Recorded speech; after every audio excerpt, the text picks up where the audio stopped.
Alright, the story kicks off with the captain, making sure everyone can hear him. The captain announces that the baby princess is arriving at outpost number 11,361. She's gonna be the new big boss. According to Imperial law, all 14,000 members of the outpost will become her citizens, under her command. It's a super rare opportunity in the Galactic Federation, but then someone just raises their hand and cuts him off. The officer, clearly annoyed, snaps, "Fu interrupted me." A guy pipes up, introducing himself as Yang Xiufeng, a senior mechanical engineer in artillery engineering. The officer's kinda weirded out by our MC's height, or lack thereof. But Yang's like, "Dude, I'm 1.80 meters, which is actually pretty tall back on Earth, just so you know." Questioned by the Earthling, the captain hears concerns about low ammo and the princess's safety, but he just tells Yang to zip it. Irritated at being questioned, the captain transfers Yang to basic maintenance. He clearly doesn't want to see that engineer around anymore.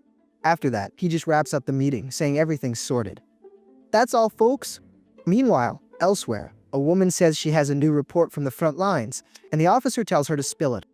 She reports an attack by the Singlong race on another outpost and suggests they get ready. The officer remembers that this species hunts advanced life forms across the universe. But he's not sweating it. He wants to prioritize the princess's ceremony, and the woman just says, "Understood. Also, any info about the attack needs to be kept hush. Hush so the princess doesn't get her royal panties in a twist." Over at the maintenance team's base, our MC gets totally bowled over. Some dude apologizes, saying he didn't even see Yang because he's so small. Small? He's 1.80 meters? Like 1.80! Others start gossiping about the new guy, accusing him of insubordination and even telling him to go back to Earth. All because he's short. But when he finally gets to the dorms, Yang Xiufeng is shocked by what a dump the place is. Our MC looks a bit thoughtful while holding a red object. He's thinking about his parents and how badly he wants to go back to Earth. However, he needs to finish the tasks his dad gave him. Dad's checklist includes get married, have kids, make hundreds of friends, and buy a house. Standard stuff. Fail any of those and Dad basically just sounds him. No pressure. Our poor MC realizes his trip home isn't happening anytime soon. Elsewhere, the princess disembarks from her ship, greeted by a cheering, adoring crowd. And this is our lovely Princess Weiwei. At the outpost, Weiwei is met with warm greetings. Clearly, she's got some serious popular support. The princess then thanks everyone for their support, while her royal knight, Leek, stands by her side. But hold on, Weiwei isn't just anyone. She's the 133rd Galactic Princess, and she's taking command. She went from an illegitimate princess to royalty with real power. Besides that, she's also thinking how the resources of this territory will bring her a ton of profit, and these commoners will guarantee her success. Knight Leek advises her to be careful, since this isn't the capital. But Weiwei snaps back that she already knows that, and he doesn't need to remind her all the time. But our powerful girl immediately face plants, showing she's a total klutz. She asks Leek if anyone saw her wipe out. She complains that the fall really hurt. Then she demands to know who the unlucky sap was that left trash in the hallway. The knight then points, suggesting it was our MC. The princess questions the MC's presence there. After all, it was supposed to be packed with elites. But Leek figures he must be a primitive earthling, given his short stature.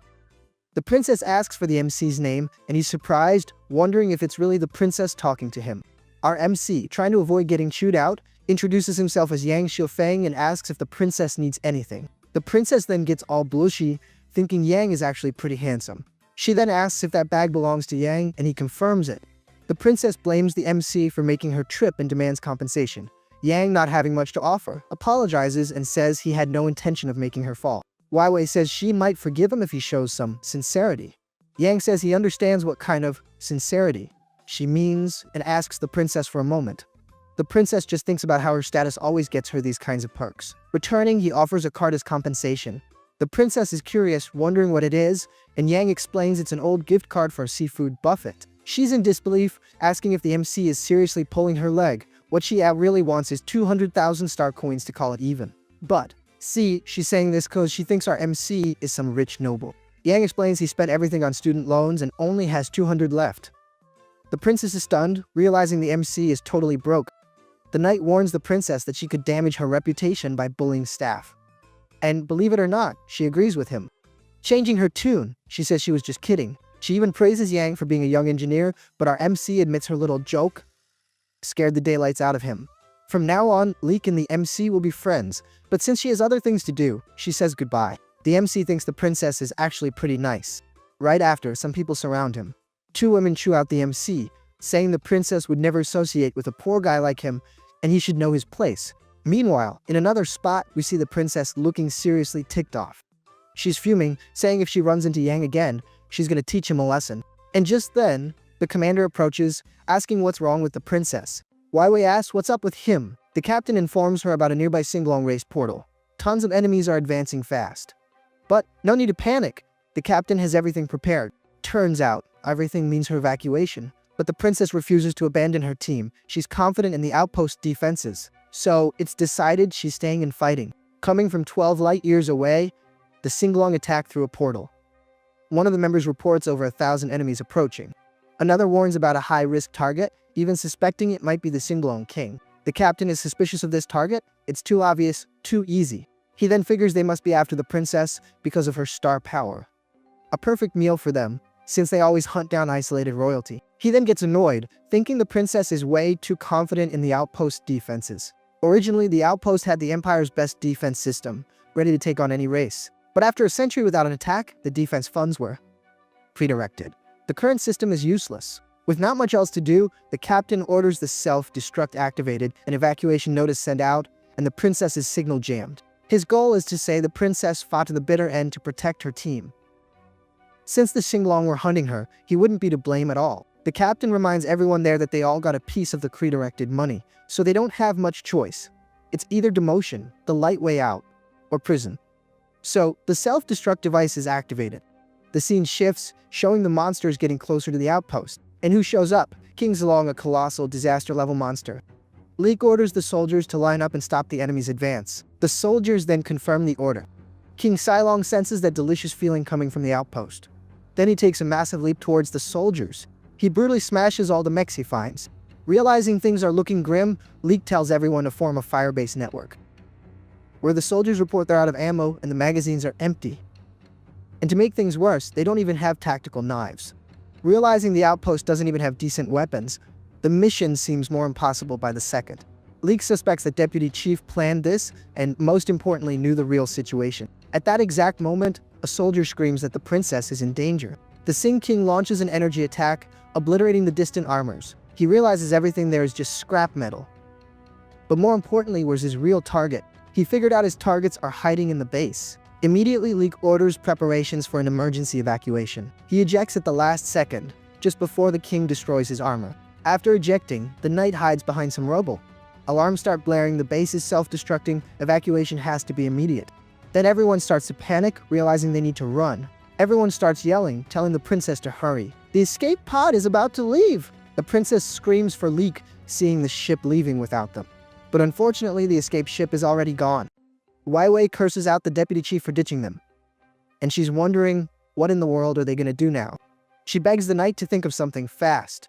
But unfortunately, Leek says there's nothing he can do. The princess starts crying, asking if this is gonna be her end. But out of nowhere, our MC pops up, asking why they're still hanging around. Yang says he finally found them. The princess gets hopeful, asking if he has a way out. The MC says of course he has a safe way out, but Leek notices the MC's injury. He says it's nothing major and he's fine. Yang says they need to go to the ship production area. There are ships there that haven't been delivered yet. Yang tells them to put on suits while he sets the coordinates. The princess starts to trust the MC. After all, he's a mechanic. Leek notices the princess is uneasy and asks her what's wrong. Wei Wei shows him there are only 2 spaceships available. Leek then tells her she has to book it, like, now. He justifies it by saying their 2 lives are worth more than some primitives. They can compensate Yang's family later. Just then, Yang returns apologizing for the delay. He then says they need to get going. And that's when he realizes everyone bailed and took the ships. Our MC got left in the dust, folks. Yang laments not being tall, but is that really enough reason to ditch him instead of taking him along? He calls the others liars. After all, if they were friends, they should have taken him with them. But looking up, something catches his eye. A monster invades the base, and at the same time, the self-destruct hits 5 seconds. 5. The deadly king is still looking for his target. 4. Leek and the princess have already fled. 3. The princess regrets leaving him there. 2. The captain smiles, satisfied with his plan. 1. Yang is about to meet his end. And in the next second, the outpost explodes. Floating in the darkness, our MC wonders if he's already a goner. Oddly enough, he feels calm, until a distant light catches his attention. Could that light be the stairway to heaven? But something makes him hesitate for a moment. He realizes there are actually 2 lights. So, which one does he choose? Which is the real path to the pearly gates? With too much to process, our MC just smiles thinking, whatever, let's just roll the dice. He then heads towards the brighter light, figuring it's the safer bet. Crossing through the luminous portal, Yang finds himself in total darkness. But seriously, where is he? He starts shouting to see if anyone's nearby. But he feels something soft above him, and then starts tearing at it. A bright light starts flooding in. The brightness is so intense it almost blinds him.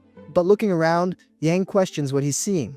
He finds the appendages on his body strange and notices he now has 2 pairs of hands. Not only that, but antennae and wings. He wonders if he's been reincarnated as a bee. Finding all this pretty interesting, he thinks about looking for nectar like a good little worker bee. However, looking up, he's blown away by the view. Our MC starts admiring the beauty of that planet. Enormous floating islands of land drift before him. Yang notices the soil looks fertile and free of pollution. It's nothing like Earth, which is full of smog ash and radioactive seas. Over there, life only lasts 40 years. Yikes. Nearby worker bees are chatting. One points at our MC and identifies him as a newborn drone. Noticing the attention, Yang looks in their direction. One wonders what they'll do while another confirms, saying he really is the drone. One of them comments that our MC is the smallest drone she's ever seen. Even in this new world, he can't escape the height jokes. The curious bees ask for the MC's name and also if they can touch him. Our MC, feeling popular, introduces himself to them. Tilting his head, he lets them touch him. They then comment on how soft our MC's skin is. Another voice interrupts, asking what they're doing. Shouldn't they be working? The bees then recognize the voice, realizing it's the Queen's guard. But our MC is still a bit dizzy from all the squeezing. And we see Billy, the Queen's guard, a disaster-level powerhouse. Weighing in at 900 tons, she orders everyone back to work. The bees scatter, obeying the order. Folks, I just wanted to remind you that our MC is the only drone in this harem. This hive. Our MC feels relieved. He thought he was going to pass out from being squeezed so much. Billy comments that the situation really is quite something. The guard turns to Yang, asking if he's the first newborn drone. Billy then tells him to follow her and meet the Queen. The truth is, Yang had totally forgotten he could fly. So he gets excited, realizing he's actually managing to fly. Just the sensation of flying makes him incredibly happy. But the klutz ends up smacking right into a tree. The bees comment that our MC is super reckless. It's his first flight, and seriously, why is he so hyped up? Recovering, Yang spots the hive and wonders if that's where the Queen lives. Getting closer and closer, he feels a strange energy coming from it. Landing, Billy and Yang enter the hive. At the entrance, another guard greets Captain Billy but finds it odd to see her there on her day off. Yeah, for real, Billy is one dedicated guard. Billy explains she's taking the drone to the Queen, and that's why she's there. But once inside the hive, Yang feels intimidated by the intense stares of the other worker bees. He notices there aren't any other drones around, but Billy explains to him that he's the only one among over 3,000 female workers. I like where this is going. Things are looking interesting for our MC. Billy also explains that apart from the Queen, they're all workers. Meanwhile, our MC is just there thinking, over 3,000 workers. That's a lot of ladies for one guy. Although it seems a bit much, Yang is actually pretty stoked about this. His mind wanders, thinking about being the only male in that place. He even wonders if he can handle it all. But Billy asks him why he's so happy. She even asks him if he's thinking about something inappropriate. The guard asks if he's thinking about wooing her sisters, finding that pretty out of line. And our smooth, talking MC asks if that's wrong. Billy then explains that only the Queen reproduces, but drones also mate with outside queens, annually. But enough about that, they're arriving at the royal chamber. Before the Queen, Billy introduces herself and greets Her Majesty. The Queen then asks the reason for the visit. Billy then informs her she's brought the newborn drone to meet her. We get a close-up of the dangerous Queen. Her name is Bai Huang, and she's also disaster level. Our MC, who's a goofball but not an idiot, thinks she's very beautiful. He wonders if she'll be his mom in this world. The Queen notices the little drone's gaze. Without thinking too much, Yang says out loud that Mom is very beautiful. Billy then scolds him, telling him to call her Queen, and asks if he doesn't know the rules. Speaking of rules, shouldn't he be kneeling? But for real, our MC has no idea what protocol she's talking about. The Queen says it's alright, since they're alone, she doesn't need to worry about it. Besides, she finds our MC very captivating. Gently, the Queen invites him to sit beside her. She explains that an old rule calls her Queen, not Mother. And Yang questions her, since she's the one who birthed him. She explains that the ruler of Sky Island needs to maintain her dignity. Yang says he understands. She says that in the past, she was a worker, but she was chosen by the former Queen to inherit the royal power. The Queen emphasizes that everyone in the hive is related, so they should live well together. So, the Queen assigns Billy, Bamangmang, and Bimamam to take care of our MC. Billy assures her she'll train our MC to be an excellent drone.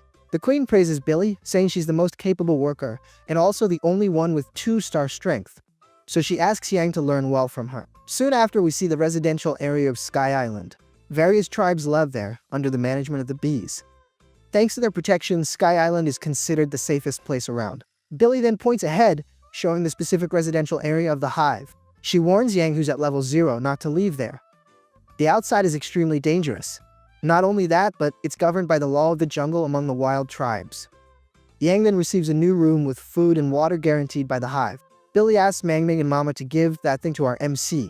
Man, thank goodness I misunderstood that. He asks what that is and if it's a pet, but the guard states it's nutritious and very precious food. Yang questions if bees are eating insects, and then complains, saying these reproduction folks are getting worse and worse. Actually, they're not bees, they're wasps. Our MC now understands why the hive seems so strange. The girls say goodbye, promising to see him the next day. He then just watches them leave. Looking at that simple room, he notices the lack of technology. It reminds him of the Middle Ages.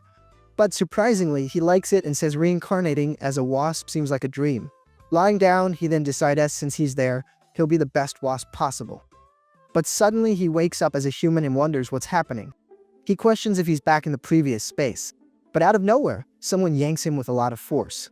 He's dragged towards another mysterious light. Surprisingly, Yang ends up in the monster graveyard even after reincarnating. With a lot of struggle and effort, he manages to get out of the mouth of the monster that had eaten him. He doesn't even understand how he managed to return to his original body. Klutzy as ever, he ends up falling back into the mouth of a giant monster. His left arm was injured, but the suit contained the bleeding.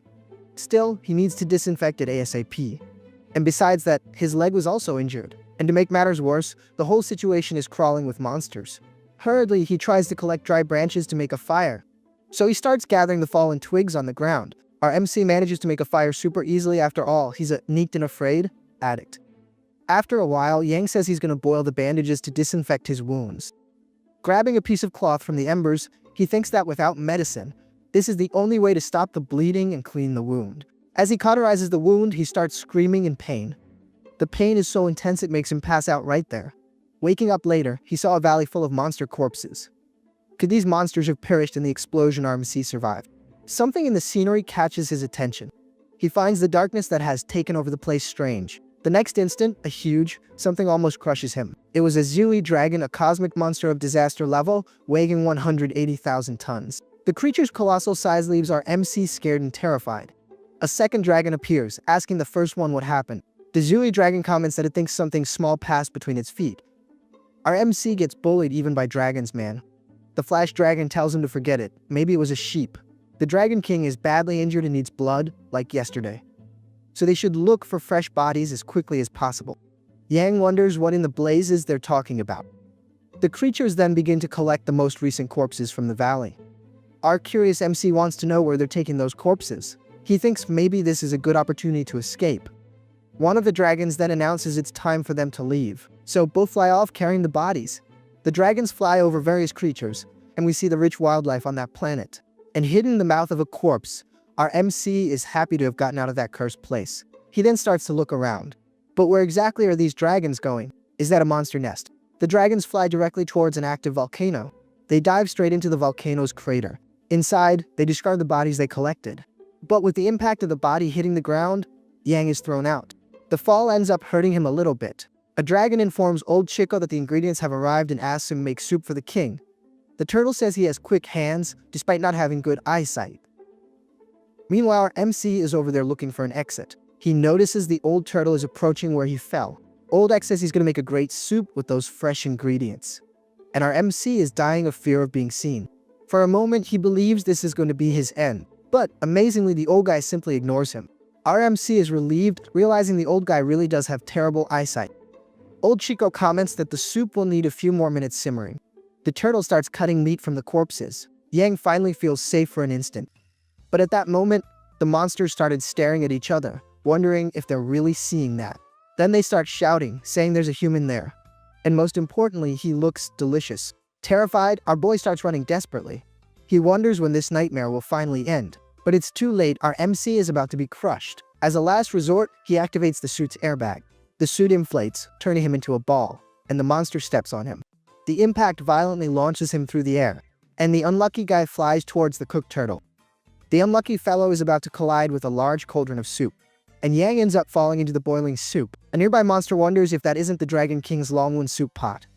Another confirms. They shout for Old X to stop, but the turtle doesn't hear them. At that instant, a larger dragon crushes the smaller creature. A cosmic dragon roars, saying this is the king's palace and, more importantly, are they trying to rebel? The smaller creatures deny it and point out there's a human in Old X's pot. Indifferent, the bat dragon says it's just an unimportant human. And he repeats this phrase while taking his foot off the crushed creature on the ground. He wonders if the crushed dragon actually bit the dust. Ignoring them, the giant creature yells for them to get out of there immediately. The bat dragon respectfully calls out to his king. He recalls the explosion, questioning how the mighty dragon king couldn't prevent what happened. The king replies that he needed to seize that unique opportunity. After 300 years without progress, the chance to advance his power was right there. He just needed to absorb her star power. The king orders that no one should approach while he recovers, and the servant swears to protect him with his life. Meanwhile, Old X pours out the soup, and along with the liquid, Yang is sucked into the new compartment. The turtle thanks his lucky stars for finishing the job, while Yang went into the king's regeneration capsule. Inside the capsule, he feels the weird effect. He's exhausted and desperate. Yang has the freaking urge to destroy everything in that miserable life. And again, he's about to lose consciousness. And out of nowhere, he wakes up again and realizes he's back in the wasp's body. He then starts checking to see if he's dreaming. Nope, the pain confirms it, this is real. Yang understands. Both bodies are real. When one sleeps, the other wakes up. Apparently, this isn't your average reincarnation. This means he now has two different bodies. He gets excited, thinking he must have been chosen. Soon after, he starts thinking his real body probably should have been a goner by now. Before, he was just some random earthling, but now he's a wasp with noble status. Most importantly, he's surrounded by ladies. He feels like this is where he belongs. Our MC then feels hungry. He realizes he hasn't eaten anything since he arrived in this body. He remembers the caged food he received the day before. Curious, he goes to check what's good to eat, and then looks inside the cage. The creature inside begs not to be eaten, but Yang decides to follow local customs and try the food. Does moth taste like raw shrimp? Taking a bite, he finds the taste horrible and spits it out immediately. The moth complains, "I was about to be a goner and I still get called disgusting." He then takes it outside, says he's not going to eat it, and also tells it to stop crying. Slamming the door, he leaves the moth outside. The moth is confused for a moment. It realizes it's finally free and smiles with relief. From afar, other wasps spot the loose moth. They come with hungry eyes towards the moth. The moth then gets scared and starts banging on Yang's door, begging to be let in. Without much patience, Yang opens the door again. It says our MC is a good insect and asks him to take it home. Obviously, our MC refuses. He says he's starving and needs to eat something first. The moth then suggests pollen cake. Since he doesn't eat meat, he'll probably like it. Our MC is interested in this pollen cake idea, and it confirms it has some at home, and most importantly, its sister's a great cook. Our MC, who is starving, suggests flying there. It warns our MC about the guard and also spots a red bread flower. The moth explains that specific flour is edible. Since the house is still far, our MC can eat that. He eats it and finds it sweet as honey. Our MC feels better, so he thanks it. It says it was nothing and suggests they continue on their way. Our MC asks if they're close, and it points to a tree hollow, saying that's its home. Soon, Yang will taste its sister's cooking. The moth says its sister is its most important treasure. When they arrive, he sees its sister begging a wasp to get her brother back. And good thing she spoke up, right? Because I was having trouble figuring out its gender. The wasp cruelly replies that it's too late. She states that her brother was sold and probably already devoured by a lord. Yang finds the scene cruel and the moth runs to help its sister.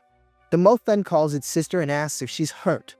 The sister is surprised to see him. He comforts her, saying he's fine and safe. The little one then turns to the wasp and tells her to leave their house. The wasp finds it interesting. She remembers selling him. So how did he survive? With a lot of courage, he says it's none of the wasp's business. The wasp confronts him, saying that as food, he should know his place. Escaping is a crime, and she has the right to punish him. At that exact moment, Yang intervenes and tells the woman to stop. He declares that the little moth was brought by him. If there's any problem, they should deal with him. The dark wasp is shocked to recognize Yang. The moth thanks him, calling our MC Lord, but Yang asks him to call him Shay Fang, since they're probably friends now. Surprised, the wasp says she didn't know that was a friend of the Lord and then asks for forgiveness. But Yang finds her kneeling strange, and the moth doesn't quite understand either. But it's explained that the wasp tribe rules Sky Island. No insect dares to offend them. So, Yang reinforces that the moth is his friend and orders her not to be bullied anymore, and he asks if the woman understood. The wasp gets annoyed, thinking how a male of her tribe is there, calling food a friend. Realizing our MC is there, alone without a guard, she deduces he snuck out. With a malicious smile, she thinks this is an unexpected surprise. Back at the wasp's residence, someone shouts for Xiaofeng. The sisters want to take him for a walk. Looking through the window, they realize he's not there. But where did he go? Billy concludes the idiot snuck out again. She gets irritated that he ignored her order, and most importantly, left the protected city. But at the moat's house, he praises the food offered. It really is delicious. Each pollen cake has a unique fragrance. Yu's cooking really is very good. It just needed a little meat to be perfect. But the word meat shocks the two moths, and they start to get scared. And Yu says our MC was very kind to him. He then grabs a knife, ready to cut his own flesh to repay the favor. Before he does something idiotic, the stone knife falls from his hands. Yang quickly apologizes, explaining to him that wasn't what he was saying. Our MC states that he considers him a friend, and doesn't want him to get hurt because of him. At that moment, the dark wasp returns, finding the scene very touching. Yang asks, what are they doing there? She says she came to invite our MC to visit the mud wasp tribe's territory. But our MC understands what she wants and refuses the invitation. The wasp threatens to use force if he doesn't cooperate. She orders the giant beetle to grab Yang, but to be careful. But our MC is confident, telling the moths not to worry. He'll take care of that beetle, but the monster advances quickly. Yang thinks about his fighting skills from Earth, where he used to take on 10 people at once. And for anyone doubting our MC's skills, he really knows how to fight, okay? The boy even lands a counter-attack on the beetle. He even follows up with a rapid sequence of kicks. However, the blows seem to have no effect, as if it were a massage for the beetle. Yang questions if the creature's muscles don't feel pain. Suddenly, the beetle grabs our MC by the head. Whoa there! Yang despairs, saying he's gonna die. Either the beetle lets go, or his head will be crushed. The beetle doesn't listen to our MC and violently throws him to the ground. The impact was so strong that the moths got worried about Yang. The mud wasp orders everyone to be taken, and the moths even try to help Yang. The wasp laughs and mocks our MC's attempt to fight the beetle. He must be crazy to try that. Inside some kind of transport, the little moth asks if Xiaofeng is better. He replies that it hurts a lot and he thought he was going to die. But where are they going now? And Yu supposes they're being sent to the planet's surface. He explains that the surface is inhabited by the dangerous dragon beasts. Yang asks what these dragon beasts are. Are they like dinosaurs? The moth explains even to his grandfather's ear that the dragon beasts come from beyond the sky. In the past, insects dominated the surface. However, a war against the dragon beasts resulted in the total defeat of the insects. The survivors fled to places like Sky Island, struggling to survive. Yang associates the dragon beasts with the Star Clan. He wonders if this planet also suffered their invasion. But even so, the insect strength is very great. Even being great, it becomes impossible and unfeasible for the insects to win this war. Our MC then asks why the mud wasps live there, and the moth explains that they dominate arid caves, and there they enslave other insects. While holding the rope, the wasp announces they've arrived. She says she'll take him to meet her sister, who will surely like them, and especially Yang. Looking around, our MC observes the deplorable state of the mud wasp's slaves. The wasp notices our MC's interest and tells him that if he doesn't behave, she'll finish him off. Yang notices that all the enslaved insects are covered in wounds and misery. The wasp calls her sister, showing her what she brought. Other wasps recognize him as a male of the tribe, but is it safe to bring him there? She says she captured the witness moths too, so there shouldn't be a problem. But Yang finds it strange that every group he sees only has females. One of the wasps comments on Yang's youthful appearance. She predicts he'll become very handsome. Imagine producing a queen by mating with him. Our MC says not in their wildest dreams would he mate with them, and even tells them not to dream. Meat only falls on the vegan's plate, apparently. But in response to that, he gets a really hard slap across the face. The wasp says she has time to teach him a lesson. Soon our MC will be begging for them. From afar, someone asks if that's the male from the wasp clan. The red one explains that after being expelled by the dragon beasts, there were no wasps there. Instead, the inferior mud wasp clan acts with arrogance. The mud wasps are used to kidnapping a male from the wasp clan. They can only be seeking their own ruin. The red one sees a golden opportunity in this. Attracting the wasp clan there means the end of the mud wasps. Another fears it's like inviting wolves into your house. Expelling the mud wasps could make them slaves to the sky wasps. However, the red one understands the mantis' concern. Alone, they can't beat the mud wasps. So he'll investigate the wasp clan's trustworthiness first. Meanwhile, our MC seems to be trapped in a dark place. The wasp says, this is the bottom of the mine, and there's no salvation and no escape. She tells Yang to think and promises to get him out of there when he figures out what she really wants. But Yang retorts that it will never happen, not even in his dreams. He ended up making her even angrier. He'd rather perish than surrender, but she doubts he'd last very long. At that moment, the motes also find him. Our MC asks if they were locked up there too. Immediately, he's surrounded by other prisoners. Yang asks who they are, and the mote replies that they are residents of the mine. And Yu introduces Stigbug and Mama as his new friends. And Yu also says everyone there is friendly. Mama heard about the kidnapping, and he thinks the mud wasps are very bold. Stigbug also agrees, predicting their defeat. But our MC reveals that he escaped secretly. The other wasps don't know about his capture. So it's unlikely the other wasps will come to his rescue, and our MC apologizes for the bad news. Mama reassures Yang, saying they were just venting because of the long time they've been in that prison. He hopes our MC doesn't take it badly. The Red One appears, suggesting it's possible to attract the Wasp army, and all the prisoners recognize him. They propose to help Lord Yang escape and return to Sky Island. And Yang notices he's even taller than the Queen herself, and then the imposing red insect kneels. Kneeling, he begs the Lord to defeat the Mud Clan and free them. But our MC feels too weak and incapable of performing such a feat. The Red One guarantees he'll protect our MC for the rest of his life. He believes in the certain defeat of the Mud Clan. Our MC hesitated a bit. Even if he escaped, the Mud Clan would pursue him. Would he really be able to do it? Yu, seeing this, tries to encourage him. Yang then asks everyone to gather around. He reflects a bit on his past and remembers there were times he needed help. So he's gonna have to make this happen. Our MC then calls the Red One and asks him, what's the plan? But at the mine exit, wasps are talking about Yang's capture. The praying mantis flower tries to pass by unnoticed. The Red One then identifies the praying mantis and says she's his equal in strength. She'll distract the guards while he flees. Yang introduces himself to her and asks her to be careful when she executes the mission. And she replies to Yang that the future of the mine insects depends on him. The Red One then nods, asking them both to be careful. She then informs him of the 30 guards at the exit. The beetle will attract 15. The other 15, she'll take care of. She also warns that the wasps react quickly to alerts, so she asks Yang to follow her very closely. With that, she dashes off at high speed. She assumed a combat-ready stance. The wasps then question who she is, and what she's doing in the tower. In the blink of an eye, she takes down 2 wasps with a single blow. More mud wasps appear, shouting about the escape attempt. But the praying mantis defeats them all very quickly. And so, she continues defeating all the wasps in her path. And she emerges unscathed, striking a very flashy pose at the end.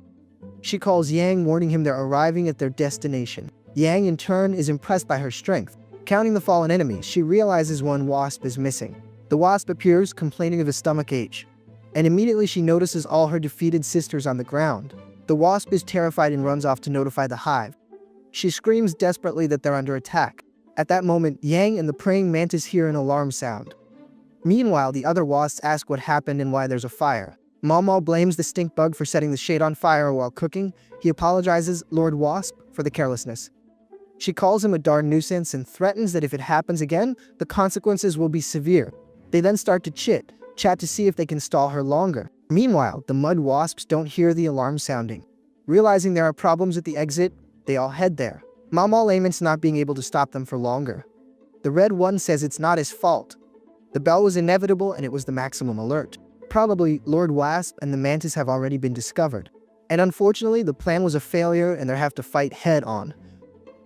But Mama reminds everyone that it's 2 of them against several wasps. The beetle says he only has 1 chance, but he trusts our MC to free his offspring from slavery. He won't hesitate even if it costs him his life, he'll do it. Yu appears, asking him to wait a moment. He asks to go along because Xiaofeng is his friend and he wants to help too. The Red One thanks him, but without star power, you can't help much. Mamal and the stink bug ask you to calm down. He reminds him that the Red One and the praying mantis are star warriors. And Yu admits to being weak, and he's one of the last on the food chain. But Shifeng, even though noble, never looked down on him. He became his friend even though he was food. Most importantly, now he risks his life to save everyone. So, even though he's weak, he's not going to stand by and watch his friend risk himself. He wants to go too. The other insects agree. Shifeng is risking himself for them. They can't just stand by. They affirm they'll do whatever possible to help our MC. Thus, several others offer to help in the fight. The Red One then praises Yu, calling him a brave warrior. He takes back what he said before. He then asks for everyone's strength to help in the battle. Yu readily agrees. From above, Yang observes the wasp looking for him. The praying mantis holds onto the wall, trying to hide. Our MC, who's pressed close, gets embarrassed by so much proximity. She moves away when the wasps leave. She realizes reinforcements are approaching and they need to hurry. Our boy fainted from so much emotion, and the wasp asks if he's okay. She informs him that they're near the exit and will soon be safe, just about to leave. The wasp leader intercepts them, asking where they think they're going. Ever since the alarm sounded, she suspected the underground insect's plot. Helping the little wasp escape and luring the wasp clan really is a clever plan. She wonders if that plan was the traitor beetle's idea. The praying mantis denies the betrayal, and the wasp tells her to shut up. The mantis then tells our MC to fall back, saying she'll take care of everything. She then gets into an attack position. She advances determined for an all or nothing fight. She uses a spinning attack, hitting several wasps at once. However, that other unfortunate beetle advances to attack. The praying mantis's attack is useless against this unlucky guy's carapace. She knows this is really bad. Thus, she receives a direct hit from the beetle, but she recovers quickly. The beetle throws several punches, but she manages to dodge. Then she jumps to dodge a powerful incoming attack, but he grabs her by the leg, throws her with great force against the ground. But he doesn't stop there. He keeps hitting, and she can no longer defend herself. Yang tries to help her, but she screams, telling him to run. The beetle then holds Yang, but he keeps screaming, saying he'll fight to the end. The wasp leader acknowledges the girl's skill, but she's fighting a beetle that's about to reach its second star. Then, the leader draws her stinger. She hits the praying mantis right in the neck. Even though she lost some sisters, she managed to capture the mantis. She says she'll take her to the nursery, and there she'll become energized food for her babies. This will ensure strong warriors. The beetle asks about Yang, and she orders him locked in a cage under guard.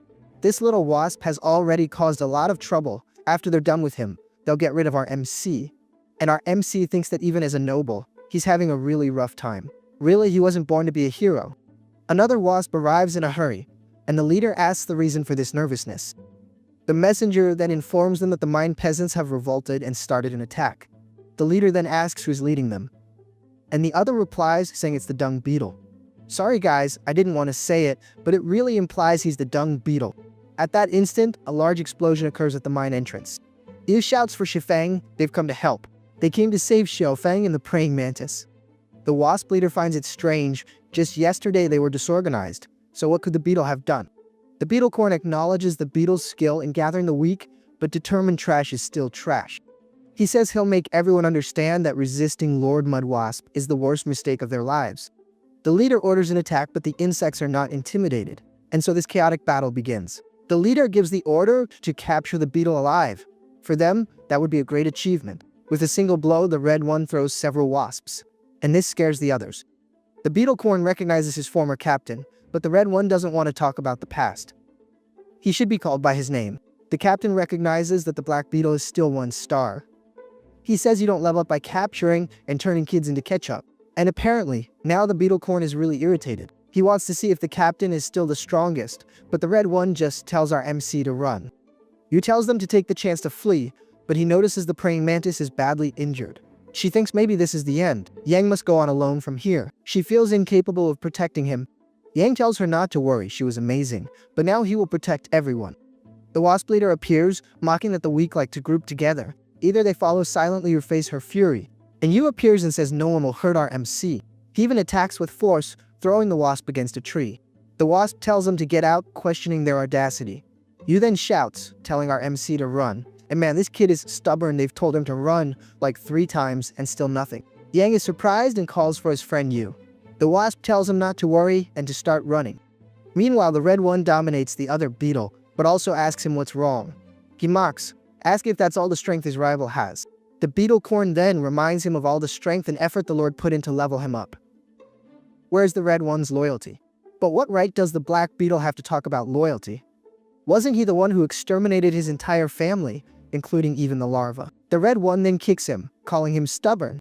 The leader orders them to stop fighting and go after Yang. If he returns to Sky Island, everyone loses. Fallen, the black beetle feels his body failing. The power difference really is too great. But the leader doesn't care. She wants him to go capture our MC. The red one sees this and realizes it's a great danger. The leader asks where the red one is going. He's her opponent, he really needs to think about how he's going to stop her. The red one says he'll stay and calls him a traitor. The red one tries to counterattack, but his body starts to go numb from the sting he took. The wasp is impressed, realizing he can still move, even after the paralyzing sting. Surrounding the red one, the wasps say they'll give him a warm welcome. Meanwhile, Yang is pursued by the black beetle. He shouts, ordering the little one to stop immediately. Yang notices the rapid approach, and the beetle threatens to be rude if he doesn't stop. But our MC replies that if he wants to catch him, he'll have to try first, and with that, he continues to dodge all attacks. Meanwhile, the praying mantis looks at the sky, very worried. The moths cheer for Yang to hold on tight. Mao says he can't take it anymore, they're screaming in pain, but they need to resist firmly. Soon our MC will arrive with reinforcements. Will this be their end? But back to our MC, the beetle finds it difficult to capture Yang. Meanwhile, Yang thinks it's hard to lose him. Everyone is at their limit, but they'll hold off the wasps as long as possible. Yang isn't going to give up. In his childhood, he dreamed of being a hero like Eggman and destroying monsters. His father encouraged him to study so that one day he could pilot mechs alongside Eggman. Upon passing the Youngstar Academy, he ran to tell his father. Now he could go to Youngstar to learn to pilot mechs. His father was very proud, and his mother promised a feast that day. However, monsters attacked his city, paralyzing interstellar teleportation. Amidst all this chaos, many people ran desperately to survive. His parents spent everything they had on a spot on a Youngstar military ship. And this was so our MC could arrive on time. At the time, our MC didn't want to go anymore, he preferred to stay on Earth. He was very worried about his parents, if they would survive without an economy, and most importantly, without a home. His father scolded him, calling him ungrateful. He said our MC shouldn't worry about them. He should really go to Youngstar and gain skills. That is, if he really wanted to be a hero. And along with this dream, our MC took a notebook full of tasks he had to complete. But only later did he realize his parents didn't want him to come back as a hero. They wanted him to leave Earth and never come back. It seemed like they had tried everything for him. His father's tasks seemed ridiculous, but he felt their love through that gesture. Life at Youngstar was very difficult, and his parents were his only motivation. He believes that one day they will reunite. After all, he still hasn't repaid his parents. He can't fall here. So at this moment, our MC's star power begins to manifest. But the beetle catches up and is ready to hit him. The blow hits our MC's back with great force. Even with all that impact, he manages to recover. The beetle tells him to stop fighting in vain. Our MC's defeat seems more than certain.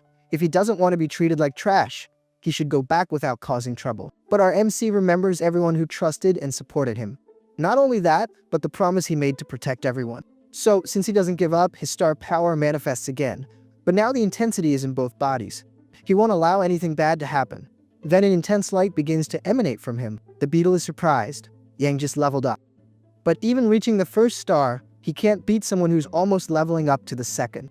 Our MC then tells him to get out of the way. And the beetle wonders how Yang can have the aura of the Star Dragon clan. He finds all this impossible, but there's also not much time because Yang is preparing a punch. The blow hits the beetle right in the face. Yang passes by him like a runaway train. With that impact, the beetle loses consciousness and falls from the sky. The praying mantis is astonished. Yang defeated the beetle. Then everyone starts to think our MC is incredible, or actually a miracle happened. The wasp leader doesn't believe what she sees. She then orders everyone to pursue our MC. The little wasp cannot escape. The insects celebrate the Lord's evolution. The mud wasps are finished. This boosts the morale of all the prisoners. Mao continues to encourage everyone to keep fighting. And from afar, Yang watches the beetle falling.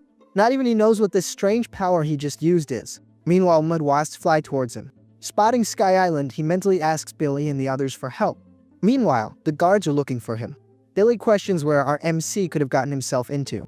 Another guard warns about the mud wasps flying towards the island. Billy and Ash find the timing of their arrival very suspicious. Billy gathers everyone to investigate.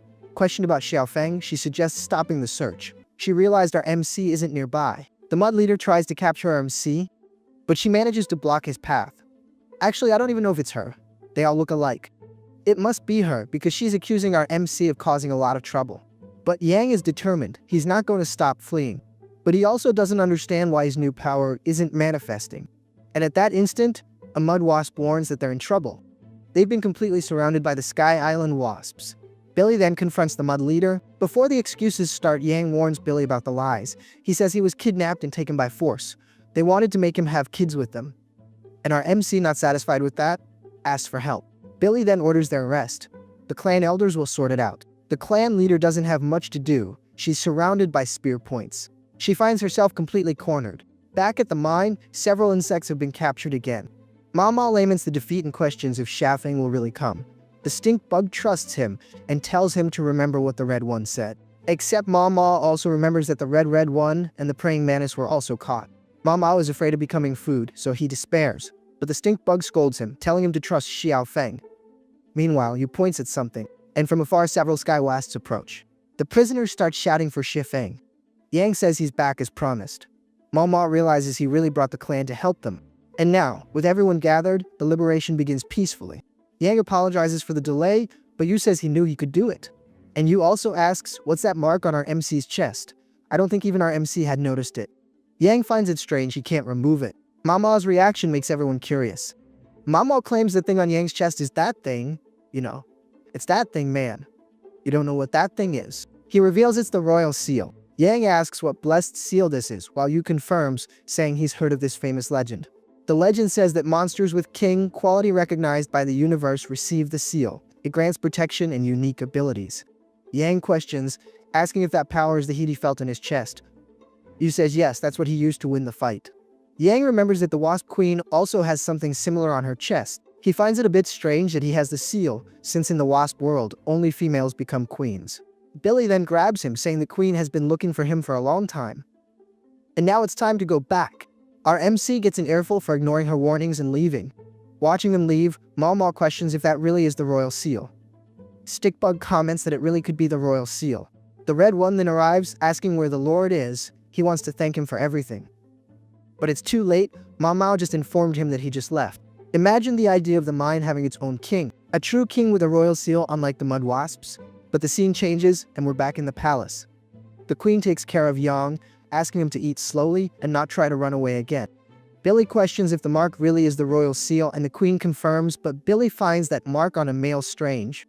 The queen thinks Xiao Feng has an extraordinary talent blessed by the universe. Our MC has to ask a question, Queen. Yang asks if he can help the mine insects. They were oppressed by the mud wasps. But the queen explains that the mine was given to the Mud King for fighting against dragons. The clan cannot interfere there. If the beasts hadn't messed up, Yang's clan would face judgment for intervening. Now, the Council of Elders will decide the mine's fate through negotiation. Not even the queen can decide alone. Yang thinks that with the royal seal and his power, he could protect everyone. The queen praises Yang's kindness, but he's newly formed and needs to grow safely. It's too early to protect others. At that moment, one of the guards announces that 2 mud warriors are requesting an audience. The news surprises the queen. Outside, the red one and the praying mantis greet the wasp queen. The queen questions the reason for the visit, but our MC is happy, seeing his friends again. They represent the mine insects and, most importantly, have come to swear loyalty. And this surprises the queen even more. The red one asks Lord Shifeng to lead the mine people, swearing to defend his honor with his life. Our boy is left speechless. Yang says they might want to, but what about the others? But the red one affirms the decision is unanimous. Except Yang admits he's not quite ready yet. He needs to learn to control his powers. Our dangerous queen intervenes, saying Xiaofeng has already answered. So, the others should withdraw. The red one understands and says they really were too hasty. Back at the mine, Mal reacts to the news. They are saddened by Yang's refusal. Mal comments that it really was difficult, and unfortunately, Plan F failed. But that just means they'll have to move on to Plan B. And Yu asks about this Plan B. Mal just laughs, saying they wouldn't understand. He boasts about being the most beautiful insect. He plans to use his charm. I was putting faith in this Plan B, but apparently, it's gonna stay just faith. Because, for crying out loud, I can't believe he's gonna try this. And obviously the idea discourages everyone. And then everyone leaves, ignoring Mama. Floating in the Dragon King's aquatic chamber, our unlucky human wakes up again. But he panics, thinking he's drowning in the liquid. Soon after, he realizes he can breathe in normally. He then looks at his arm and is surprised. But at that instant, he spots the Dragon King. Yang is terrified and starts trying to flee. He realizes he managed to escape without being followed, and wonders if the Dragon King is sleeping because he's injured. Is our MC unlucky? Yes, but every now and then he gets very lucky. Let's agree that this body should have been toast a long time ago. Our MC imagines that pool must be for restoring the monster's flesh. And that's incredible. The liquid regenerated his arm and strengthened his body, though the marks scare him a little. Only Yang feels significantly stronger. But did everything get strong? Our MC then takes a look around to see if anyone's nearby. And since he didn't see anyone, he decides to test his new strength. But out of nowhere, there's a very loud sound that ends up scaring him. This noise makes him question where it came from. He searched so much he found it. He ended up finding a huge monster. Our MC realizes it's safer to remain hidden in the cave. A while later, the monster seems to yawn. I think he's sleepy. But feeling a tremor, our MC asks if that's an earthquake. Only then does he realize the dragon has fallen asleep. This is Yang's chance to escape. But the smell of meat is tempting. His body is starving. The problem is that the plate is 15 meters high. Only with a ladder could he reach that. And the ladder would have to be very long. But he looks up. Coincidentally, a piece of meat falls from the plate. But this is wrong, he's unlucky, and now he's full of luck. Pretty soon a system's gonna pop up. The meat lands right near him. Our MC thinks now is feast time. Without wasting much time, our MC starts eating the meat. It's so tasty and tender he can't even stop eating. After eating a lot, he feels completely satisfied. But right after, he feels intense pain. His stomach feels like it's burning. He feels energy boiling in his body, like it's gonna explode, you know? And right after, his nose starts bleeding. The overload is so much it makes him faint. I think that meat shouldn't have been eaten in excess. Not for someone his size. Waking up in the beast body, Yang hears someone calling him to class. Sometime later, he's already at the academy. The instructor explains that combat is vital for worker bees. Yang sees many beasts like Billy and asks if he'll study them too. But Billy denies it, only workers get basic education. It will be Billy who trains him personally. One wasp remarks that Billy is pretty tough, especially today since she's in a bad mood. Then she hurries our MC, saying she's gonna start attacking. The first blow almost hits Yang. The instructor demands he maintain focus. One wasp points, surprised to see the male fighting Billy. The spectators think the little male is very cool. I just can't say if cool would really be the word to define this guy. He's kind of strange, right? Exotic. Another wasp is impressed with Yang. He's dodging attacks very well. Seriously, is this his first training session? The worker wasps start cheering for Yang. Yang tries to counterattack, but Billy easily dodges. And she even thinks that if he's counterattacking, it's because he's not at his limit. So Billy tells him to show his full potential. The guard increases the frequency and speed of attacks, and Yang, with great effort, manages to block the blows. Billy praises his agility and even admits she's a little impressed. The wasps comment that he's incredible. He even received praise from Billy. But actually, Yang never imagined that Earth's martial arts would be useful at some point. Billy ends the first stage and announces the second will begin. Sometime later, Billy notices the dragons have already returned after the cleanup. Yang thinks, how can even the insects be so big on this planet? What he didn't expect is that Billy will use the dragons as material for the second stage. He asks Mang to give a demonstration. But Yang worries about Mama and Mang. He knows the dragons are very powerful. The wasps prepare for the demonstration. Quickly, they activate their special abilities, materializing their combat weapons next. The dragons sense the threatening presence of the wasps. Immediately, the monsters move to attack. Mang hits one of the dragons, but the wounded dragon retaliates, firing its horns like missiles. But the other wasp counterattacks with an energy blast. The two attacks collide in the air, and one cancels out the other. Yang is very surprised, and Billy explains to him that her armor is stellar. Drone warriors have a 3-star limit. By swearing loyalty to a king, they gain power quickly. Then they transform and amplify their strengths. That's why loyalty is vital. Yang compares this to ancient generals, needing loyalty to use their full strength. Billy continues, saying that workers learn the armors in 2 weeks, but Yang's training is to master it in 3 days. But hold on, it doesn't stop there. He has to defeat a 1-star dragon. 1 month later on Sky Island, our MC manages to knock down a tree with a single punch. He also learns spatial manipulation techniques. And finally, he feels the ability to protect others and without being a burden. But a poor man's joy is short-lived. His stellar armor only lasts 5 minutes. One of the guards comments that it really is impressive. He did all that in a month. He even seems like a genius. Billy ends the training and invites Yang to the palace to meet the other council leaders. Yang asks if he'll meet the other tribe leaders. Already in the palace, the Wasp Queen apologizes for the wait. She tells Xiaofeng to greet all the leaders present. Yang greets the beautiful sisters, introducing himself. One of them calls him a sweet talker, another asks if he's the royal wasp, and a third jokes, saying she wants to have kids with him. If she were younger, that is. The comments leave Yang a little scared. At that moment, another wasp greets the queen. It's Queen Bumblebee, or the Mockingbird. The historian is totally mocking me with that name, Hut. But anyway, the Wasp Queen introduces Yang and says that's the successor of Cam Bumblebee, which is another branch. Successor Vivi respectfully greets the Wasp Queen. Vivi also greets Xiaofeng, saying she's heard a lot about him. This is how it starts. Yang greets Princess Vivi, and the name sounds familiar to him. The Wasp Queen praises Vivi's power and education. And Queen Boom, it's gonna be Queen Boom. I'm not gonna keep saying Boom, Bimbly all the time. It's Queen Boom. Queen Boom confirms her talent and quick learning. The Wasp Queen then asks Xiaofeng to show Vivi around, since it's her first time there. Yang suggests going to the garden. There are many beautiful flowers there, but at that moment, Queen Boom starts coughing. The Wasp Queen then asks about the old injury. Queen Boom says it's an old problem. She's been getting used to it for a long time. She hopes Vivi qualifies as a successor before her time runs out. Discreetly, she notices blood on her hand after coughing. In the Judgment Hall, the punishment for the Mud Wasps was decided by the elders. The Mud leader admits her greed and begs for clemency. But the elders declare the crime unforgivable. The clan will be banished from Sky Island. She then questions if the banishment is just for kidnapping the male. Isn't the punishment too exaggerated?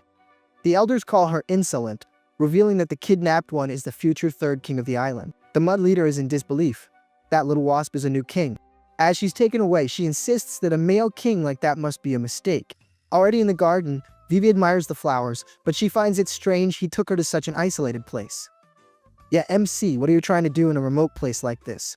She starts to think our MC is trying to declare his love for her. But our MC just offers a red flower. He says it's delicious. Then he asks her to try it. Vivi thinks he's a little rogue, and he must be playing hard to get. Our MC looks thoughtful and concludes the girl is irritated. Persuading a child is very problematic. One of them proposes a game and suggests hide and seek, but even so, both realize it's a child's game, but both also accept. Our MC's friends show up, but they're forbidden from entering the palace. The red one then asks for a message to be sent. When Shafeng spots his friends, he apologizes to Vivi, explaining that those are his friends, so he asks to be excused for a moment. He says he'll be right back. She grumbles, saying that leaving a royal heiress like her to greet commoners is strange. With the meeting over, our MC heads to the Wasp Queen. He announces he came to bid farewell to Her Majesty. But the statement leaves her intrigued. She questions this, Your Majesty, and the departure. Shafeng says he's leaving to establish his own territory. The Queen asks if he's really decided, and Shafeng confirms, saying yes. Then, affectionately, she picks him up. The Queen praises our MC for being kind. She knows he always wanted to help his friends. His destiny isn't there. And now, with the power of a king, he's ready to defend himself. She only has one request: for him to remember that this will always be his home. And also for him to come back to see her from time to time. And it's at this moment that the Red One and the Praying Mantis appear. The Praying Mantis informs him they came to escort him. The Queen then asks the boy to take care, and he confirms. But before leaving, he promises he'll come back to visit her. And with that, they leave. The Queen feels like a father for the first time. But Billy reminds her that she's already their mother. The Queen then asks Billy for a favor, but Billy replies that she can't even refuse a royal order. But suddenly the scene changes. We're seeing Queen Boom, who asks Vivi, what is she thinking about? And she says she's not thinking about anything. But this nothing has a first and last name. I'm sure of it. The girl thinks Shafeng really likes to brag. She overheard Xiao Feng saying the leaders agreed to give him the mining area. He knows the mine is arid, particularly unsuitable, so he asks Sky Island for help to build this new city. The Red One and the Praying Mantis question him if he's talking about the Dragon Beast's habitat. Shafeng admits it sounds a bit fanciful, but after fighting Dragon Beasts with the king's power, they're not so unbeatable anymore. Our MC asks if they will help him. They declare their lives are to obey his royalty, His Highness, the Insect King. And Princess Vivi is there, listening attentively to everything. She thinks he's just a child talking like an adult. He'll end up in a dragon's mouth easily, very soon. Meanwhile, in Half-Feld Village, villagers scream for help. The dragons have arrived. That creature in Abomination lands. She's ready to devour the little aphids. The Red One then orders the monsters to stop. Our MC and his friends advance, and he also declares he won't let them intimidate his people. Quickly, he activates his star power. A great wave of energy is generated by him. He shouts, saying his opponents are there. Our MC, who thinks he's the Incredible Hulk, challenges the dragons. If they really have courage, then they have to come in our MC. Then, the dragon beasts fiercely move to attack. The Red One immediately prepares for combat. He grabs the monsters with his brute force, using all his enormous strength. He violently throws the creature against the other beast. Next, several other quick cuts are made, and the one who did it was the Praying Mantis, who continues attacking relentlessly. She stops shortly after her accurate attacks. More of the creatures is about to fall on the aphids. The Praying Mantis realizes she won't make it there in time, but the boy reassures her. He says it's alright, asks them to leave it to him. He uses the spatial control ability, swapping his position with the little critters immediately. Next, he activates another ability, the Strength of Giants. Then he manages to hold the heavy creature before he's crushed. Holding the body, he notices the aphids are fine. They then thank our MC, calling him Lord, King of Insects. Sometime later, one of the aphids comments that it was the Lord of Insects who saved him. He wonders if the Insect Lord came to claim that area. But the boy explains he came there to take everyone away. Our MC says he came to open up a safer living area. The aphids celebrate, happy not to have to fear the dragons anymore. At the mine outpost, Shafeng informs them he's researched the island's surface for a few days. He described the place as flat and with plenty of resources, ideal for living near Sky Island. But the area around the lake is surrounded by very dense forest with many signs of dragons. Investigating further would be too risky and time-consuming.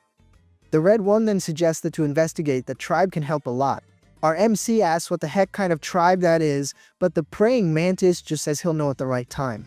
Sometime later, the protagonist complains about the smell and asks why they're there. And the red one says it's dragon droppings. It's that tribe's favorite dish. He then warns that they're arriving. A fly says there's delicious food around. Another says they're going to eat that. Shaffing vomits, the scene is so disgusting.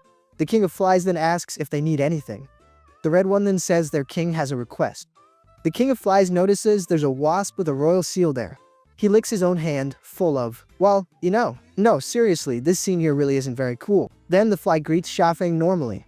Our MC also greets it, just a bit hesitant to shake a handful of that. The fly declares it's an honor to work for the Lord and shakes his hand. Poor MC. The fly boasts that just by tasting the droppings, it can discover the gender, race, age, strength, offspring, recent diet, everything with precision, even child support payments. But our MC can only look at his soiled hand. The mantis asks for help investigating a dragon beast near the eastern lake. The fly asks if they plan to take the territory. And the mantis confirms. The fly then understands and asks them to leave it to him, and at the same time, he gathers everyone. King Mojo coordinates for them to go investigate the dragon beast near the eastern lake. Thus, the whole group begins to investigate the indicated area. Near a very crystalline lake, Yangfeng rushes to wash his hand. He complains, saying he can still smell the droppings. Mao Mao then finally appears, saying he heard about this new settlement. The news made our MC very excited. Mao Mao says they formed a team of almost 1,000 insects. Facing the dragons at East Lake wouldn't be a problem. At that instant, he hears an insect asking a baby's age, and he discovers the baby is only 2 days old. And, believe it or not, a ladybot also declares she'll fight alongside our MC against this beast. And worse, others get excited too. Chafing notices something in a nearby insect's hand and asks what it is. The red insect shows kitchen tools. He says he'll crush the magic beast with that. Discouraged, he realizes the team is just beast food. Suddenly, Billy arrives, asking for him. Her arrival makes our MC very excited. He asks why are they there. Billy says they're there because the queen gave an order to protect Shofang. The 5th troop of the Wasp clan, with 300 warriors, presents itself to him. Billy informs him that squadron will be under his command from now on. Meanwhile, the Red One demands everyone give their all in training. Everyone is trying their best to improve, and the Red One's training is pretty intense. However, with just one blow, he lifts everyone off the ground, and they fall right after, exhausted, but he orders everyone to get up and continue. The Dragon Beast's power is not limited to his own. Billy even observes, thinking they've improved a bit, but Xiaofeng knows they haven't improved enough. Billy states they must establish a new home, but the praying mantis intervenes, saying they can't ignore that. She admits the wasps really are strong, but having another tribe fighting for their future isn't something she likes very much. But Billy questions, saying that a lot of effort with little talent is useless. They argue and bicker. The mantis claims she can create a home without the wasps, but Billy doubts that very much. Our MC tries to intervene, telling them not to fight. Only she replied that it's none of our MC's business and told him not to meddle. While they argue, he sneaks away, thinking females are very dangerous when they're angry. Sometime later, the fly explains there are many dragon beasts in the area. The Tyrannosaurus tribe is the strongest, with almost 20 members and most are 1-star level.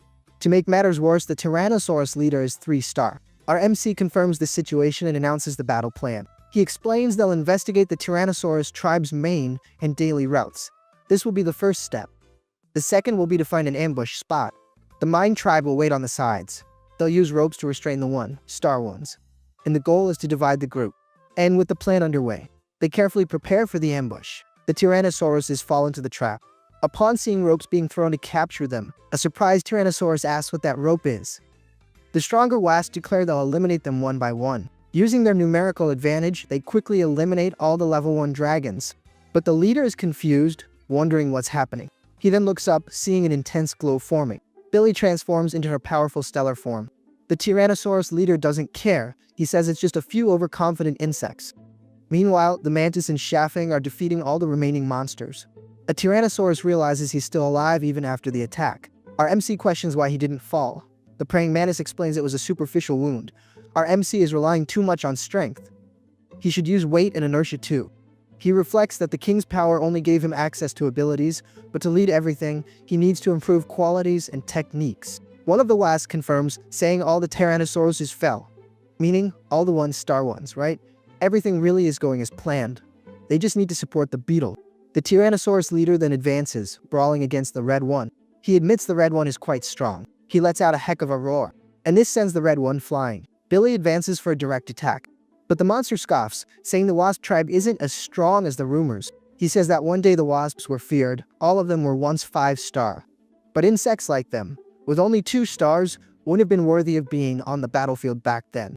Billy can't even cause significant damage to the creature, and the monster realizes she's out of power, but the red one lands a powerful punch on the monster.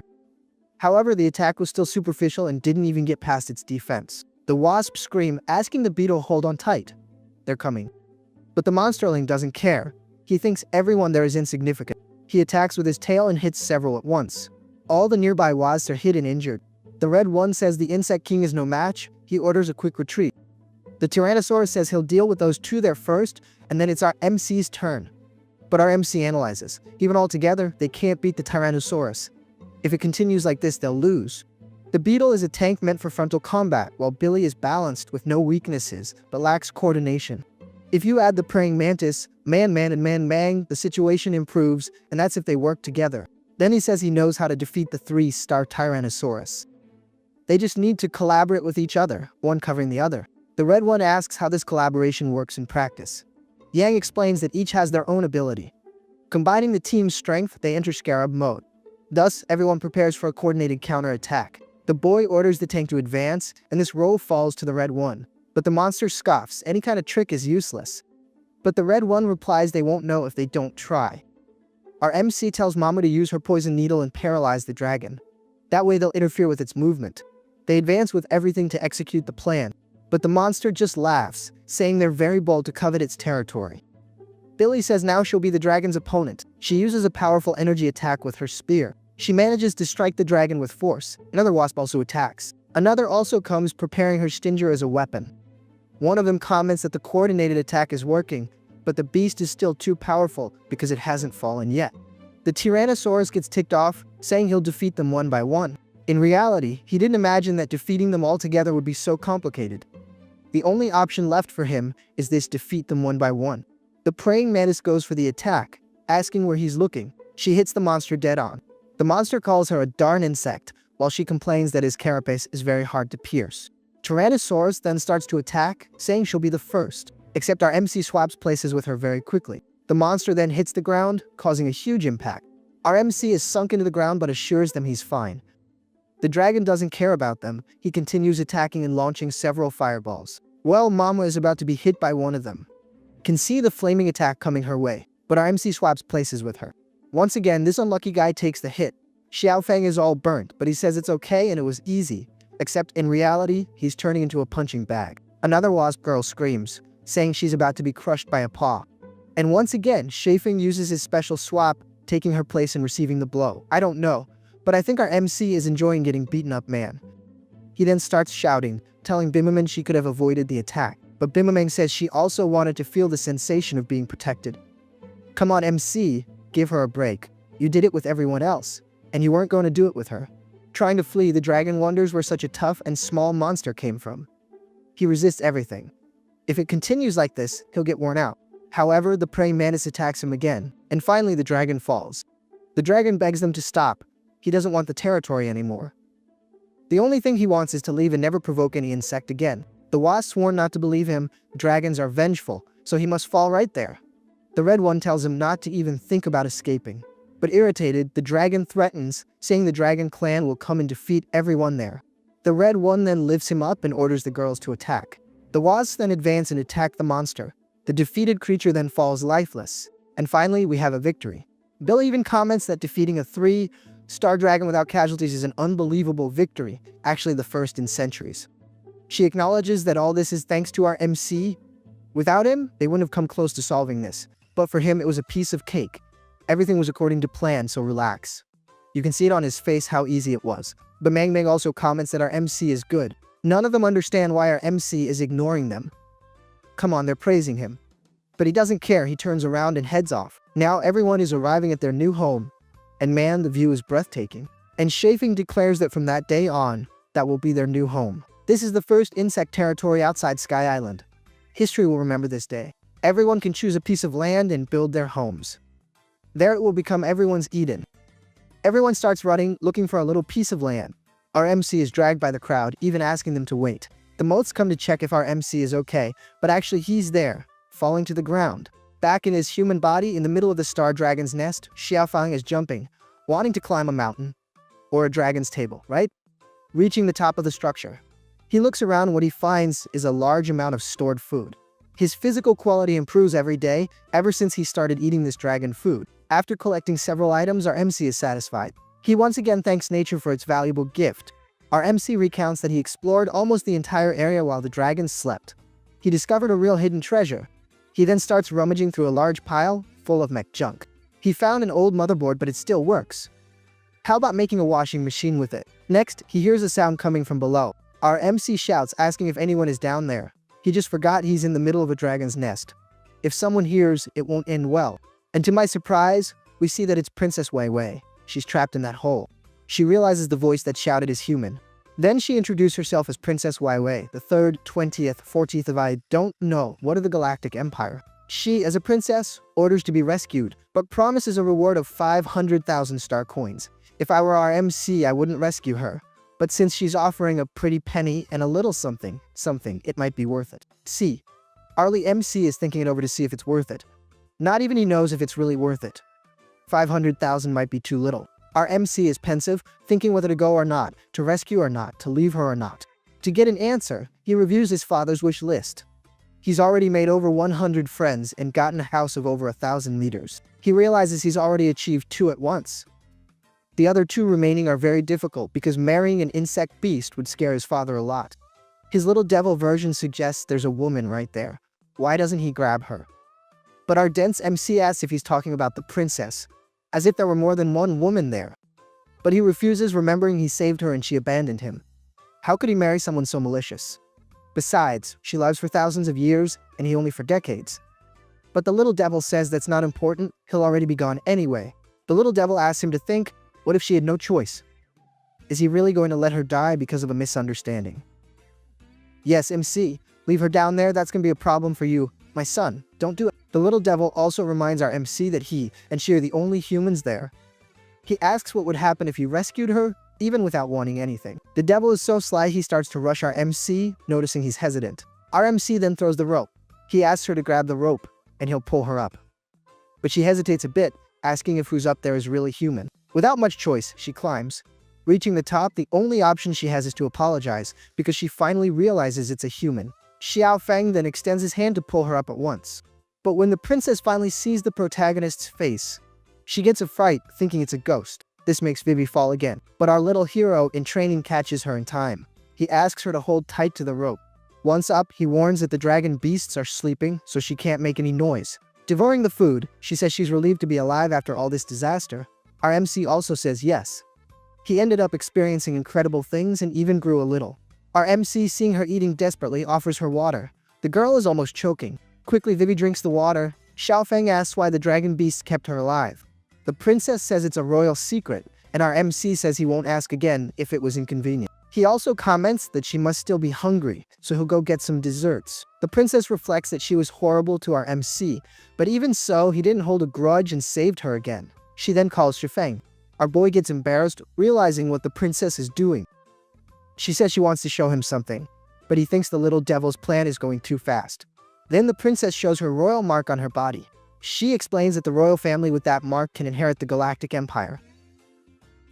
Of course, she wouldn't be taking off her clothes for any other reason. This leaves him impressed. She also has the royal mark. He didn't know humans could have the royal mark like insects. The princess explains that the mark attracts monsters, and any monster that eats her can have its power increased. She planned to attract the monsters and use the outpost to eliminate them, thus gaining influence. But what she didn't know was that the outpost was fragile. She knows she made a big mistake leaving our MC behind, and because of that, she's willing to do anything for his forgiveness. And he asks if she's talking about anything, but our MC says it's okay, he understood the situation. So he asks again if anything goes, and she confirms. But the princess thinks that if she gets out alive, any promise can be reviewed later. But our MC, who is different from this schemer, says he'll do his best to protect her from now on. But Shifeng changes the subject. He says now it's time for dessert, his creation, shaved ice. She asks where he got ice, and he replies he got it from the fridge, duh. Yes, our MC built a fridge there. Xiaofeng explains about the mech graveyard nearby. There he finds parts to make whatever he wants, as long as it's electronic. Vivi sees this as an opportunity to escape. She asks our MC to take her there quickly. Arriving at the location, she deduces that it's probably loot from some dragon. She identifies that all the mechs are level 5 or higher. Even though they're all destroyed, she believes it's possible to assemble at least one functional mech. And the goal is, obviously, to escape. And she proposes they use those parts to build a new mech together. But our MC thinks she must be kidding. Parts weigh tons. It's impossible to move them without equipment. But she's wondering, where is our MC going? At that moment, he remembers his giant wasp form. His current body is all bandaged up due to so many injuries. And once again, he activates his ability, swapping the human body's position with the wasp body. And the swap occurs successfully. It's interesting that the two bodies can swap places freely. But thinking about it, from the wasp's perspective, he always thought he was in a land of giants. But looking now, he starts to question if his wasp body was always that big. It's the first time he sees the insect world from that angle, and the little moth enters the room. And she comes face to face with our MC in his human body. Our MC realizes that even the moth has an oppressive presence. He runs, calling his sister, saying he caught a strange little creature. But actually, the little moth gets chewed out for playing around while our MC is injured. But she says Xiaofeng isn't in the room. But his older sister tells him to find Xiaofeng immediately, and he better do it quickly before she gets mad. Meanwhile, on the eastern border of the lake, the Red One confronts intruders and says this is the king's resting place. The mosquito woman says they came to see the insect king, but the Red One denies the visit, saying our MC is badly injured from the last battle. She questions, asking if they let the king get hurt. Drillmouth calls them incompetent. The Red One, losing patience, tells them to leave. They have nothing more to do there. But the mosquito says if they can't protect the king, it's better to leave it to those who can. Drillmouth confirms, saying it's safer to let them take care of the king. One of them says he'll use force if they keep trying to stop them. But the Red One orders the praying mantis to prepare for the imminent battle. However, this insect, I don't even know what it is already, appears quickly behind her. He uses his characteristic ability, Metal Wings. They then enter a sinister battle to see who wins. Meanwhile, Drillmouth advances against the Red One. He shouts, telling him to taste the power of his drill. "Ooh there!" But he's stopped with just one hand. Ooh there again. The difference in strength between them is quite obvious. He notices Drillmouth has some power as he looks at his hand injured by the blow. And suddenly he realizes the blood from his hand is being sucked. And the one doing it is the mosquito woman, who is approaching stealthily. The darn thing even comments that his blood tastes terrible. The blood of a dragon beast is much tastier. In the distance, other insects notice the commotion and the fight that has started. Mangaman comments that the newcomers are capable and good. Surprisingly, Billy also agrees. She just finds them a bit disorganized, and they'll probably lose because of that. Back in the room, the little moth asks if he really is Xiaofeng. The moth also asks if our MC shrank because of his injuries, but our MC says it's very difficult to explain. Our MC can't reveal that that's his original form. The moth then asks, what the heck is happening outside? Someone explains that warriors came looking for Xiaofeng, but the Red One blocked them, and now they're fighting. Our MC realizes they're looking for him. He thinks that if it continues, the situation could cause problems, so he needs to stop them. Our MC then starts to fall asleep. Xiaofeng wakes up again in the wasp body, and now he's ready to intervene. He comments that the regeneration pool works very well, and his body is almost complete. I just don't understand how he went straight to the pool. But it wasn't just his body that improved, his star energy was also replenished. And out of nowhere, someone orders everyone to stop immediately. And obviously, it's our MC declaring himself the king of insects. He orders an end to that fight. The mosquito woman comments that he's just like the rumors said. The three greet the insect king, while Xiaofeng comments if they were there to cause trouble. She denies it, she just says she heard about the king's heroic deeds, and so they came to join. But our MC asks what deeds those were. Drillmouth then pulls out a list, saying our MC abandoned nobility, led the lower classes, resisted oppression, swore to annihilate the dragons, and recovered some lands. And our MC asks where he got all that from. Drillmouth says he saw it in a flyer. By the way, could our MC sign it? It's just that he's a big fan, you know. Xiaofeng reads the flyer, and it says things like, recruitment order to annihilate dragons, recover ancestral lands, and restore glory. But he asks who the heck made that flyer. Mama pretends he doesn't know anything. The only thing he says is that someone who greatly admires our MC did it. And Bug confirms that Xiaofeng is famous. Other insects appear, saying the flyers ran out, and if they should print more. But, besides that, where can they put this giant statue of Xiaofeng? Mama says to keep printing nonstop. Our MC asks what this business of statues and flyers is, But Mama just says it's a long story. Realizing they've been exposed, Mama tells Bug to run and fix it. Meanwhile, our MC thinks those two are really dumb. The scene changes to the praying mantis, and she's dreaming of her painful past. She vividly remembers how her family was killed by dragons. And when the Red One appeared to help her in that terrible moment, he was the one who took her out of that place full of destruction and despair. They fled desperately from the Dragon Clan, leaving everything behind. Then she finally wakes up from that recurring nightmare. She realizes she had that nightmare again. But now, in her new home, everything is peaceful and tranquil. All the insects are there, working and doing their duties calmly. However, something specific catches her attention. She sees Xiao Feng and wonders what he's doing there. Another tribe introduces itself. They came as refugees from the borderlands and came to swear loyalty to the king. Xie Feng assures that he'll take good care of all of them. In this case, over 200. The elder insect thanks him, and Xie Feng says they're all family, so they don't need formalities. Our MC notices that more and more insect beasts are seeking refuge there. The Red One thinks another major battle happened on the front lines, and our MC asks him, what front lines are these? Billy explains the Wasp MC's agreement. She says that every 5 years, she gathers insects of 2 or more stars to fight on the front. She and the Red One will go next year, and that's why there's such a shortage of strong warriors there. Our MC asks if there are 5 other kings besides him, and Billy confirms. Insects near the island are safe, the rest are protected by the other kings. Besides all this fuss, the eastern region is guarded by 3 Wasp kings. Him, Queen Yellowjacket, and Queen Carpenter Bee. Yep, it's Carpenter Bee, alright. As for the northern region, they say it's guarded by the Beetle King and the Rhinoceros King too. A self-destructibility is granted to all allies of the kings. Hold on, we're not done with the divisions yet. The western plains are guarded by the Grasshopper King, the strongest of them all, a native disaster-level monster. With his Royal Crusade ability, he leaves his allies with improved attributes. Chafing comments that the kings are clearly strong, but then comes the question, why do they keep losing ground? The Mantis appears and explains to our MC that they face 4 dragon generals, each with an astronomical 6-star disaster-level power. These terrifying powers were granted by the Dragon King himself, who is also a 6-star disaster level. Besides, the Dragon King is with his elite on the hunting grounds.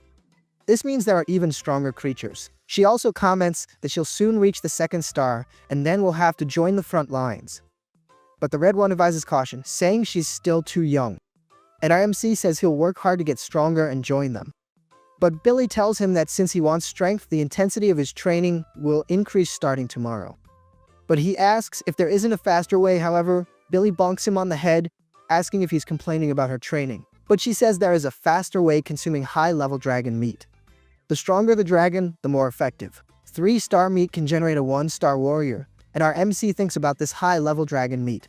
Back in his human body, Shifeng says he has the material and energy to build a mech armor. The problem is the blueprint.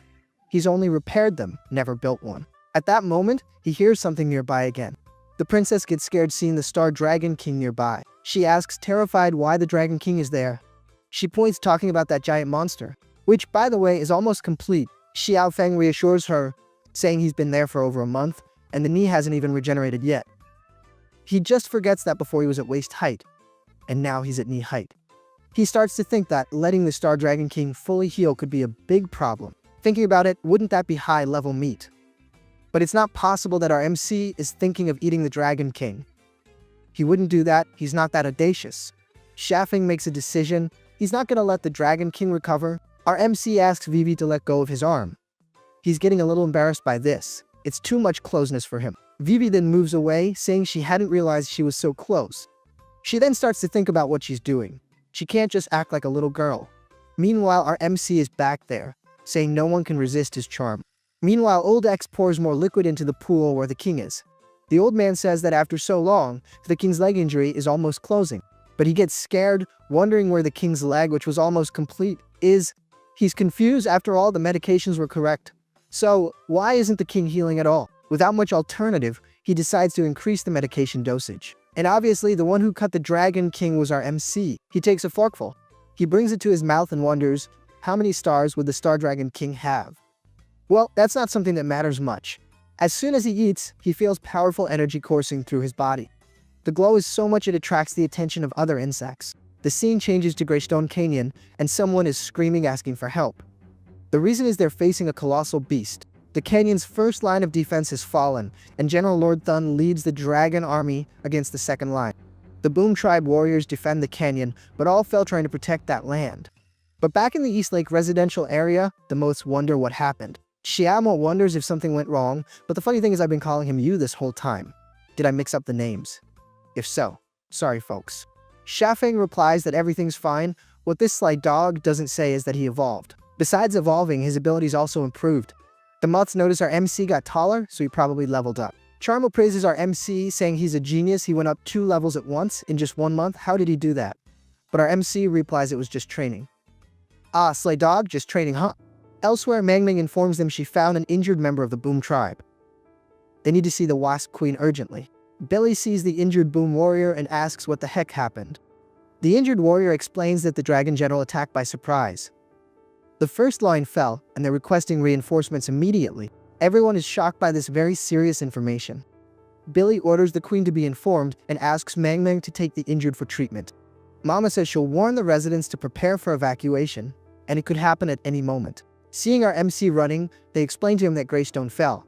And this happened because Queen Boom was injured and weakened the royal power, and consequently, the stellar armor. Hearing this, Shafeng says he's totally against evacuation. The Red One asks if our MC leveled up, but Shafeng just ignores him. He's there questioning why the evacuation is happening, since they fought so hard for that land. Even saying it's temporary, our MC says he's not leaving. But Billy tells him there's not much to do against General Taiyuan. Billy explains that even if they're not the target, the 3 star dragons pass by killing all the insects. And that's why they can't face that army. The others ask Shafeng to forget it. They're already used to this back and forth.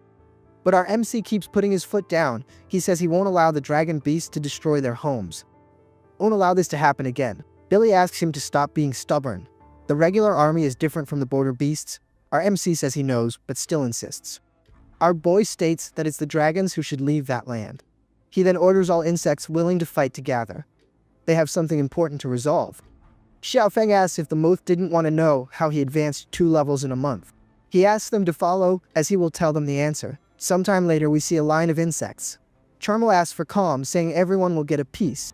The darn MC made a big soup with the Dragon King's essence. The wasps, who don't understand anything, ask why Xiaofeng made so much soup. Even though she has more meat than the others, Billy comments that the insects don't compare to Taoyang's army. Shafeng is deluded by the previous victory, according to her. While eating, she thinks that later she'll try to stop him, so he doesn't do anything idiotic.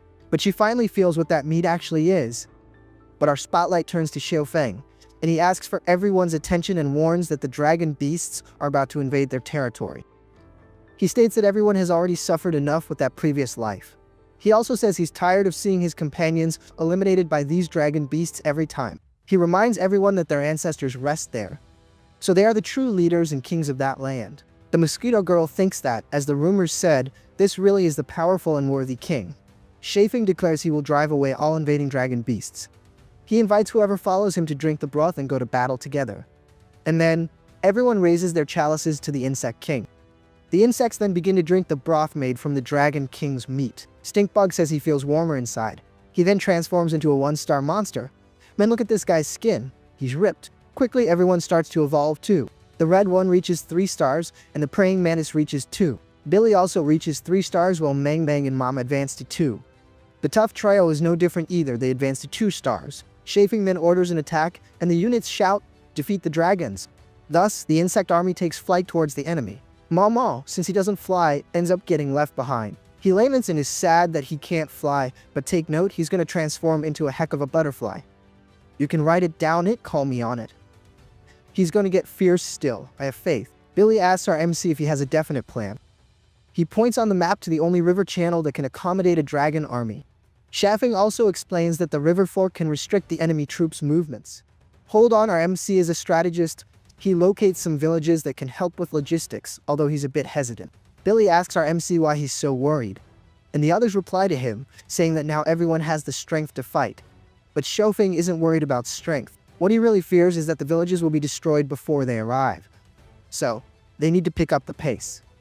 But Billy knows the risk of speeding up and fighting exhausted. The warrior understands his desire to save the insects, but she warns that leading by impulse can wipe out everyone there. Shafeng doesn't accept standing by and watching his relatives be eliminated. So, he asks for a group to go ahead. Meanwhile, a canyon village is invaded. An insect begs Lord Dragon Beast to spare his daughter and wife. He even says he's willing to become a slave and do anything to save them. The dragon, in a good mood, gives him a chance to become a slave. But because he's a smelly insect, he can only save one person. Man, seriously, our MC has to beat this guy up, just for this. This darn thing still asks which of the two he should eat, since he finds both delicious. The dragon then asks, why doesn't the father decide quickly which one he wants to off and which one he wants to keep alive? Since the father doesn't choose, the dragon decides to eat the little one, since he's not very hungry, and the child starts screaming desperately for her father. Someone shouts for Feng to come back immediately, but he accelerates, flying at high speed. He activates divine speed to get there faster. Seeing the dragon about to devour the child, he flies with full force and punches the monster. The sudden attack catches the attention of all the monsters in the area, and thank goodness, Xiao Feng comes quickly and saves the family in danger. They ask if our MC is the drone king.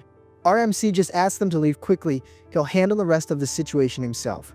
And the father thanks the king. And the dragon asks which blind insect spoiled his mood. Surrounded by monsters, Xiao Feng questions why they destroyed the village. He says the residents just wanted to live peacefully. The dragon scoffs, but Xiao Feng, irritated, says they could all leave, without exception. Except the dragon asks if it's just him there, a mere 2-star insect. But Xiao Feng says he's not alone in that battle. The arrival of reinforcements surprises all the monsters, and they begin to wonder if that in the sky is a meteor shower. But that's the insect troop arriving in attack formation. The dragons start shouting that the enemy is attacking in large numbers. The dragon leader wonders where those troops came from, since they didn't receive any information. But no matter what happens, they will eliminate everyone and take the reward. The leader then orders all his subordinates to advance. They then advance to combat the insects. The insect army, about 5,200, faces the dragon army of more or less 8,070. Billy tells our MC to stop being reckless and hide, and the red one agrees with this. The fight from now on is with them. But our MC replies that he's very sorry, but he's not that coward from before. Billy reinforces again for him to wait before acting. She then orders them to go straight to the leader, following and protecting the insect king. A subordinate dragon notices there are 3-star insects, except the 3 dragon leaders are also 3-star. He realizes the situation could get complicated, but nothing stops our MC now, who is advancing without mercy. He realizes that combining allies' abilities has better effectiveness. The boy calls this combination Cutter Mode. But suddenly, a celestial dragon appears quickly behind him. The dragon even says he will be the source of star power for the army, and he hits our MC with a celestial thunder attack. The enemy thinks that by eliminating our MC, the insect army will collapse. He's a 3-star level celestial dragon. Xiao Feng coughs, noticing the dragon can release lightning. He admits Billy was right. They are much stronger than the East Lake dragons. The dragon explains that using the power of elements is a sign of 4 stars. So, please, our MC shouldn't compare him to those useless ones. He throws lightning towards Xiao Feng, but the dragon notices our MC's speed in dodging attacks. Immediately, he launches another, more powerful lightning attack. One of the subordinates comments that the thunder spear locks onto the target. He orders the other subordinates to hunt the rest of the insects. But what he didn't imagine was that Xiao Feng would swap places with a monster using his ability, and the subordinate dragon ends up taking the attack in his place. Meanwhile, the red one is dominating the other monsters on the front line. Every warrior and insect is giving their all in this battle. The battle seems intense on all combat fronts. One of the armored dragons says it's useless to try to hit him. His skin is too tough, but the red one activates his gigantification ability. The red one, almost twice the size of the armored one, asks how he's doing now. The dragon is then attacked. He's thrown against a rock. The red one shouts that the dragon is going down, and the monster fears, saying that a few more punches and he'll be off to another life. To save himself, the dragon quickly sheds its skin. He thought it would be easier to win, but apparently he was very wrong. He also admits the beetle's physical strength is too great, and he can't confront him, not head-on. He then turns and starts digging a tunnel to escape. The red one realizes he's going to try to escape underground. The beetle thinks about entering the tunnel to go after him, while the dragon thinks that's a good opportunity to attack. Seizing the chance, he attacks from behind. He tries to activate his phantom bite. But what he didn't imagine was that the attack wouldn't work out at all. Without much option, he starts to spin his body. The red one then throws him far away, telling him to get away. However, the dragon manages to tear off a piece of his skin. Running again, he admits he'll do this until he completely finishes off the beetle. The red one realizes the enemy dragon is quite astute. Meanwhile, Fenglai is attacked by another powerful dragon. She uses the Starlight Shield and defends herself from the attack. The projectiles are successfully blocked. Then she quickly advances towards the dragon opponent. The dragon notices she's entered its range. A monster then raises its tail. Quickly it attacks again. She blocks but is thrown back by the force of the blow. The warrior realizes his strength and reach are superior, and this makes the fight very difficult. Elsewhere, a flying dragon scoffs at its opponents, calling them trash. The wasps complain that with strong winds, they can't even fly, much less open their eyes. The flying dragon mocks, wondering how it's possible for two star insects to be challenging him. He then activates one of his strong wind abilities. But the wasp warriors don't intend to give up. The flying dragon asks for more reinforcements. The terrestrial one calls the insects weak, and the armored one asks if anyone can swap with him. The insect warriors know they need to continue, or Shofeng will be in danger. Suddenly, another dragon is knocked down on the battlefield. This puts the other dragons on alert. The armored dragon recognizes the fallen one as Terraclaw, a 2-star chief. How did he get into that state? The wounded dragon warns everyone to be careful with those 2-star insects. Bluewing thinks the 2-star dragons are no big deal. Mosquito even says a dozen of them isn't enough, not even for a snack. Mosquito asks if those aren't the wasp leader and the beetle. She also comments that it seems they're having a tough fight against their opponents. Wing notes 3 3-star dragons, while Drill gets excited, wanting to fight them. The flyer notices the insects defeated the 2-star elite. The flying dragon orders the dragon brothers to teach those insects a lesson. The 3 dragon leaders prepare for battle against the newcomers.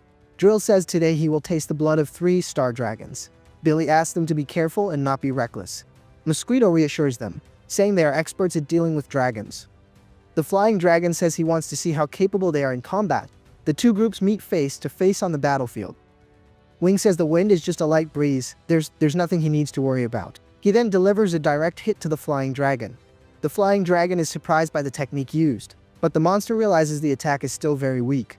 It only caused a small wound. But Wing says that's already enough for the plan to work, since the dragon's blood will now continue to gush non-stop.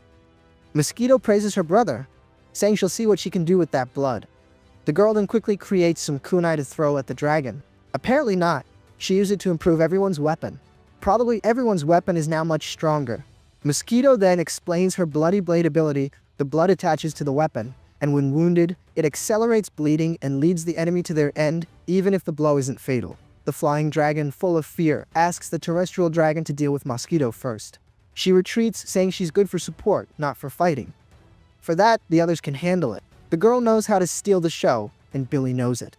The warrior remembers her mission is to protect Shefeng, so she can't take too long. So, she needs to finish the fight as quickly as possible. She enters her full battle mode, releasing her energy. She declares she fights for the honor of the Wasp clan. And she doesn't stop there. She orders the dragon beasts to prepare for the final attack. The terrestrial dragon advances against her with full fury. He attacks but Billy dodges. The dragon realizes she's very fast. However, right after, he launches several projectiles in her direction. But our warrior manages to dodge all the shots. She prepares her special spear blow. Hits a monster right in the head. I think the dragon took a nap, I'm not sure, but I think he wanted to take a little snooze. She then says the rest is up to Mosquito Girl. Mosquito gets excited, realizing now she can drain all the dragon's blood. The dragon starts screaming in pain, seeing its blood taken. He even asks her to return his blood. Drill asks if the armored dragon is hiding. Following the enemy's trail, Drill goes after him. He finds this sneaky dragon's hiding spot. Smiling, the insect warrior goes for the attack. The dragon then gets a drill in the butt. Ooh, there? 1,000 times? Drill asks what it feels like to experience 1,000 years of suffering. He says he learned this move from a blonde-haired human. Irritated, the dragon says he's going to finish off that smelly insect. But before he can, someone grabs his arm. The armored one asks if the person doesn't see he's busy. He just didn't realize the one holding him is the red one. Yeah, I think now there's no escape, he's going down the drain. He asks them to wait, surrendering and promising never to invade the insect's territory again.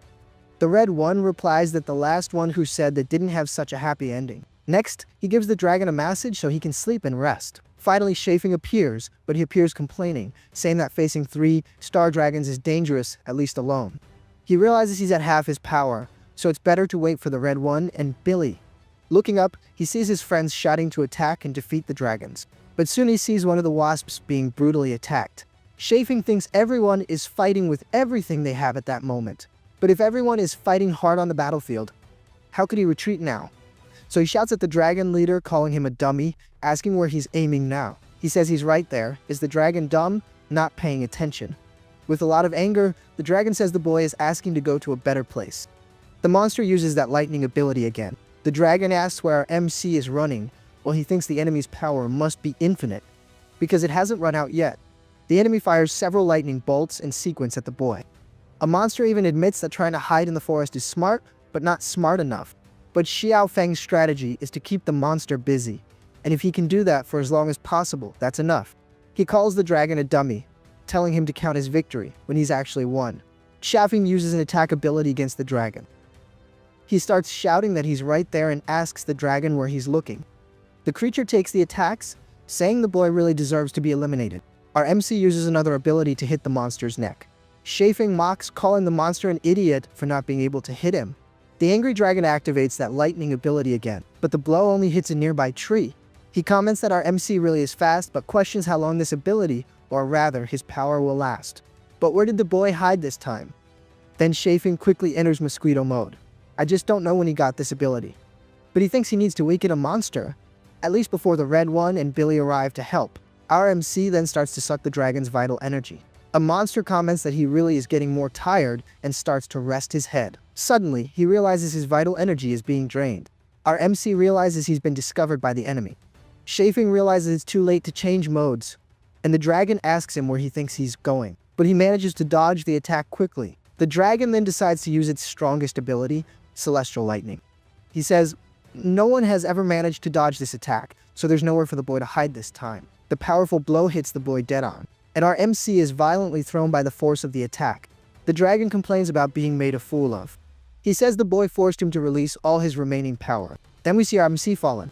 Due to the impact, he can't even move. Right after, the dragon grabs him by the neck. The monster says he finally caught the little rat. He says now it will be our MC's end. It was really expected that a 3-star would win against a 2-star.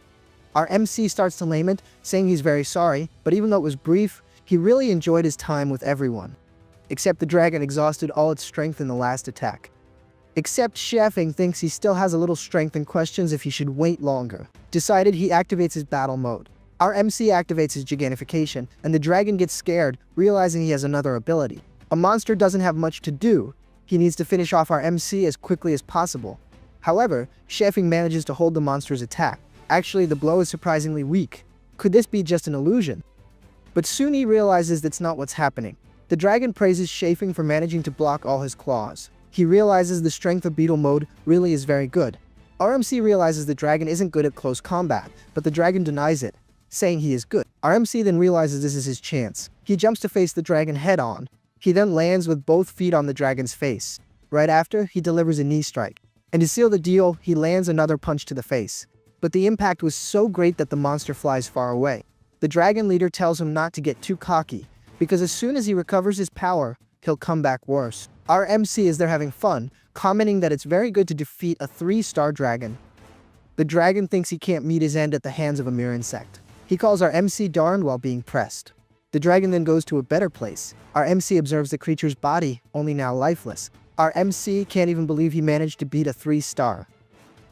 Where's the phone so he can take a picture of this moment? The flying dragon also sees the bodies of his defeated companions.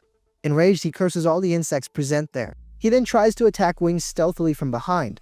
The treacherous attack hits Wing directly. The dragon once again shows his arrogance, saying the same old blah blah blah. The mantis asks for support to help Wing.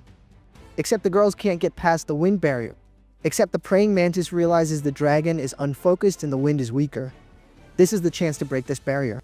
The blade's cut should create a vortex opposite to the wind. So she gives the idea of working together, staying at the tip of her blade, and then she can launch both of them. Mang finds the strategy bold, but it could be very good. The two warriors then prepare. The praying mantis asks if Mang is ready, and right after she launches her with full force.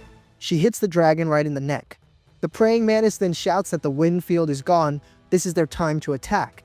All the insect warriors advance against a single enemy. The praying mantis uses one of her cutting abilities, and thus she puts a definitive end to another creature. Finally, Billy asks about our MC, and Mama says she saw him being chased into the forest. Billy is surprised by this, thinking Xiao Feng might be in great danger. The red one says his stellar armor is still active, so that's proof our MC is still alive. So everyone starts working together to find our MC. The armored dragon comments that Xiao Feng is probably resting now. Except, wasn't this unfortunate fellow already gone? What's he doing there alive? But he continues, saying his leader is the strongest among them. Maybe even together they couldn't beat him. He also says his boss likes to play with his prey before the end. At that moment on the horizon, they see a dragon's silhouette approaching, and it's getting closer and closer. All the insects are distressed by this unexpected arrival. The armored one says his boss is back, and this sly dog's time has come. Billy asks everyone to prepare for the final battle.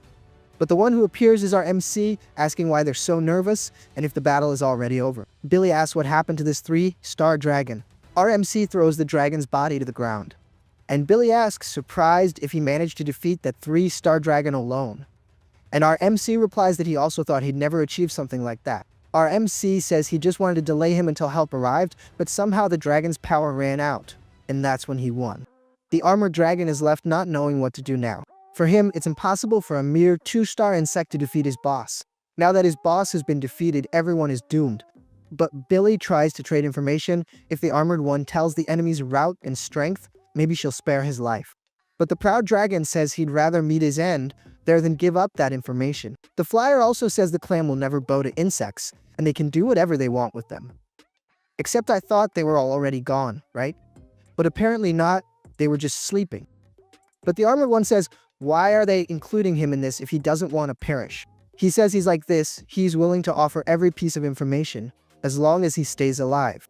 Billy, suspicious, remembers the dragon threatened all of them, and this change could be a trick. But the dragon says that was just a misunderstanding and everything's cool. He tells the other two to shut up, since unlike them, he still wants to survive. He says he's different from the other dummies back there. He also says they can ask whatever they want. Just ask, and he'll open his mouth and tell everything. What matters is getting out alive, the rest is just the rest. The dragon thinks he was lucky to find the insect king. He plans to escape, recover his strength, and then gain credit with all this. But Shifeng finds it suspicious. As suspicious as it is, he also needs information, right? So he'll have to close this deal. But he finds a solution quickly. He asks the insect girl to suck all the dragon's energy. Then I want to see him escape.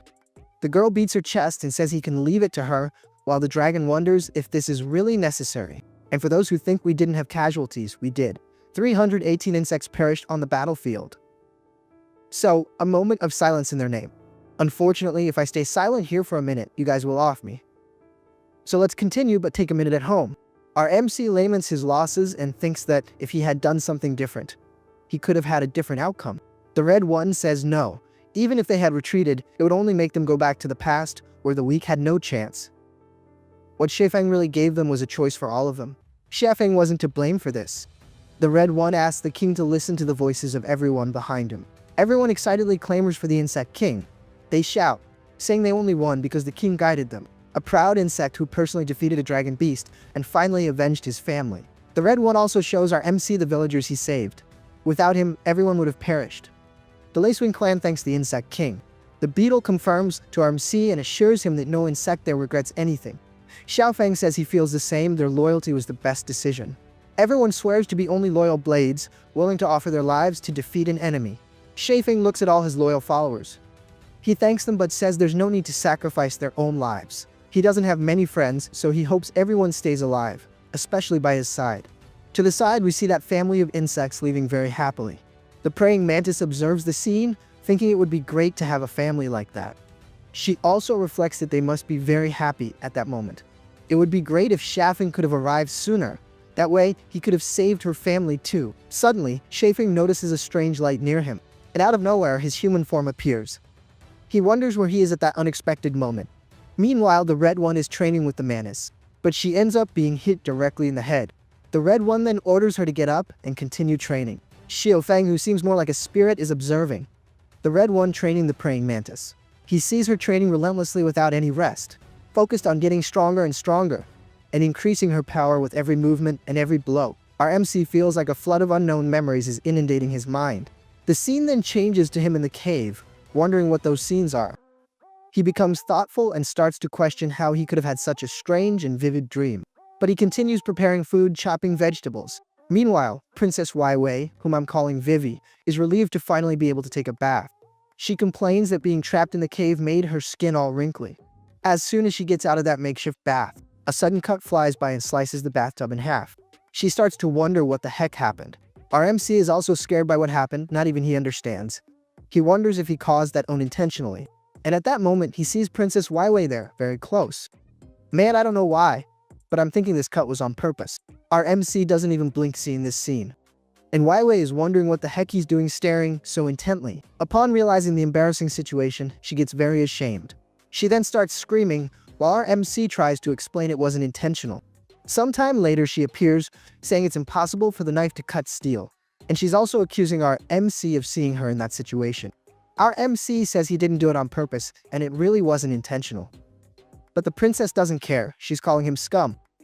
She demands 100,000 coins in compensation to forgive him. But where is he going to get money at that moment? But she insists, since he saw her in that situation, he must compensate her. He even agrees, saying he understood.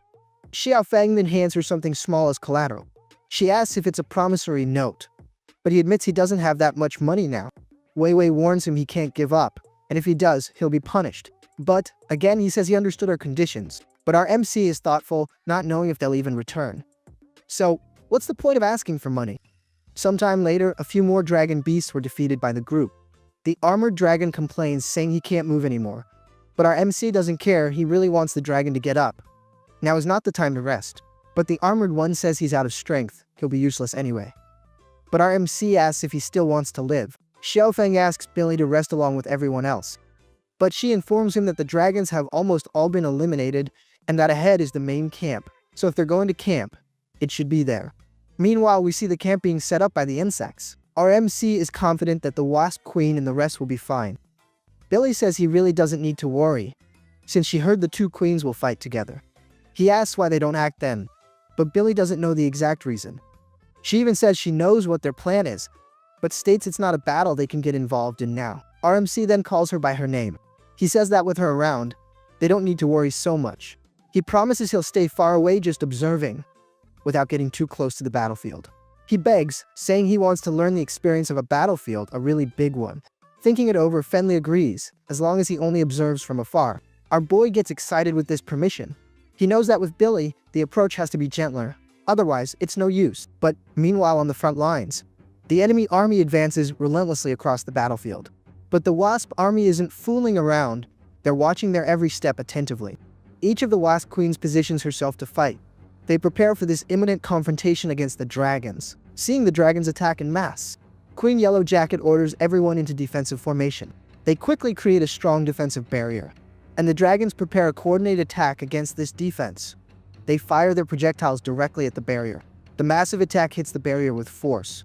The dragons don't even wait, they continue advancing. Still in formation, the Wasps quickly prepare a counterattack. They hit several dragons advancing against them. Right after, the Wasp warriors also advance for combat. They even manage to injure some monsters. Queen Carpenter Bee prepares a powerful area support ability. Tricky little name to say, Man. The wounded Wasps on the battlefield begin to glow. They begin to heal quickly from their wounds, completely regenerating all their wounds. The battle continues intensely with attacks from both sides. Gradually, more and more dragons are defeated by the Wasps. Suddenly, something from afar catches Queen Yellow Jacket's attention. She attentively observes a distant point on the battlefield. Chafing finds the battle simply incredible to watch. He comments the dragons are being suppressed. Billy explains that the Wasp elite force, they've been used to fighting on the border for a long time. Their lineage is intertwined for generations, and this allows the army to benefit from the abilities of both queens, and best of all, simultaneously. She continues explaining that the queens have reproductive duties and take turns guarding. This is the first time they've appeared together. Our MC thinks the Wasp Queen is incredible. The queen, in this case, his mom, right? His adoptive mom. Since there are two there, right? I had to define who it was. The queen smiles, feeling our MC's presence nearby. Both realize Shay Fang is there, observing the battle. Queen Yellow Jacket comments that he's grown a lot since the last time. The Dragon General is getting closer and closer. He orders everyone out of the way, as he himself will handle the situation. They are shocked to hear the general will handle everything alone. They then start running desperately away from there.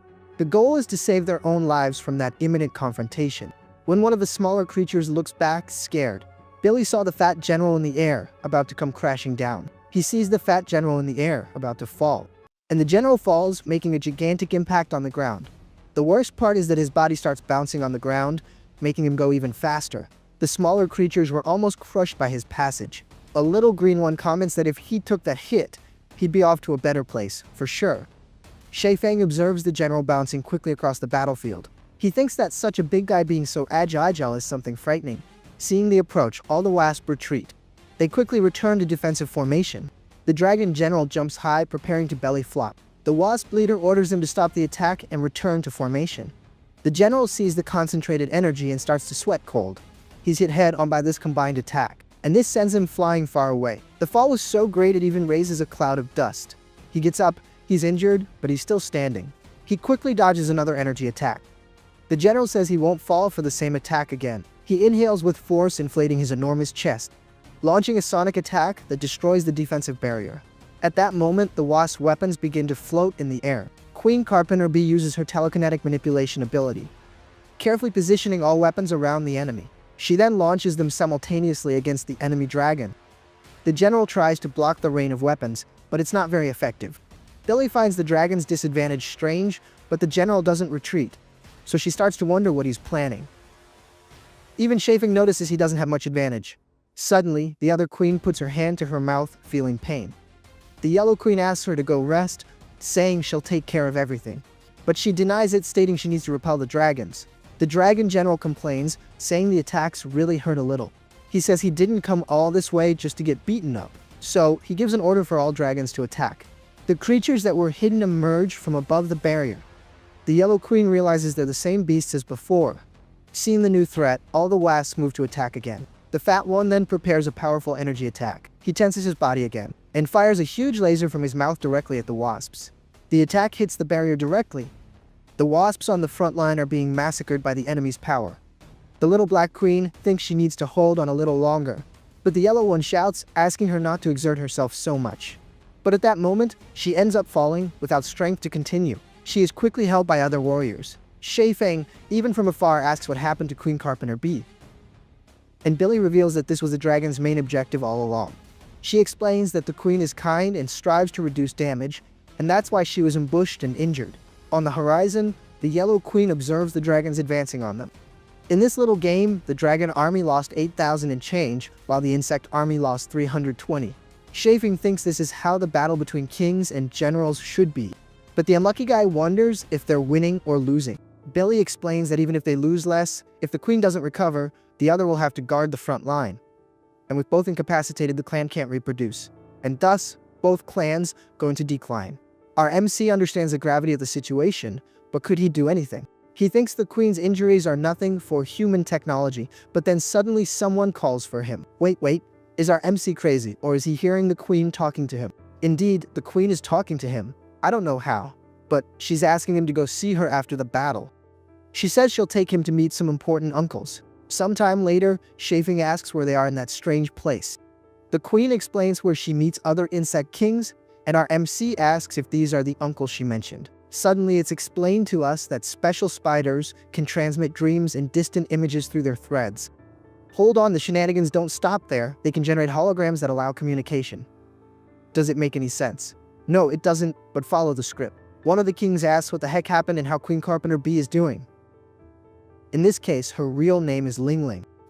She informs them that the queen's injuries have returned, and she needs to rest to recover for a while. Chafing observes curiously, wondering if those really are the insect kings. The grasshopper king comments that the dragon invasion isn't simple. They must have discovered their weakness in time. The rhinoceros beetle king asks Queen Ling Ling to rest and recover. The king thinks she's weak and shouldn't have gone to the battlefield in those conditions.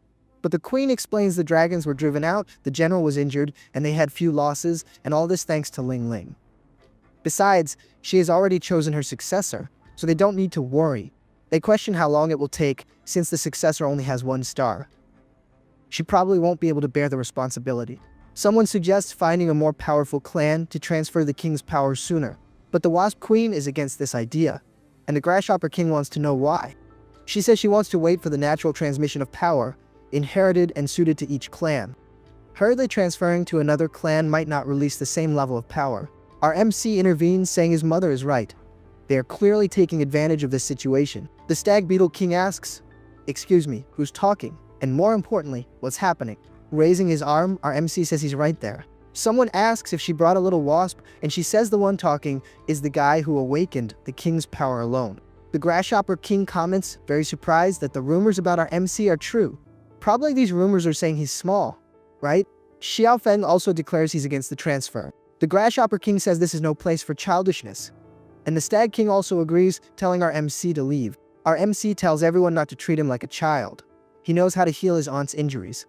Come on, my MC, I love you, man, but you're making it complicated for me. You say not to be called a child while calling the queen Haunty. You're breaking my chops, my man. In this case, he argues there's no reason to take her power. The Stag King tells him not to contradict his uncle and stop throwing a tantrum. Please, don't make him use his iron fist. But Shafeng retorts that he doesn't consider him an uncle. They're not even related. The queen observes the scene as one threatens the other. The Grasshopper King orders them to stop arguing. He also proposes to give the little wasp a month to try. If it doesn't work, they can take the queen's power. Sometime later, our MC is getting chewed out, as always, once again being called reckless. But our MC says he didn't lie, he really has a way to heal his aunt. But he also admits he's not 100% sure.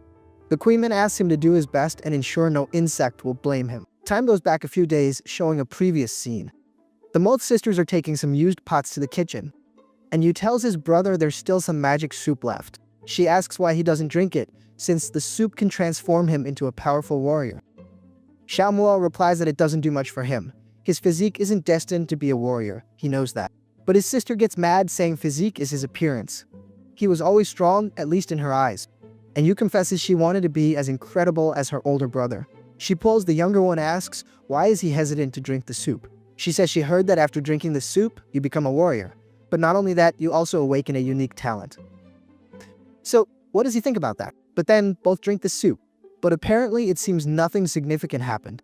They don't feel that extraordinary physical strength. It increased, but it didn't increase that much. And Yu comments that the ability he feels doesn't seem suitable for combat. Meanwhile, the armored dragon begs them to wait before acting. The red one asks a classic question. Foot or hand, my partner, you only have two choices. The dragon desperately asks for help, while Xiaofeng asks what they're doing with him. Mang explains that prisoners who cooperate are released, but before that, they lose a limb. It's like a precaution so they don't fight a rabbit in the future. But someone explains that although it's cool to eliminate them, it would make dragons less prone to surrender.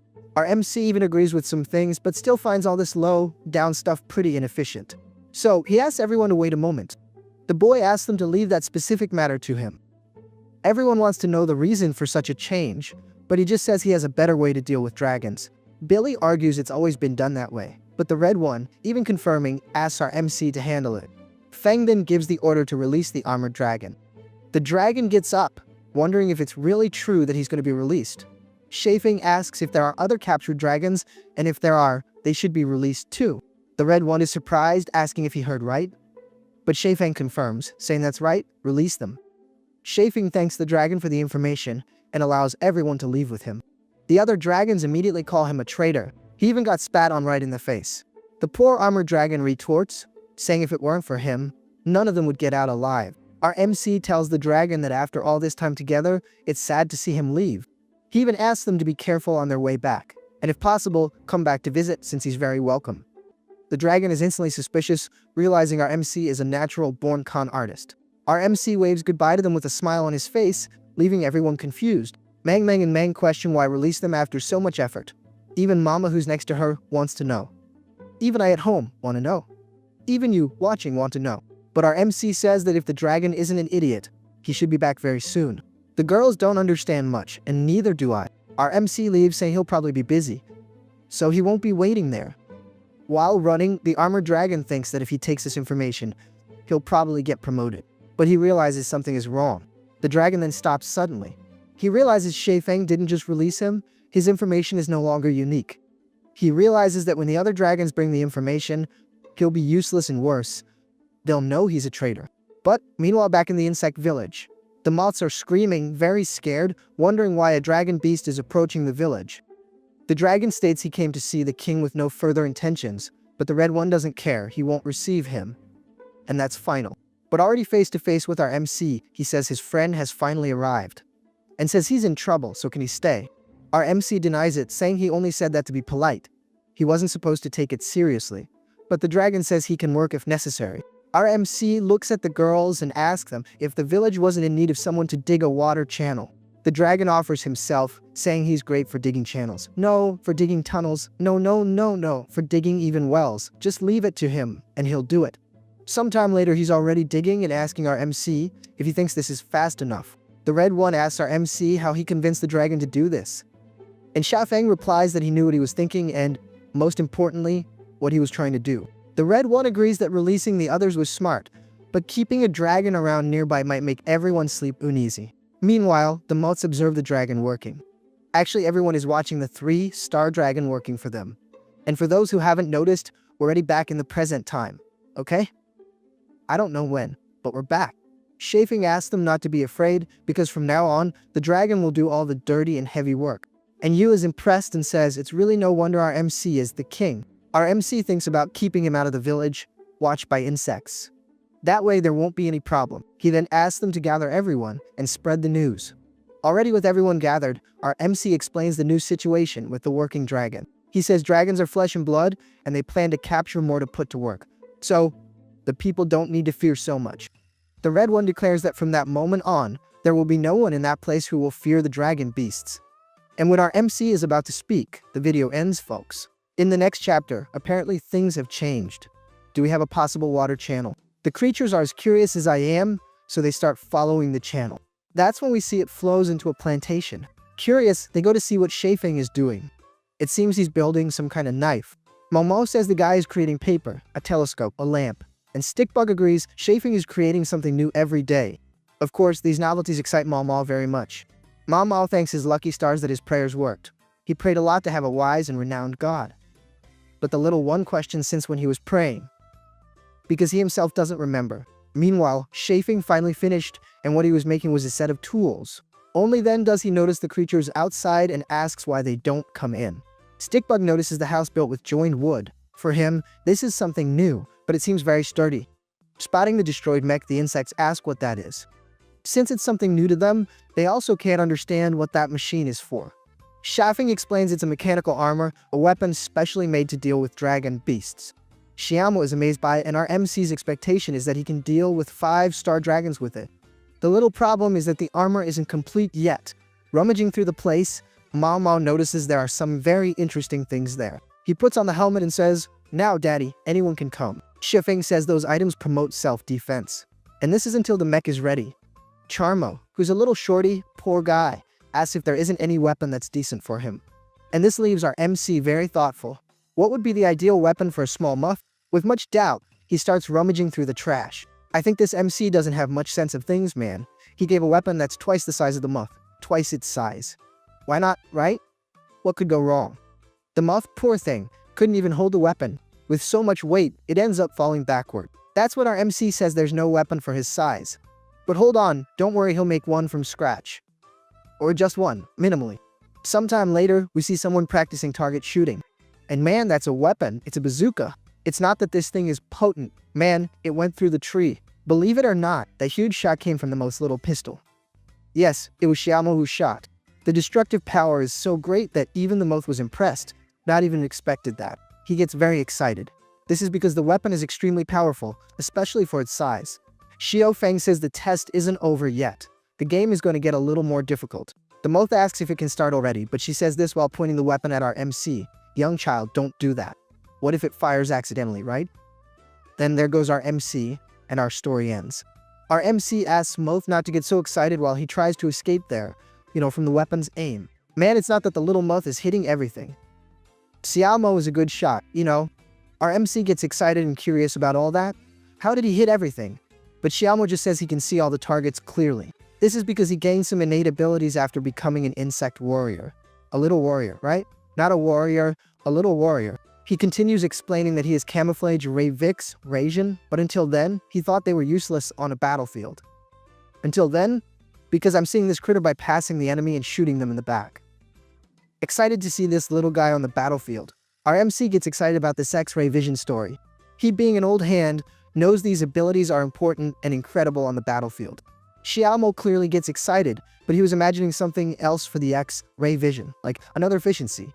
There's no reason to go back just for war, right? Xiafeng can already imagine the tactic. Hide, shoot, camouflage, and change position. But then, what does the kid think? What would be the result for him? Xiamo replies that clearly the enemy wouldn't find him, allowing for continuous ambushes. He can kind of understand the potential of all this, but suddenly everything changes. RMC starts to see flashes of Xiaomo's past memories.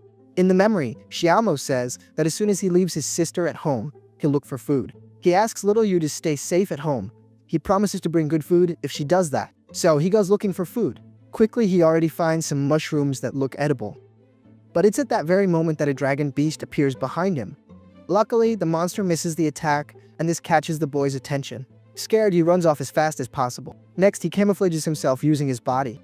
That's when the creature passes right by. Without the monster noticing, he leaves. And remember, at no point did he leave the food behind. Later, he was already preparing food for his sister, and apparently she liked it a lot, okay? Even licking the plate. Seeing all this in the boy's memory, our MC realizes this kid has been good since he was young. Always strong and brave. But then, out of nowhere, the scene changes to a desert landscape. There we see our MC and a small team gathered. The King of Flies says they've reached the right spot. And that crevice is what they're looking for. Our MC questions why they live there with so much land outside. The red one says it's probably to avoid dragons, which are usually right in the fertile lands. Besides, that place is quite famous for exile and a lot of turmoil. The fly explains that criminals, outcasts, and deserters go there after traveling a lot. There it's a totally barbaric place. What lives there is the law of the strongest. They hunt each other for food, besides the stench that is unbearable. And it's in this place that the famous mud wasps are. Their leader complains about eating leftover food again, so she refuses to eat and throws the bowl far away. Only the bowl falls on someone's foot. I thought it might be our MC, but that hand definitely isn't his. It's the beetle. He reminds the leader that food there is a very precious thing, but the leader prefers to go hungry than eat that. It's at this moment that our folks enter. Our MC already says it's been a long time since he saw the wasp. Irritated, she already asks who dares to invade her territory without permission. The red one asks her if she forgot them so quickly. And our MC says it's him, the king, the new king, Xiafeng. Recognizing him, she's instantly surprised. Instantly, she also gets distressed and says this time she won't be intimidated. But our little guy is there with another objective. He wants to give everyone a new chance to get out of that cursed place. The proposal catches the attention of all the mud wasps there. The leader says it's not necessary and invites him to stay, promising that she and her sisters will take good care of him. Yeah, it sounds like a very good deal. I'd make that deal. Our MC sighs, realizing she never changes and never learns. He then proposes a chancer. If anyone can take him down alone, he'll reconsider. The leader orders the dung beetle to go there and take the boy down. So, the muscular one accepts the challenge. He already prepares an attack, but our MC actually just stays very calm. All my expectation for this attack went down the drain. Our MC managed to stop it with just his hand. The beetle apparently starts to tremble. He surprises our MC, now a 1-star warrior more. As he lets the dung beetle pass right by, he explains he now has 2 stars. I thought he was going to let the dung beetle pass right by, but apparently he comes back with the attack. And there goes brother roll. The leader doesn't quite believe it. Her strongest subordinate was defeated with a single blow. Xiaofeng says he sincerely isn't there to negotiate with them. But he wants a result quickly. Are they going or not? Faced with this power, they kneel and swear loyalty to the insect king. There's not much to do, right folks? Just accept. Clutching her pillows, the insect leader comments that she doesn't expect our MC to value someone like her. But she promises all her servants will do their best to serve him and produce descendants. Yeah, our man gets worried, but he shouldn't. There are already 3,000 waiting there, now there's even more here. Oh, lucky guy. It's at this moment that the praying mantis removes her cloak and positions herself behind our MC. Scared by the pincer, the leader then asks what they want to do. I think actually this praying mantis is jealous, huh? I just think so. She orders the wasp to show more respect to the insect king. I knew that was jealousy, I knew it. Observing our MC's guards, Dung Beetle questions himself and says out loud, how did they manage to level up now? They're at the 2nd or 3rd star. How did they do that following that dead weight? This clearly irritates our MC. He states the objective there was to recruit the clan, but if he doesn't want to swear loyalty, so be it. So, our MC leaves, taking everyone with him, and Roll stays behind. The red one asks if Dung Beetle isn't going with them, but the black beetle replies that he's a failure. Maybe that's his place. But the red one questions if he wants to bury himself there.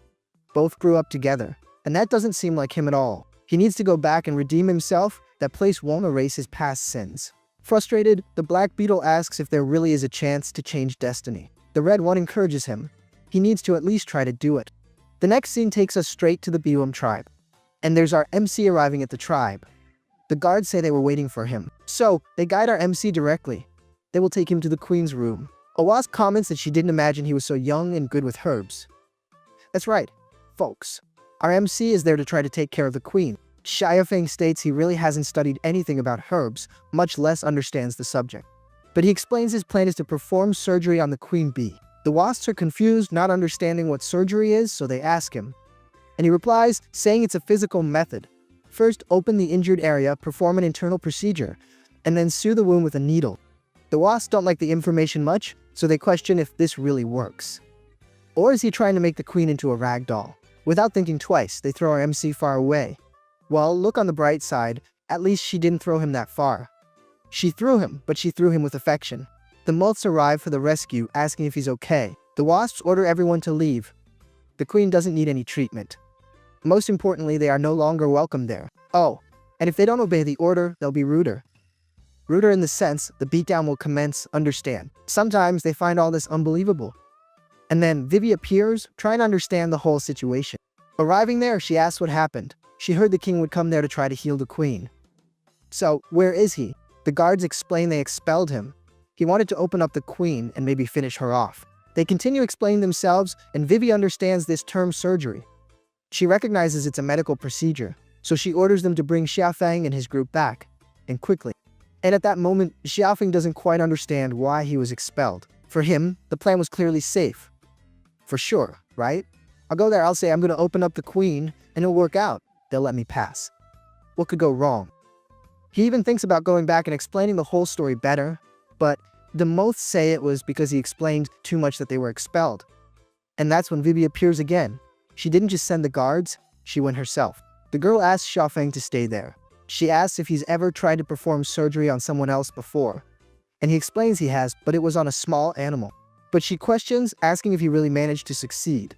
But Xiaofeng replies that he succeeded, quote unquote, right? He got about 80%. Apparently, that's enough for her. So, she asks our MC to go back and perform surgery on the queen bee. I don't know if they're bees anymore, if they're wasps, but if I'm not mistaken, they're all wasps.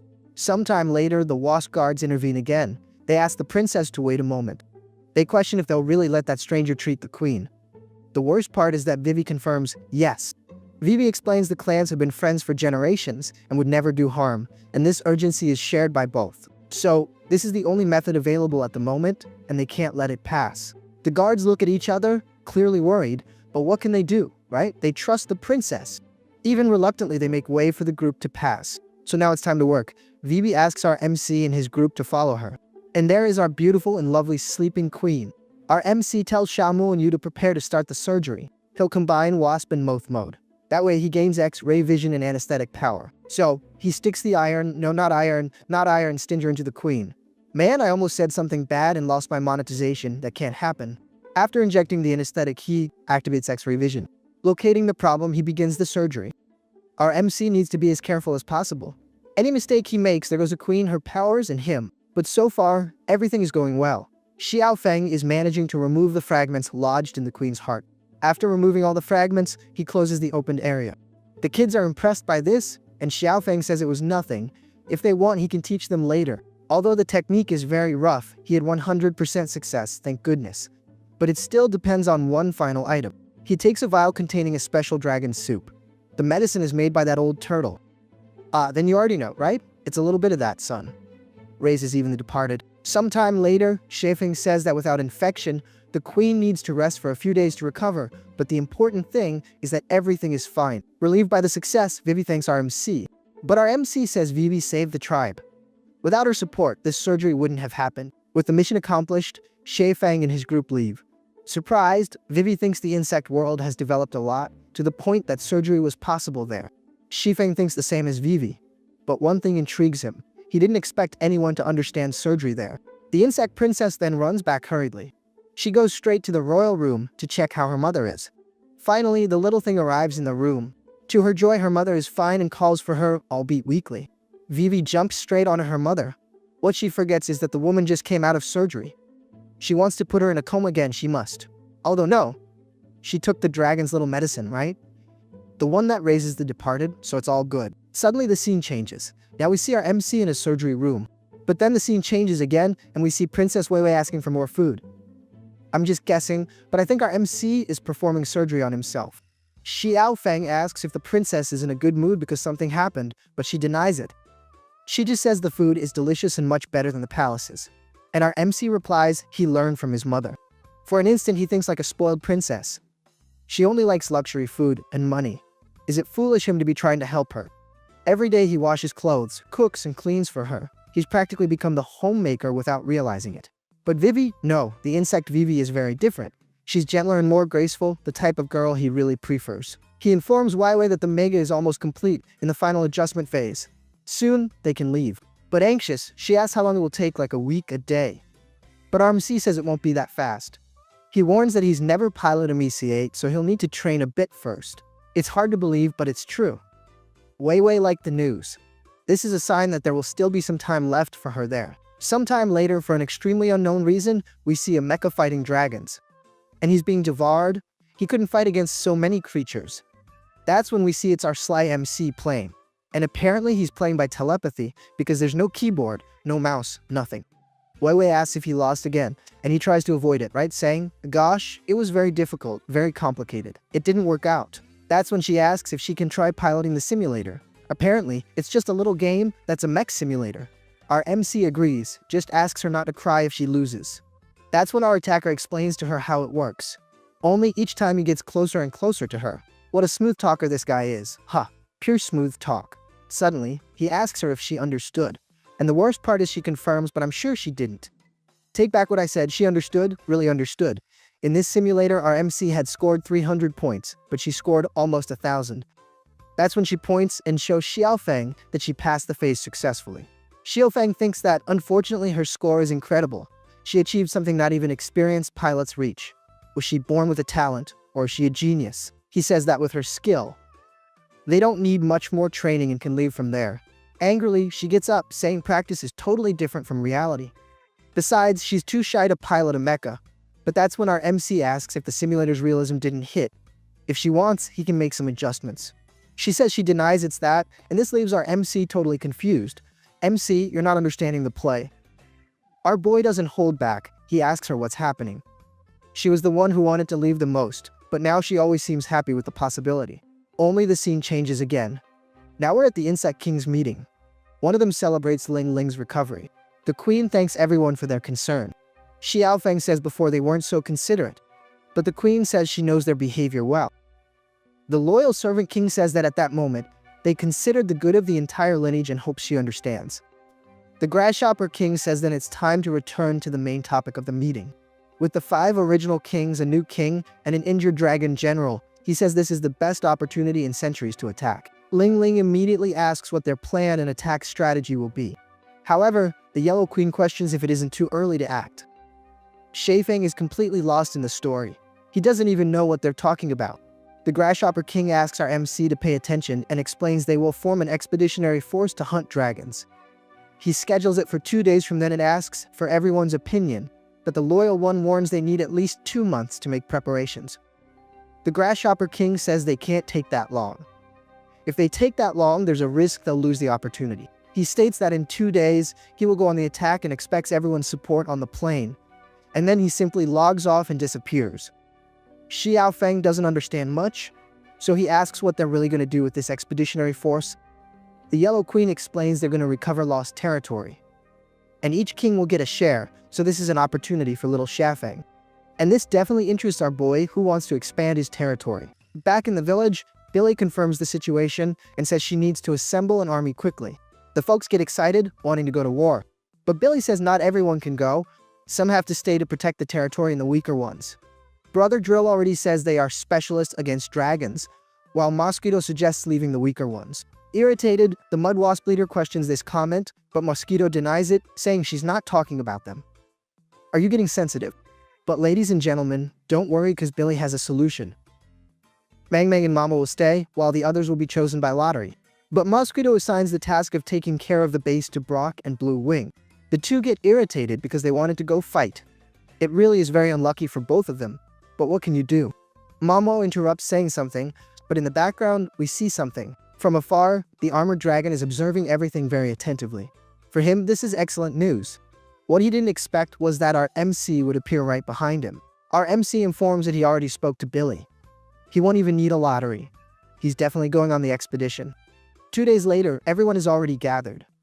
And the Grasshopper King thanks everyone for their presence. So, He explains that dragons invaded and enslaved their brothers for millennia, and asks if they just stood by watching this.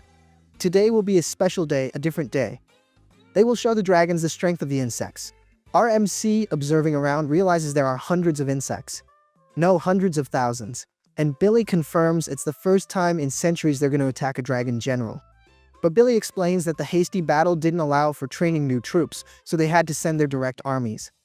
In this case, the elite of each kingdom. One of them is the Titan Legion, which belongs to the Rhinoceros Beetle King, indeed a very powerful army. Its commander, Golden Helmet, has already defeated 5 level 5 dragons and 11 level 4. The Stag Beetle King's army is also very strong.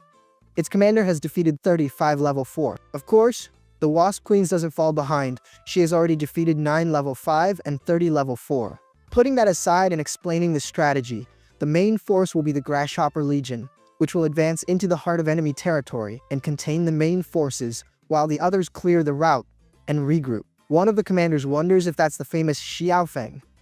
Another heard he went to 2 stars extremely quickly. That's when she approaches Xiaofeng and asks if it's really him. And of course, he confirms. Billy greets Jing Jing, saying it's been a long time. Xiaofeng wonders if that's Billy's sister. Ding Ding says she heard she would take care of the new king, but does she have the skill for it? But Billy immediately retorts, saying there hasn't been any problem so far. RMC intervenes, praises Billy. She defeated a 3-star dragon alone. Vivi comments she heard Billy is the closest in strength to a king, but her subordinate scoffs. She has more time on the front, so she's probably stronger. Folks, I think I made a little mistake, so I'll rearrange the commanders. That one is the Yellow Queen's commander. The other from the previous scene is the Black Wasp's commander. And Billy in this case is our MC's commander. Got it. Jing Jing says Queen Wasp Mother preferred our MC to stay, but he didn't listen. But she understands that kings need space to grow. So if he needs help with anything, he can call her. Xiaofeng tells them not to underestimate them. They are strong too and can handle everything themselves.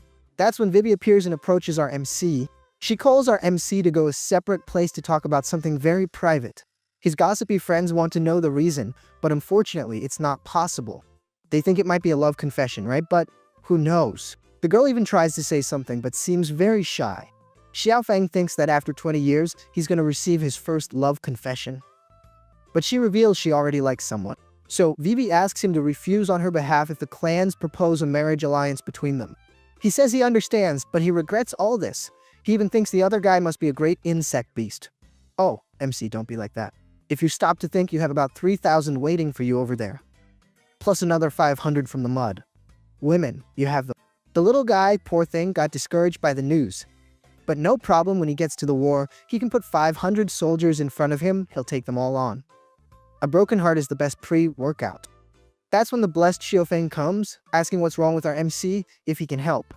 But our MC, dejected, poor guy, just thanks him and says he doesn't want to. Mao Mao insists, saying love requires trials. He himself is an example of this. But we know not even a little. He continues, saying everyone finds him very handsome. But he tells a secret, stating that he's actually a beautiful butterfly. And that there is just a detail before he emerges from the cocoon. But Xiaofeng doesn't care much and just leaves, wanting peace. Out of politeness, he thanks Mao Mao. Especially for the butterfly metaphor. He's even a little better now. But Mao Mao doesn't quite understand this metaphor story. He tries to shout our MC, saying it really isn't a metaphor. In no way could it be. The others laugh at Mao Mao and ask if he really can transform into a butterfly one day. But then my question arises, would it be Mao Mao he or Mao Mao she? Could this be a she? We'll have to find out later. The scene changes to the armored dragon. He's tired of carrying a very heavy box. With all certainty and reason, he complains about Xiaofeng making him do this. And worse, all day long. He also complains about the collar they put on him. He looks like a slave. That's when Xiaofeng appears and says the collar is to differentiate him from the enemy. He's worried others might attack the dragon. He says it's only temporary and hopes the dragon isn't upset by this safety measure. With all the insincerity in the world, the dragon says he's not upset. In fact, he's even grateful. Looking ahead, Charmo asks what's inside that big, mysterious box. To satisfy everyone's curiosity, our MC pulls the cloth and says it's finally complete. So, he presents a mech called Warrior, his first mechanical armor that he built in that territory. For sure, this expedition will be the best opportunity to test that machine. Next scene, we see the little group armed to the teeth. And apparently the attack has already begun, because Mao Mao is already shooting at everyone. With a face showing a lot of love, he says that surely no beast is a match for him now. Let the dragons come. Seeing the weapons, the girls got curious. Especially Billy was surprised to see the 1-star insect defeat a 2-star dragon. And Digging can only think of our army equipped with those weapons. But our MC thinks they can only be dreaming about that. But we continue, and on the 3rd day of March, the Wasp army separates from the main forest, heading northwest, eliminating every dragon it finds along the way. Showing the terrain model, the Fly King informs that this is his research on the surroundings. The Fly reveals that the Iron Spine Dragon clan is 50 miles away, with over 5,000 members and 30,000 enslaved insects. Jingjing finds it complicated to deal with the slaves, as the dragons tear off their wings after capture. In a direct battle, common insects would be caught in the crossfire. But Shafeng laments the tens of thousands of lives seeking rescue. Surely our MC won't leave them there. Jingjing continues. The area is surrounded by mountains, which makes it difficult to rescue non-flyers. And she reinforces that emotion cannot guide the decision, not in the military world. After thinking a bit, Shafeng has an idea to rescue the enslaved. He suggests digging a tunnel to the other side of the mountain, thus reaching the prisoners. And this will surely be easy for them to do, since he has a dragon skilled at digging tunnels. He can excavate until dawn. Dig agrees and says the method is good, but evacuating so many insects so quickly will attract attention. But our MCs, this is really the best option they have, so there's no way around it. Xiaomo suggests he infiltrate first, using camouflage to warn the insects about the plan. That way he can speed up the evacuation. Our MC is apprehensive because it's very dangerous for a small moth. But Charmer says he's not afraid, he's a warrior, so our MC will have to trust him. Already in enemy territory, we see a statue of the great dragon general being built. Getting closer, we see a dragon hurting a slave, but right behind is our little spy. Observing the scene hidden, Xiaomo is saddened by it. It's too much cruelty. But night falls, we're in the prisoner area. An insect says the other one in the next cell went to sleep forever. And this from so much exhaustion. The old one says he's lost count of how many have already gone. The little insect says he has a wish to escape that inferno. But the old one says that's impossible. The distance is too great and full of dragons. And if caught, it's the end.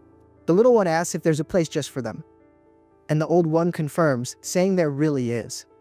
But then the other asks why no one comes to rescue them. The old one explains that insects were once strong, but they fought among themselves, lost ground, and never won against the dragons again.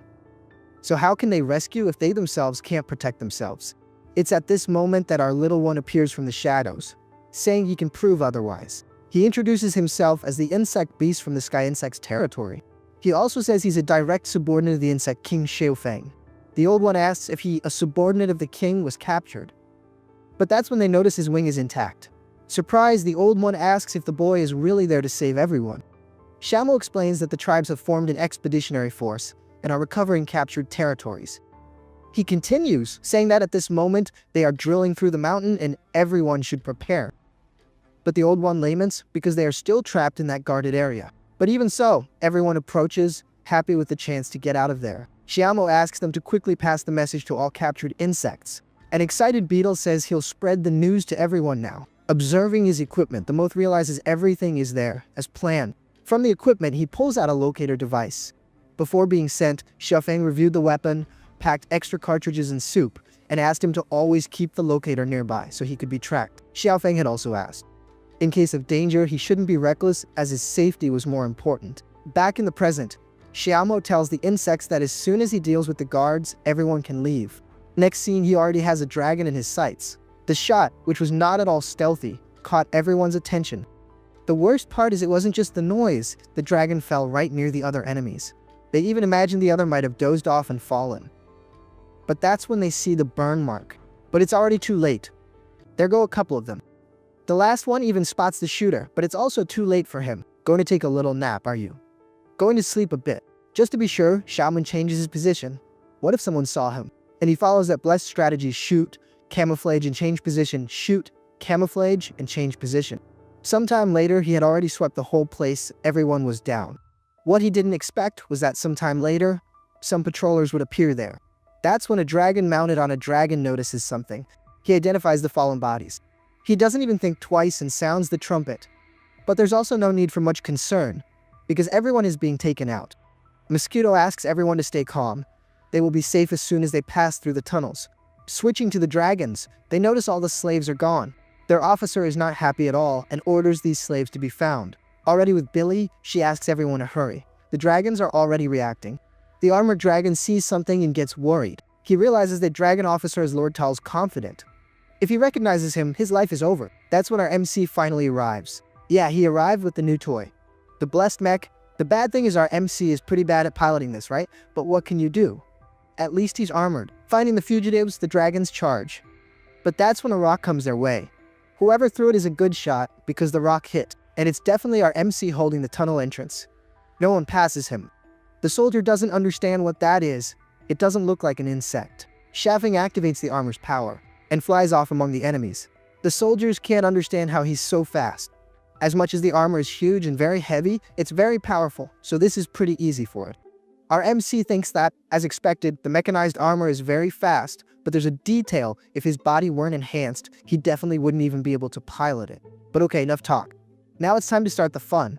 Xiaofeng points the machine guns at the enemy. The worst part is it's not just that, he starts to accumulate energy. That main cannon there isn't just anything, he ripped it from an armor with a 6-star level. Tired of wasting too much time, our MC starts shooting. It even looks like he's playing target practice because he hits several at once. But that's when something catches his attention. He notices an attack coming from below. The one attacking is the Dragon Officer, but his attack simply passes right through our MC. Xiaofeng realizes he'd never 4-star dragon before, much less with his human body. But that's also not a problem for him. Now he's going into close combat. The dragon doesn't back down either and prepares its arms. He continues trying to attack our MC from a distance, but it still amounts to nothing. The attacks only serve to test the sword. But enough stalling, let's get to close combat. The brawl begins, but so far we have a tie. Our MC's mech is pretty strong, but the dragon isn't far behind either. Our MC retreats a bit, but the dragon starts attacking from a distance. But our MC deflects the attack, and it ends up hitting the statue directly. And there goes the head of Lord Talon's statue. Our MC says he's not to blame, the dragon broke it, so the responsibility is his. The dragon gets stressed about this, because this little game involved months of hard work. But he talks as if he were the one doing the work, right? Our MC ruined the dragon's chance to show his worth. That was Lord Tal's 30th birthday present. Revolted by this, the dragon charges. But our MC isn't paying much attention, he's worried about the armor. Was it made of patches? Yes, but it was made of 5-star mechs. It should take care of opponents easily. But then the dragon comes, saying he's going to crush our MC. But Xiaofeng is still worried about the armor. All indicators are normal. It couldn't be his fault, could it? While hitting the dragon in all possible vital points, our MC says he's not fighting anymore, he surrenders. Already far away, finally, the insects came out of the tunnels. One of them says he really was saved. The statue is even broken. The dragons that managed to escape are being attacked by the wasps. The creatures realize that's not a shooting star, but the wasp army. Even from afar, they cheer for the dragons to be totally crushed. Xiaomo and our MC are very happy with the result, especially Xiaomo, who is the spearhead of all this. The dragon leader apparently is still alive. He can't understand where such a strong opponent came from. The problem is he's not going to stay alive for long. The reason is very simple. There are too many little wasps for him to face. He even tries to argue, saying they're crazy for making an attack of that magnitude. There are many insects nearby, and they could get caught in the crossfire. But the girls know the reality is totally different. The blockhead doesn't understand this audacity. Normally they would be afraid. So, he orders all level 5 to be brought. Today they will face the wasps. The problem is it's too late, everyone has already been defeated. Not to mention everyone, about 15 are left. That said, to really call it finished, only one beast needs to be finished off. So, Ding Ding throws her spear, which is 3 times larger. And the target, can you imagine who it is? The desperate dragon asks to wait a minute, but we already know, it's too late. After the destruction, the spear rises and goes straight into Ding Ding's hand. With the work finished, she gives orders to her army. Everyone must advance and destroy any enemy, if they find one, which I think is very unlikely. The scene changes to our MC, who is already in his wasp body. He says now he'll take the rescued to his territory. Ding Ding agrees, marching with them is inconvenient, leaving them there is unsafe. The best alternative is for them to return, the bad thing is they can't fly. So it will take a few weeks to be able to return to the territory. Ding Ding says our MC and his army should return with the insects, but clearly, they don't like it. Billy says it's a good idea, there's no need for him to risk himself in enemy territory. Not more than that, it would be much safer this way. Our MC argues, but Amelie replies, if the news spreads that the army has a 2-star king, dragons will rain down there. Oh, and she won't be able to protect him. Jing Jing says those insects aren't being given him for nothing. They can be sent to our MC's territory, and he'd take care of this matter personally. Since the king wouldn't abandon his own subjects, would he? It would be a lot to do, our MC agrees. The story jumps forward a week. We see our MC eating. They wonder why everyone is afraid he'll get hurt. What's the problem with being 2-star? He's already eliminated a 3-star dragon before. And with his armor, he can face him even up to level 4. Actually, even 5-star. He asks what Grasshopper thinks of all this. But she says she doesn't know. She went up to 2 stars 2 days ago.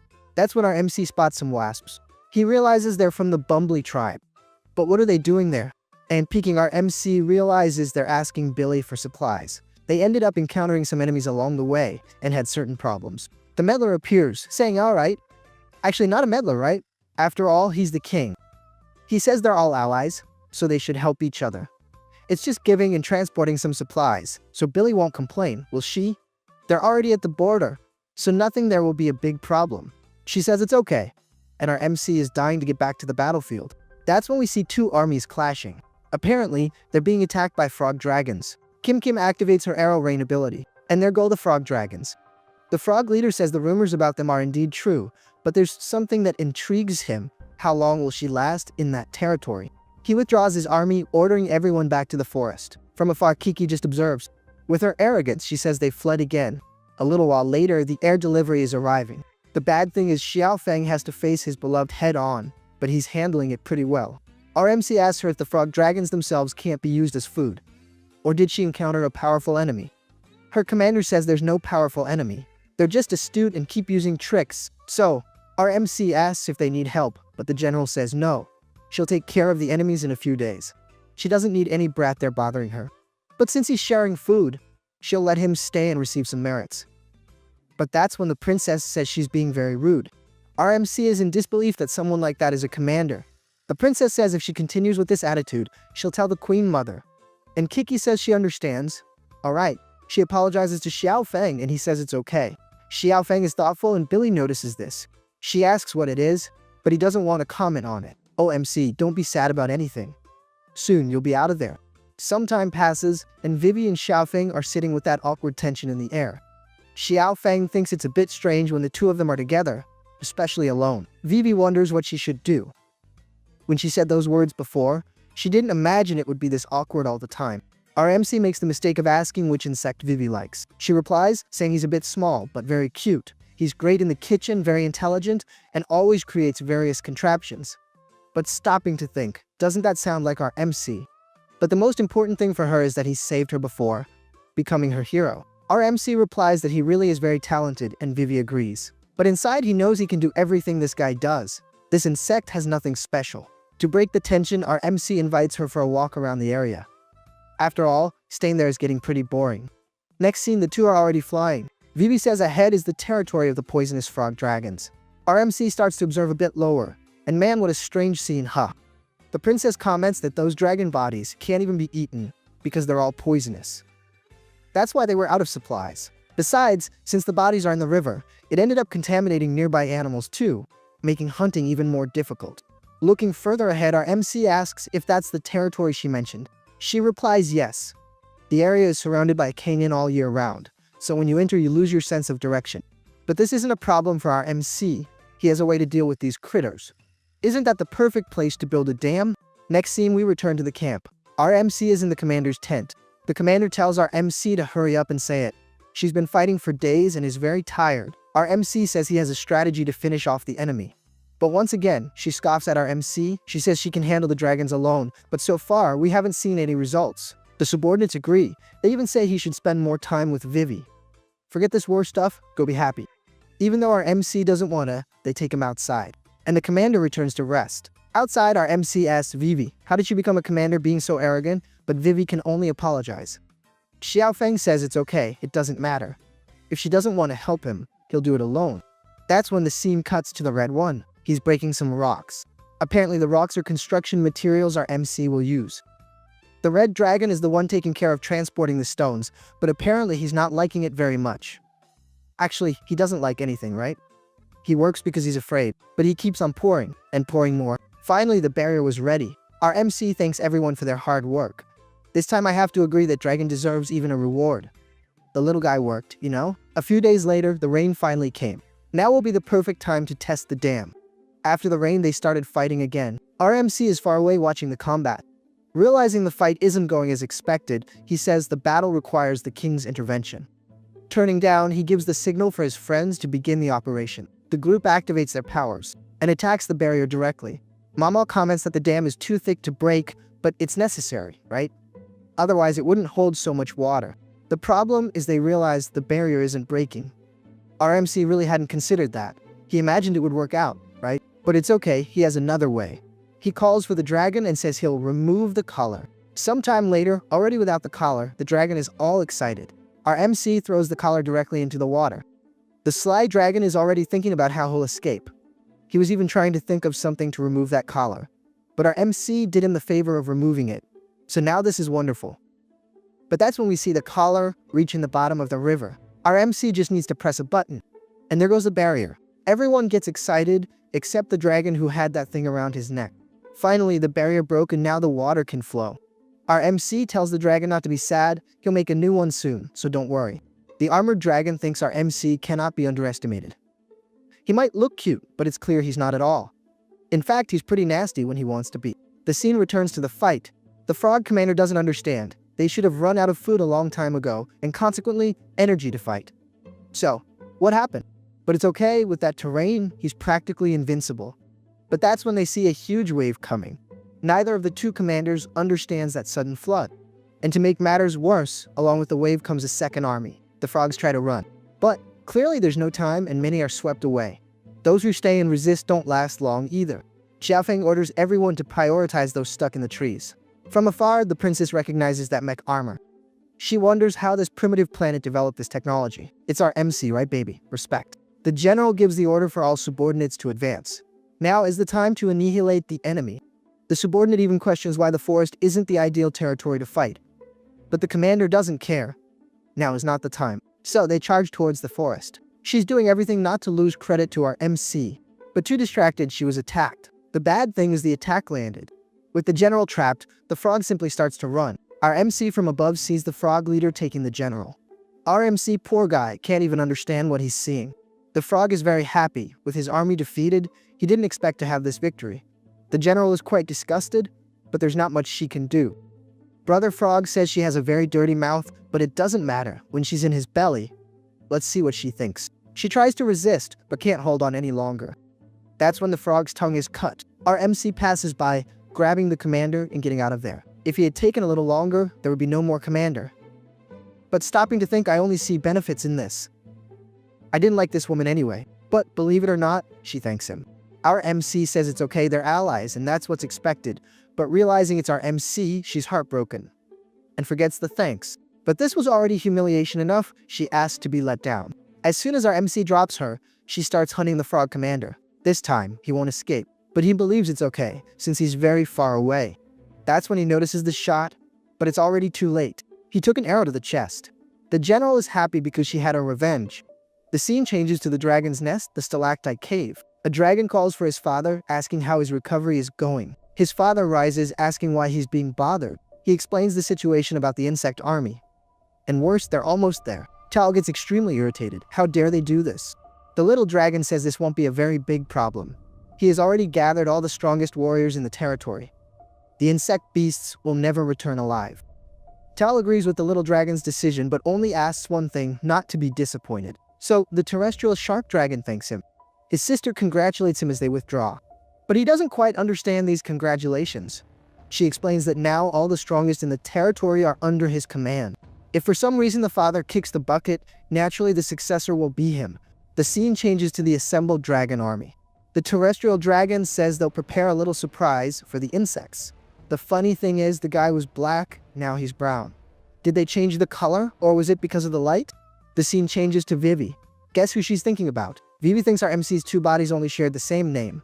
But that was it. But apparently, no. They both survived the explosion, and both got new bodies. This explains why he knows about surgery. And the Mega too. Yeah, folks, everyone already imagined Vivi was an insect version of Wai, but that they were different people. But apparently, no, she also got another body. And Wai is Vivi being translated, right? So, really, it's both of them. The worst part is she's thinking all this with our MC right in front of her. Our MC even asks Moth if he doesn't feel like someone is looking at him. But Moth says no. For him, no one is looking. But that's when something comes. Something fell very close to them. Boy, that's the cricket. One of the Grasshopper King's 4 generals.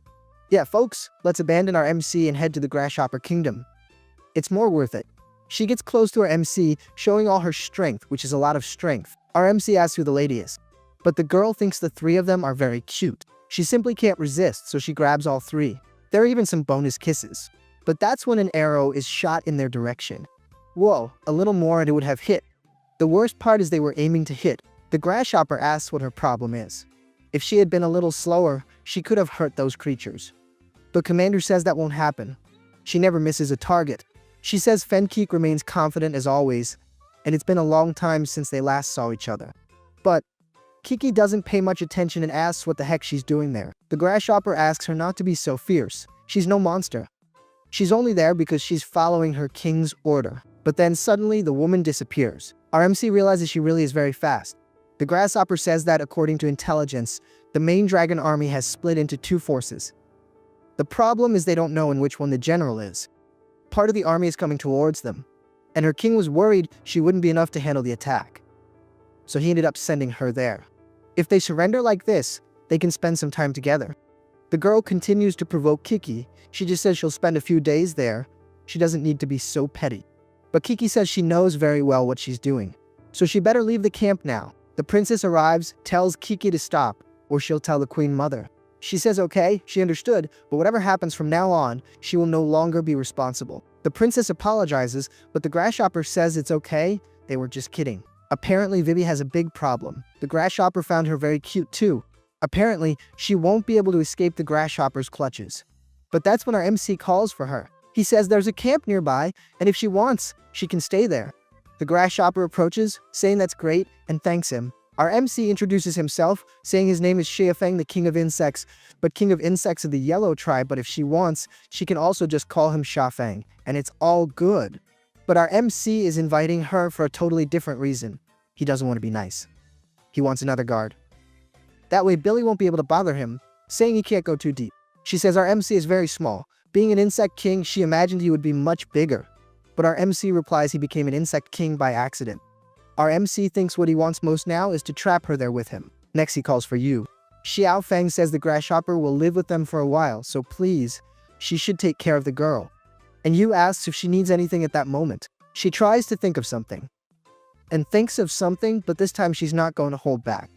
She picks you up and says goodbye to our MC. I can already imagine what will happen. Poor little you. But someone has to sacrifice, right? The scene changes to our MC in Wai Wei. And she still remains suspicious, asking if it could be him. But our MC is much more worried about the cards. She says she lost again, but this time she won't play anymore. She would never be able to beat Shifeng, the King of Insects. Our MC thinks he really is unbeatable. But that's when he realizes what she said. He says that's not possible, him, the King of Insects. But she thinks it really is him. His expression gave him away. She tells him to give up. She knows he's the King of Insects, but says this is incredible. He can transform into a wasp king. Our MC asks her if she also has a clone in this world, but she says she won't tell. She has a body, but it's a secret. Realizing he's freaking out, she's always by his side, and the name is very similar. Could she be Vivi? For him, this is impossible. She finds all this very funny, but really, their personalities are very different. The story takes us to the assembled dragon army. Xiafeng observes from afar. He comments that there are about 50 to 60,000 soldiers there. Grasshopper comments that at least the dragon general isn't there. She explains that even though they left at the same time as the Grasshopper king, his army is longer, so it took longer to arrive. If they get rid of the dragons in 3 days, they'll still be able to fight the general. From afar, our MC sees an intermediary arriving. Arriving there, she goes directly to the insects and our MC. She says the fight will take place at noon. Believe it or not, her audacity increases. She tells everyone to enjoy the remaining time. Digging scoffs. She imagined 4 star dragons would be stronger. Another commander says he's ready for combat. That's when Kiki says she won't be left behind. She's gonna combat too. And we can't forget this little guy. Remember, this one has already buried many dragons. Many indeed. The general says he and his men have to be the front. They have the most armor, so he has to advance first. Our MC realizes none of the generals want to yield. They all want to be the first to advance. But he definitely won't participate in this dispute. But that's when they say the insect king will make the decision. Yeah, folks, apparently it's gonna fall on our MC. He even thinks, could there be another insect they're talking about? Is it really him? But unfortunately, it's definitely him. Kiki says it has to be him, after all, he's a king. The grasshopper finds it interesting and agrees with this.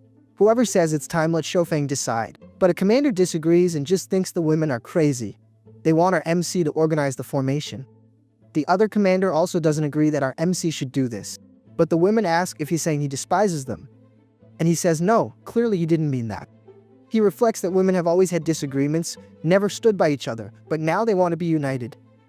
What's happening, man? But okay, if there's no solution, they'll listen to our MC's plan. If they follow that formation, everyone will be able to fight at the same time, regardless of order, so there's no argument. Kim questions why is her army at the end of the line. But our MC says her army has greater long-range power, so he prefers this army to stay in the rear, so they can shoot more enemies with ease. She says okay, believe it or not, this makes some sense. The big guy pats our MC's back, saying he did a good job. He also apologizes, apparently he underestimated our MC. He will definitely be a great warrior in the future. Our MC, poor guy, is almost dying there from the big guy's pats. It seems he didn't realize the boy is small and weak. The scene changes to the enemy army. The leader notices it's noon. Finally, the combat will begin. He asks his army if they're ready for the banquet. And since the army confirmed, he orders everyone to advance. So, the dragons advance to attack. The wasps aren't far behind, they're also ready for combat. The beetles follow by land. The battle is about to begin. The chaos is still going wild on the battlefield. This time, the long-range troops have already started firing, taking out dragons that haven't even reached the front lines. Over in the thick of it, the giant beetles are holding the line, tanking everything. They absorb the attacks while the other troops do a general cleanup. The hammerhead dragon even admits the insects are pretty efficient. However, he knows the battle will be decided by the strongest among them. Just then, the 7 5-star dragon generals storm the battlefield. The scumbags show up immediately looking for the insect commanders. Speaking of which, they're already on the front lines, but there are only 4 of them. This just got real ugly. The math doesn't add up 7 against 4. Biella white aunts them, saying they're all just 5-star dragons, but the other general warns her that if she's getting cold feet, she can just run to the back. The flying beetle asks how they're going to split the enemies since there are 7 of them. The red beetle keeps it simple, they'll take on all 7 at once, and whoever takes out the most wins. From a distance, Yang Xiaofeng is watching the whole situation, thinking things might get more complicated with 7 generals showing up. Zipping up right next to him, the Mantis general tells him not to worry, because the 4 of them can handle it. He says okay, but wonders why she's getting so close. Well, the generals are more than ready for a fight. Man, this red beetle is no joke. They say years ago, he got tired of rolling, well you know, and started rolling this bad boy around instead. If this thing lands on your foot, it's gonna hurt, but if it hits your head, it's a fatality, game over. Kicking off the party, the archer general is the first to make a move. She fires off several arrows at once, almost nailing all the generals, though a few manage to dodge at the last second. Big Red doesn't fall behind and attacks right after. He tells the enemy generals to try and handle this boulder. Too bad he doesn't directly hit anyone. But on the bright side, he completely obliterates the ground around them. BLLY attacks too, materializing right behind an enemy. Except she used her ability to get, like, 50 times bigger. The enemy general even comments that she's almost the size of the Dragon King. Another general, who looks like a parrot, says that's a bunch of nonsense. That whole thing is just for show, she's all size and nothing else. Activating his own power. He says he's just gonna stand there and tank her attack, no problem. Now with his power maxed out, he tells her to bring everything she's got. At first, he actually managed to hold his ground. He was handling the pressure just fine, but he just couldn't hold on for very long. See? If he had just moved out of the way, he'd still be in one piece. He was stubborn, tried to block the attack, and look at that, he went bye-bye. Seeing all this, the Mantis general says she's not going to be left behind. Here on the battlefield, there's no shortage of fallen bodies. So, she begins to activate her special ability, injecting her bar into the downed creatures. She manages to turn them all into zombies. Basically, the enemy troops are now hers, and they are more than ready for combat. Seeing that the situation is looking pretty grim, 2 generals ask an ally if his ability is ready yet. Confirming that it is, he starts to activate. Apparently, this ability is an area of effect attack. I mean, not an attack, but an area of effect isolation field. Now, the 6 remaining generals have the upper hand besides the ability buff. The other insect generals are trapped with no way out. The serpent dragon is the first to strike, activating its fear ability to try and paralyze all the insect generals. The dinosaur dragon launches its plasma attack. The pygmy dragon launches its fire attack. The pitbull dragon attacks with his giant teardrop. Yeah, I called him a pitbull. What are you gonna do? But tell me he doesn't look like one. Anyway, the buffalo dragon attacks with his swarm of clones. BLOY is the first to get hit and is pierced straight through the chest. The troops that Feng Li took control of also start to fall. The ones that weren't taken out by the ranged attack are being knocked down by the bull. BLLY warns her comrade that because of this, her position is now exposed. Unfortunately, they messed up their strategy. The archer says it's no problem, they can go all out, and she'll provide support from the rear. The red beetle, who's no longer a dung roller, says that's exactly right, they need to push forward and clear the front. Noticing that some of his troops are still standing, Bingley orders them all to advance. The weirdest part is that he used his ability not just on enemies, but also on allies who had already fallen. This guy really spares no one. The Cobra Dragon doesn't get what's happening, questioning why they aren't frozen with fear. His ability was supposed to leave everyone paralyzed. BLOY gets ticked off hearing this, like, afraid of you dragons. They left that whole feeling fear thing behind a long time ago. The archer adds that's exactly right, the only thing left is hatred. She also lost an important comrade to these scumbags. For Feng Li, the story wasn't much different. There was a battle where he lost his entire army. As for our boy, the red beetle, he had to bury all his comrades by himself. With that said, attacking all together, they finally managed to break through the barrier. Tell me, how could you feel anything other than pure hatred? Yang Xiaofeng, watching from afar, agrees that his generals are truly strong. From a distance, a new dragon appears, clapping his hands. He says he didn't expect to find such strong opponents among the insects, admitting they managed to surprise him. The archer asks if he's the high commander of those beasts. Introducing himself, the earth dragon confirms it, saying he's the great son of General so-and-so. He asks if those troops are after the great general, stating that he doesn't plan to drag out the fight and has a proposal. An ugly pink creature tells the dragons to get out of the way, but with zero kindness for its allies move it. You useless bugs. Can't you see they want to get through? The earth dragon continues, saying his father's nest is beyond the mountains. If they go there now, they'll be able to catch his army. As for them, they'll just stay put, because all they want is peace and to leave. Of course, the commanders don't believe a word of it. The archer even tells the dragon to get on his knees, and maybe she'll consider it. But the red beetle cuts her off immediately, saying no way. It's much easier for them to just steamroll everyone. No negotiations, to avoid any risk of betrayal. The earth dragon just laughs at the situation, commenting that he was just trying to be a nice guy. Until now, they've only fought against useless minions. He originally intended to spare everyone's lives, but he didn't imagine they'd be so stupid. But that's fine. If it's an end they're looking for, it's an end they'll get. The red beetle tells him to stop showing off and being so arrogant. If he's all that tough, then he should try and catch this little ball. The earth dragon can only laugh at this, seeing the beetle as just a brute. With incredible ease, he manages to stop the steel ball. But it would have been nice if that's all he did, right? The jerk didn't just stop the ball. He also managed to throw it right back. Let's just say this caught the red beetle a little bit by surprise. Unable to dodge his own weapon, he takes a direct hit. Luckily, the beetle is pretty tough till he gets hit, but it doesn't do much damage. BLLY asks if he's okay, and he says yeah, but that guy over there is probably a tough nut to crack. The earth dragon tells them to stop messing around. It's better if they all come at once so he can show them the difference between superior and inferior creatures. Charging forward, BLLY says he's all alone, so everyone just needs to give it their all. The red beetle agrees, saying it doesn't matter how strong he is, there's a limit to how much he can take. Too bad they didn't realize this was exactly what the earth dragon wanted. As soon as all the troops get close to him, he uses his wave force field ability. With that, he simply sends everyone flying. Even for the 4 great generals, it's tough to resist that ability. The earth dragon laughs at it all because in the end, the great generals can't even scratch him. Summoning his fallen generals, he says it's time for a second round. BLOY doesn't get it. What do you mean? Those jerks are still standing. The archer replies that it's no problem if they got up. They just have to knock them down again. From a distance, our MC asks who that guy blocking the general's attacks is. The mantis explains that he's a superior great dragon, even stronger than the others. Our boy didn't quite get it, so the mantis explains that the so-called dragon generals are just partners of the dragon queen, a way she found to maintain a stronger bloodline. But the superior grade dragon beasts are direct descendants of that bloodline. In the end, she asks if he's scared, and he says no, just a little surprised. Hearing this, she tells Yang Xiaofeng that if the situation gets worse, he should run from there as fast as he can. After that, the crazy girl activates her ability and simply vanishes. Yang Xiaofeng reflects that the opponent is no ordinary enemy and decides he's not going to just stand around waiting for something to happen.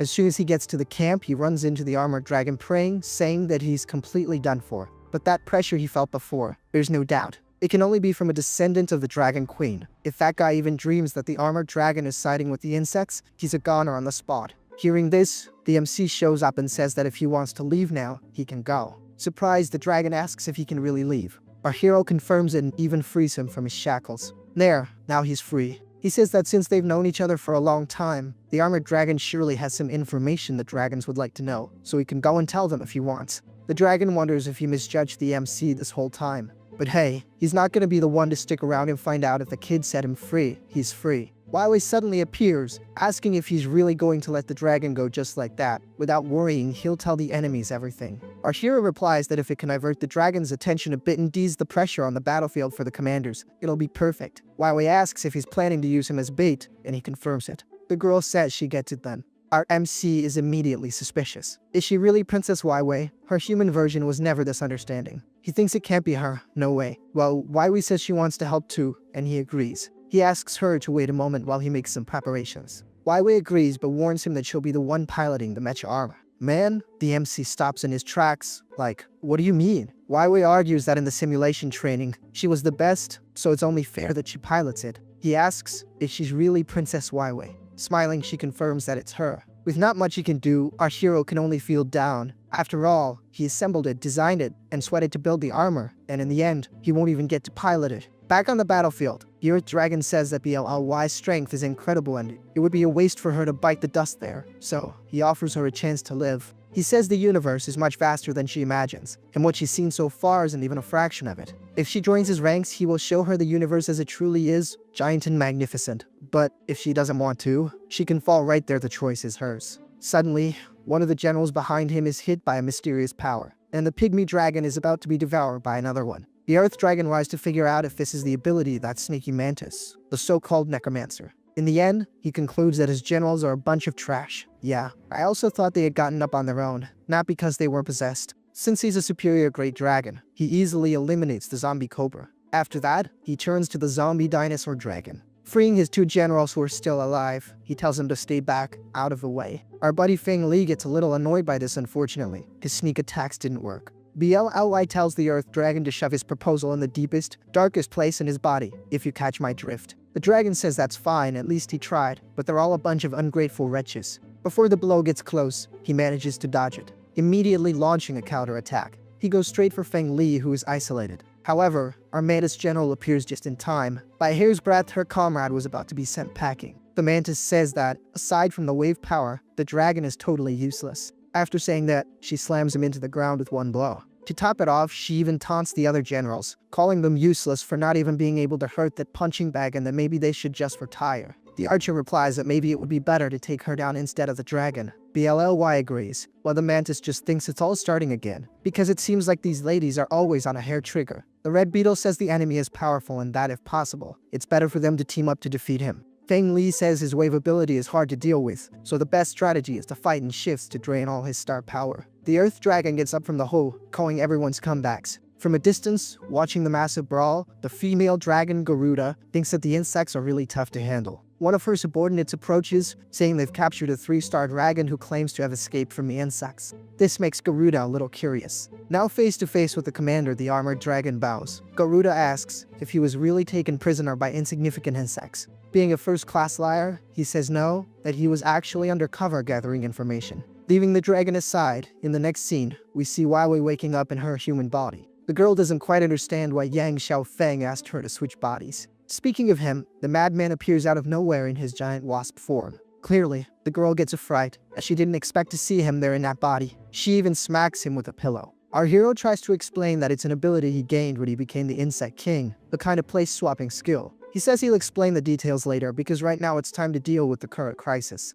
A little embarrassed by her scare, the girl says okay. She asks what he wants to do next. Our hero remembers she said she was going to pilot the mecha, and if she's really going to do that, he has a plan. He explains that the Dragon King's full recovery is approaching, so that place is no longer safe. However, he plans to get the Dragon King's body out of there before that happens, so the beast's flesh can be distributed to strengthen everyone. Waiwei asks if he's really thinking of devouring the Dragon King's body. Starting to shout, she asks if he's gone crazy, and what if the king wakes up? Our hero says it's fine because he's done it before, several times. He comments that the Dragon King's flesh is not only incredibly delicious, but also helps you get stronger, and it makes your skin radiant. Waiwei was thinking about not giving in to temptation, but she reflects that eliminating the Dragon King would be excellent for the Galactic Empire, and as a princess, it's her duty to make sacrifices for it. Sometime later, back in his hut with the body, RMC thinks it's not bad at all, as there's way more meat than last time. Just then, an oar suddenly begins to emerge behind him. The spirit of the Dragon King asks who injured his body, promising to tear the person to pieces. Our hero just stands there listening, but he doesn't see anyone and even wonders if he's hallucinating. Well, he doesn't have much time to waste, so it's better to get this over with. With that said, off he goes to chop up the entire Dragon King. After a while, we see Xiaomo arriving at the MC's tent, flying in a great hurry. Once inside the tent, he comes in shouting that there's a huge problem. However, he's not the only one with a problem. Our little MC is also having trouble cutting that head. Our hero asks what's wrong, and Xiaomo replies that a massive group of dragon beasts is heading their way. But, looking at the MC's body, the little guy wonders why he's covered in so much blood. Xiaomo tells him not to worry about that right now. First, it's better for him to gather everyone and prepare for the approaching enemy. Looking at that head, the MC says okay, he can't waste any more time there, and there wouldn't be that much meat anyway. It's time to throw the piece of junk away, placing the head on the ground. Our hero gives it a kick like it's a soccer ball. Of course, this is very convenient for him, because in the end, no one will know that was the Dragon King's flesh, since they don't even have the head anymore. In the next scene, the MC's camp has already been invaded. The armored dragon points out that this is the place he was talking about. The pipple dragon finds it strange as the tents are empty. Where are the insects? Garuda also questions where the insect king is, since the armored dragon said he would be there. The little dragon replies that, well, they probably ran away. Garuda does not like hearing that one bitten asks if he's messing with her. But actually, our little MC didn't run, he's right there in the nearest mountain. Thinking that the armored dragon really didn't disappoint him, and did everything he wanted. He notices that the 5-star dragons who were fighting the commanders also showed up. This is unexpected, but it's not bad news. Since they're here, they might as well get a warm welcome. Yang Xiaofeng gives the order for all his wasps to fire. From there on out, everyone gets a birthday candle to blow out. Garuda panics immediately, yelling that it was all an ambush and that the group of insects was lying in wait on the hill. The probability of survival in this attack was definitely very low. Those who weren't taken out directly were probably finished off by the toxic smoke. Yang Xiaofeng announces that it's time for the second army to join the battle. It's trying to cut off the escape routes for the runaways and, if possible, trap everyone in a net. Huh? In the next scene, we see our MC tied up. Wei arrives with her mecha and asks what happened. Why on earth is he tied to a tree? After understanding the situation, the girl eyes laughing. The MC made the entire attack plan, and in the end, he was tied up by his own subordinates to keep him from going to the battlefield. After sorting out his situation, he asks Wei what she thinks of the mecha armor. The girl replies that, so far, she hasn't found it difficult at all. The only annoying thing is that she's in a powerful 4-star armor and hasn't even gotten to use it yet. Leaving those to a side, we see the enemy commanders retreating. However, as soon as they spot something, they stop in their tracks. Their escape route has been cut off by a gigantic army. The Red Beetle apologizes but informs them that, unfortunately, their escape route has been cut off. Back to the MC and the princess, Wei is praising the boy, saying it's incredible that he managed to build that armor just from scrap metal. But she remembers there was a lot of scrap metal there, so why didn't he just build a 5 or 6-star armor? Well, the boy says it's not that easy. He explains that all 5-star and above mecha armors are custom-made and specialized. Forcing that type of armor onto an inferior frame ends up putting the pilot's life at risk and makes it impossible to pilot. Approaching the battlefield, the boy realizes that, unfortunately, the fight has already started. Our dear general is facing off against the pygmy dragon. She's using her spear strike ability, but the enemy's healing capacity is much greater. To try and end the situation, she activates her giant spear, and even manages to land a really hard smack on the scumbag's head. But as cool as the image looked, in reality, the attack wasn't effective at all. It literally had no effect. To make matters worse, now the pygmy is preparing a counterattack. He activates his reflector cannon and finishes off Feng Li. As for Big Red's fight, we see him trying to attack. His opponent is that darn pitbull. Even though Big Red has enough strength, he doesn't have the speed to hit the enemy. But the enemy has more than enough speed and damage to hit him. The dog, at an absurd speed, starts attacking from several different points. With that, unfortunately, Big Red is also defeated. Our dear Mantis Flower calls out for her master, clearly worried. But she'd better worry about her own enemy. As she's a 4-star warrior, she can handle the attacks pretty well. She not only dodges but also defends. The problem is that Garuda comes in for a direct attack, and lands right on top of her while she was defending against the other attacks. And so, our Mantis girl kind of couldn't handle it and was defeated too. The little dog even says that he really couldn't do much against the insect generals, but it's kind of funny that mere level 4 or 3 soldiers thought they had a chance. Garuda says that really, only the Insect King was missing, while the little mosquito and the Red Beetle are back there, scared to death. But they didn't need to be so scared because reinforcements finally arrived. Wei has all 3 generals in her sights. She starts firing an absurd amount of shots at the 3 of them. After a while and a bit roughed up, the dog looks up to try and understand where that attack came from. Oh, my friend, you better not even look up and just start running. In the next scene, we see the armored dragon waking up. He doesn't quite understand what happened or why he's still alive, because he should have been a goner in that attack. Yu appears and says he's finally awake, but the armored dragon asks why she's there. Yu explains that the soldiers on patrol found him collapsed, abandoned, and wounded. The dragon says he understands but asks why she saved him, since he's still a dragon beast. He replies that the insect king trusts him, so they trust him too. As she leaves, she says his wound has just been treated and it would be best if he didn't go wandering around. Momo, who's right behind her, warns that he'll be keeping an eye on the rascal and that if he screws up, he won't live to tell the tale. The dragon's no fool, right? As soon as they left, he left too. If they find out he betrayed the insects, he's finished, so he needs to get out of there as fast as possible. The problem is, where is he going to go? He's already considered a traitor by the dragon beast, so where else can he go but stay? The female soldiers nearby start talking about the dragon. After all, he's still a dragon beast, and they're in the middle of a war against the dragons themselves, so it's normal for them to hold a bit of a grudge. He's lucky he has the MC's protection, because otherwise, they warn that they would have already turned him into jerky. After walking a bit more, the armored dragon comments that he finally found it. That right there is the collar young Xiaofeng made for him. The dragon never thought there would be a day he'd be so happy to wear that contraption, but let's just say this collar is like a life insurance policy. Looking to the side, he sees a soldier wasp shouting, telling everyone there's a huge problem. A message just arrived from the front. Captain Fang Li and her team have been defeated by the dragons. And now, what? What should they do? Help her stay at the base. The armored dragon reflects that this is all his fault, as he was the one who led the dragons there. With that said, the madman dashes off. It's just hard to understand why he's doing this. The rascal says he'll do his best to make up for his mistake and even asks the MC to wait for him, because help is on the way. Back on the battlefield, the pygmy dragon is shooting everywhere, desperate to it Wai. But what he doesn't see is that, right behind him, magic is surrounding Feng Li. We see it was the MC, using his substitution magic. Watching the battle unfold, Garuda comments that she never imagined there was such a powerful figure among the insects. She thinks her strength is at least at the 5-star level, while Garuda is commenting. Our little MC is in the back trying to rescue the mantis, of course, without her noticing. Everything was going well, until the dummy steps on a branch. Garuda looks over immediately, and our hero is like, I'm not here. She asks if he's the so-called insect king. Sweating bullets? The boy says no, definitely not, no way. Flying away super fast, he says they'll talk later because he's busy right now and has to go. But from up high, Wai notices the MC's being chased. She was even rushing to try and help, but that darn dog asks where she's going. The princess says this dog is a clingy pest, but if he wants to meet his end, that's fine. She stops to face the dragon, but the jerk immediately activates his ability. However, the princess is very good at what she does and manages to stop the attack with just her foot. She literally steps into the dog's ability and attacks with hers, or directly in his mouth. Since the sword is very long, it manages to go through the dog's head. As if the first one wasn't enough, she stabs him with the second one, finishing tearing the little dog apart. She says she's leaving because she's in a hurry. Wai rushes to rescue the MC, but she doesn't see the incoming attack. Since she didn't see it, the jerk's attack ended up hitting the girl, even causing a forced landing. You can see the damage to the armor was pretty significant. Inside, the mech's computer goes into alert mode, warning that damage has been detected in the thruster and the fusion power line has been compromised. For the mecha to function with this damage, the computer activates the backup power, but the remaining operation time will be only 30 minutes. Knowing she only has 30 minutes, Wai gets mad as hell, saying that the pygmy has signed his own death warrant.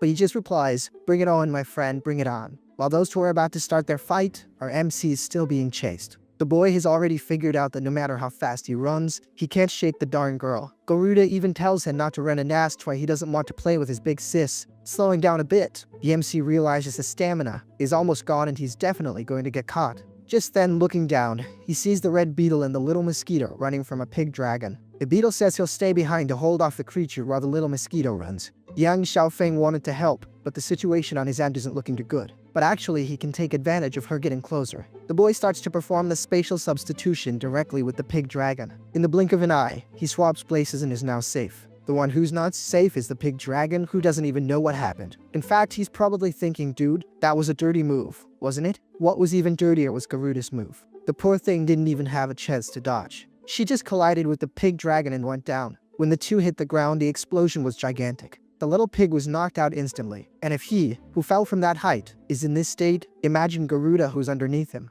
Our little MC reflects that this time was a close call. The little mosquito congratulates the boy, saying he managed to take down 2 dragons at once, something truly worthy of a king. He's not too happy about it, because if everyone had listened to him from the start, no one would be in danger. But that's okay, he's not there to fight with anyone. It's time to move on and face the rest of the generals. He asks the little mosquito to take good care of the mantis while he's on his way. Meanwhile, back on the battlefield, Wai continues to beat up on the pygmy. She smashed the dragon on the head with her sword. Then, she throws him far away. As if that wasn't enough, she fires several beams in his direction. Since the poor guy can't react, he just takes all the damage. But you know how it is, right? No matter how big the explosion, the sucker is tough. See, Waiwei even comments that the guy is pretty resilient. Not to mention the absurd regeneration. Looking through the mecha, she sees that he's still alive, a bit dazed, but still alive. This is starting to make her angry. She doesn't understand when this is going to end. But to put a stop to it, she says she's going to cut him in half. The poor dragon just ducks waiting for the hit.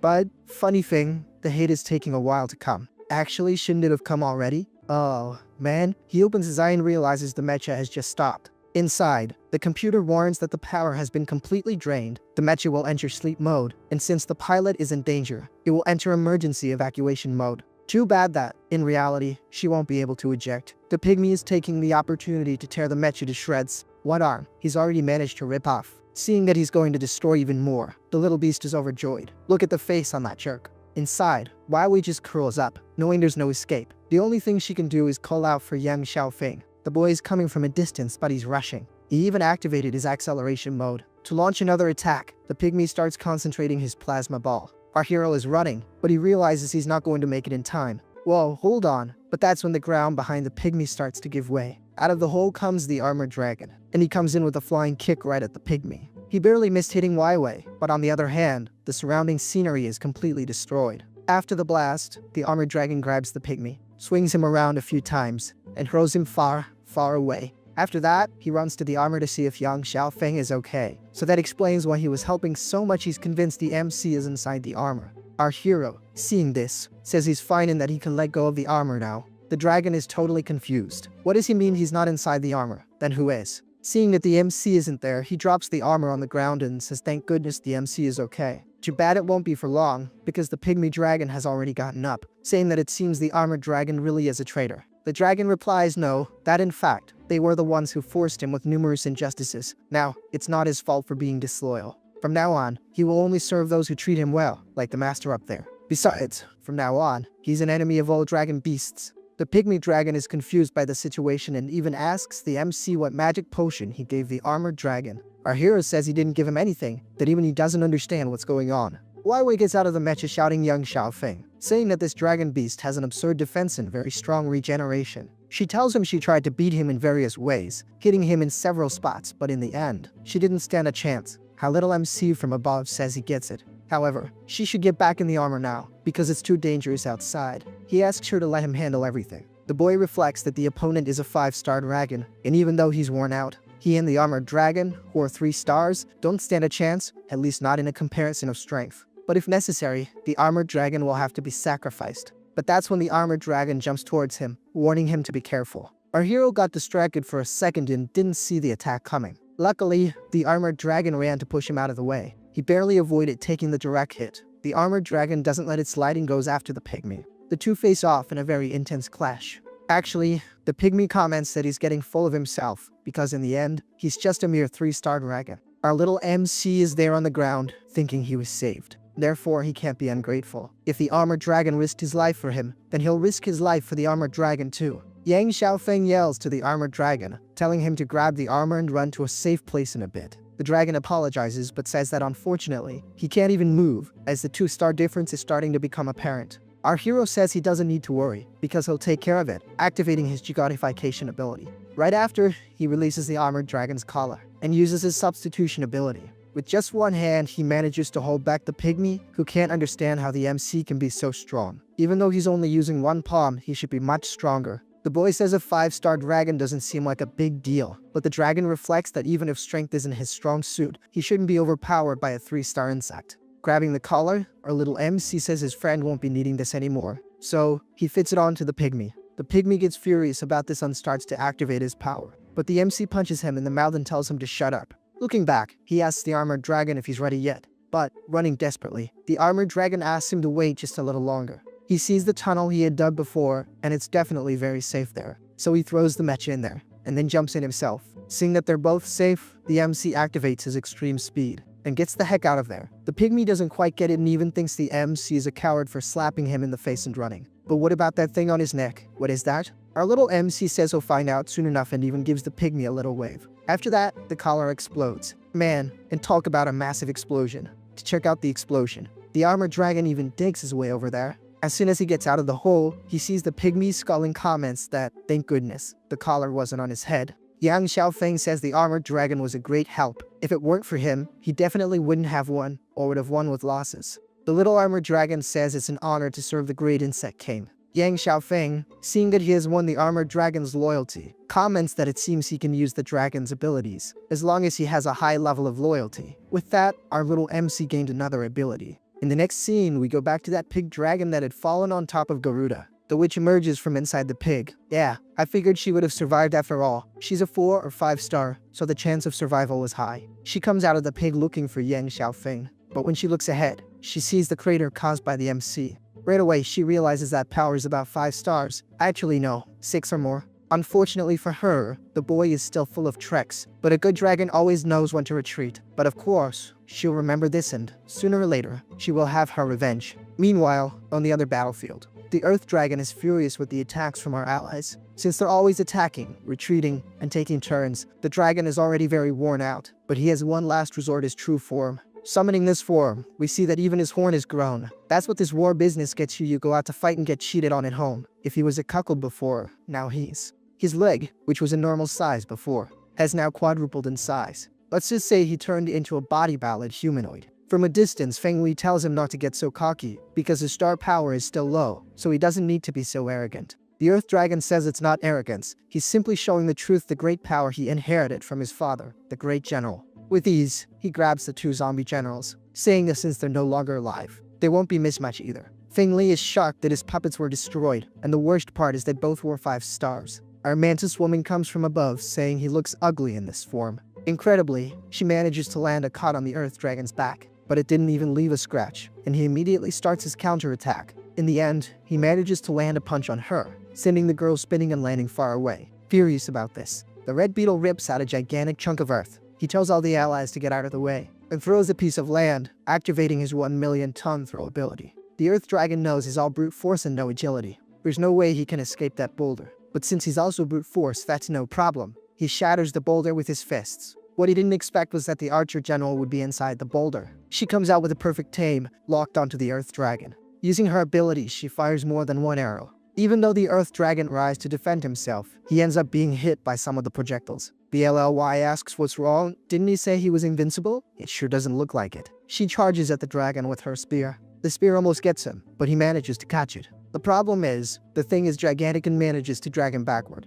dragging him to the point of knocking him down, and BLLY even tells him to go to hell. Well man, I didn't think she'd be able to penetrate, but she really ran him through with the spear. Luckily for the Earth Dragon, he still has a way out. He activates his Dragon's Breath ability, thus eliminating the general. I mean, he thought he eliminated her, right? She switched from her giant body to her original one. Now, she's coming in hot with her spear ability, but the Earth Dragon is messed up, but not out for the count. He stops the spear and shatters it in half, saying he might go to hell, but he's taking some of them with him for company. BLLY can't understand how this jerk still has so much star power. The wretch begins to condense all his energy. BLLY immediately realizes what it is and warns the red beetle to get as far away as possible. The Earth Dragon activates his shockwave ability, but this time with the power of self-destruction. With this, he causes a gigantic explosion. The funny thing is, the jerk is still alive. I thought he was sacrificing himself, but apparently, I was wrong. He asks the generals what they thought of his full power attack, but he said that not expecting an answer because to him, the generals were done for. But BLLY in the back says that, unfortunately, he's going to be disappointed. We see 3 of the 4 generals doing just fine. The Earth Dragon, now out of strength, just falls to the ground, disappointed that he couldn't take any of them with him. To make matters worse, his power begins to fade, and he shrinks back down to his small size. Garuda, who is flying high in the sky surveying the area, realizes her brother has been defeated. She immediately rushes to help. She grabs the Earth Dragon and simply flies away. Seeing all this, the archer says she's pretty bold, but unfortunately, she's not getting very far. The general fires her arrow towards Garuda, but unbelievably, the Earth Dragon still has a bit of strength left. He managed to summon his barrier and defend both himself and Garuda. Seeing that her brother is still alive, she asks if he's okay. He says yes, he's still alive and well, and that she doesn't need to worry. The only problem is that he's reached his limit. Garuda, crying, is furious for losing the battle and thinks there must be another way, but unfortunately, we know there isn't. The archer, watching the 2 leave from a distance, comments that the Earth Dragon's life force is truly surprising. BLLY says no, that the blow he took to the chest was completely fatal. Even if he has a surprising life force, in the end, it will be useless. But now they can declare victory. What's left is to clean up the lower level dragons. For anyone wondering where the 4th general was, there he is. Feng Li was under a pile of monsters. The explosion sent him flying. Funny how none of the other generals tried to help him. But back at our little MC's camp, the barbecue is in full swing, and they're making a toast to the greatest hero, the little armored dragon. Yang Xiaofeng says the armored dragon was essential to this victory. He was the one who led the enemy into the ambush, and without him, it wouldn't have been possible to save Princess Weiwei. It was thanks to his help that they managed to eliminate the 5-star dragon. The dragon says it was nothing. It was thanks to the chance Yang Xiaofeng gave him. Otherwise, nothing would have happened. Our hero says that's nonsense, that without him, the operation wouldn't have been so successful. Meanwhile, the commanders are there celebrating, but not so happily, right? In the end, all they did was get beat up. Seeing that little dog that was split in half being roasted, the armored dragon thinks that dragons also follow the law of the jungle, but with a rigid hierarchy, where low-star beasts can't eat the high-ranking ones. Calling him over, the MC says he's now going to share a piece of meat. This will be the armored dragon's reward, a gift to be more precise. The armored dragon immediately feels that fierce aura. That's definitely not just any meat. It can only be from a high-ranking one. Feng Li and Big Red instantly realize what kind of meat it is and even ask if the MC is really going to do this. But the boy says that everyone is family now and there's no reason to treat anyone differently. The armored dragon starts eating the meat, saying who cares? Anyway, he's not part of a dragon beast circle anymore. Today he's going to taste the meat of the big shots. After swallowing, he realizes the meat doesn't even have a taste. Whoa, no, wait a minute. The dragon starts to feel sick, and Yang Xiaofeng even asks if he's okay. The dragon says he's uncomfortable. It feels like his body is going to explode. Whoa, and that's when the beautiful little wings appear. No, wait, I don't think that was very proportional. I think the problem wasn't the wings, but the fact that he grew enormously. Look at how big he is now compared to the MC. Actually, the wings match his body quite well. It wasn't disproportionate, it was just the angle. Plus, now our armored dragon is at level 4, for stars. Yang Xiaofeng isn't happy about the situation, as he didn't expect the dragon to grow so much. Now, his size and power are probably greater than the MC's own subordinates. The little dragon, crying a lot, thanks the MC, and the boy says you're welcome. He says that in the end, he can just let it go. Now the dragon is also an ally, so that's a good thing. While the celebration is going on, Momo appears with his mosquito partner. He says he has news from the front. The enemy general has been technically eliminated, and the 50,000 dragon beasts have been completely wiped out. Everyone is happy with this news, and Feng Li even comments that this is a great victory, something that hasn't happened in the last 100 years. Xiaomo asks if this means they're going to march again, and if so, he'll go get ready. Our hero says no, that this time the journey ends here. None of his companions understand and ask why. He explains that everyone is injured and now they're without the mecha, so they can no longer counterattack 5-star dragon beasts. He says that, unfortunately, they are too weak now. On a battlefield like this, there is a small boat in the middle of a storm, and the risk of sinking is very high, so it's not worth it. The mosquito tries to say they trained a lot to get this far, and the mantis agrees, saying she wants to witness the great defeat of the dragon general. Feng Li says the MC is right, that a battlefield changes constantly, and that the insect generals won't be able to protect them all the time. Big Red agrees with her, saying that advancing recklessly is very dangerous. Yang Xiaofeng then says it's decided they're not continuing. Coincidentally, the allied army is passing by at that very moment. The generals come down to meet the MC. The boy informs them he's not going to continue fighting, and the mantis immediately asks why. BLLY doesn't get it either. Didn't he say he wanted to go to the battlefield before? What happened now? Our hero says he realized the insufficiency of his own strength and that he and his allies need to get even stronger. Only then will they one day be able to retake the dragon territory on their own. The generals start to smile, saying the MC is quite arrogant, but an ambitious kind of arrogant. With the three of them flying, the beetle announces it's time to leave. BLLY says Okayan that they'll part ways here, hoping to see him again soon. The mantis grabs Yang Xiaofeng, saying she won't be able to live without him, but he says that actually, she should be leaving, right? She says that at least he should let her take them off. But Yu immediately starts shaking her head, saying no, she's staying with her brother and the king. The girl pleads with the MC not to send her with that crazy lady, but he reassures her, saying she's not going. The archer calls for the mantis to hurry up. She's dawdling too much, and they're both going to be left behind. Since there's no other way, the archer grabs her by the neck and starts dragging her away by force. Leaving our allies behind, we see Garuda crying for her brother. She begs him not to leave her alone, but I think he's already gone, right? While crying, she's also seething with anger, desperate for revenge. Whoa, that's when someone says she won't get it with words alone. The girl immediately gets up, trying to find who said that. Yikes man, it's the Dragon King's head. He calls out to the girl, saying he's right there. The king says that although he doesn't know why he appeared there, much less in that form, he's sure his meeting with Garuda was not by chance. Garuda is completely confused. What do you mean the head is talking? The Dragon King warns that if she wants revenge, he can help. The girl asks how. The king says he'll tell her, but first, could she maybe just pick him up real quick? Picking up the head and starting to shake it to get the water out, she asks what the plan is. Before speaking, the Dragon King tells her to stop and begins to exude his aura.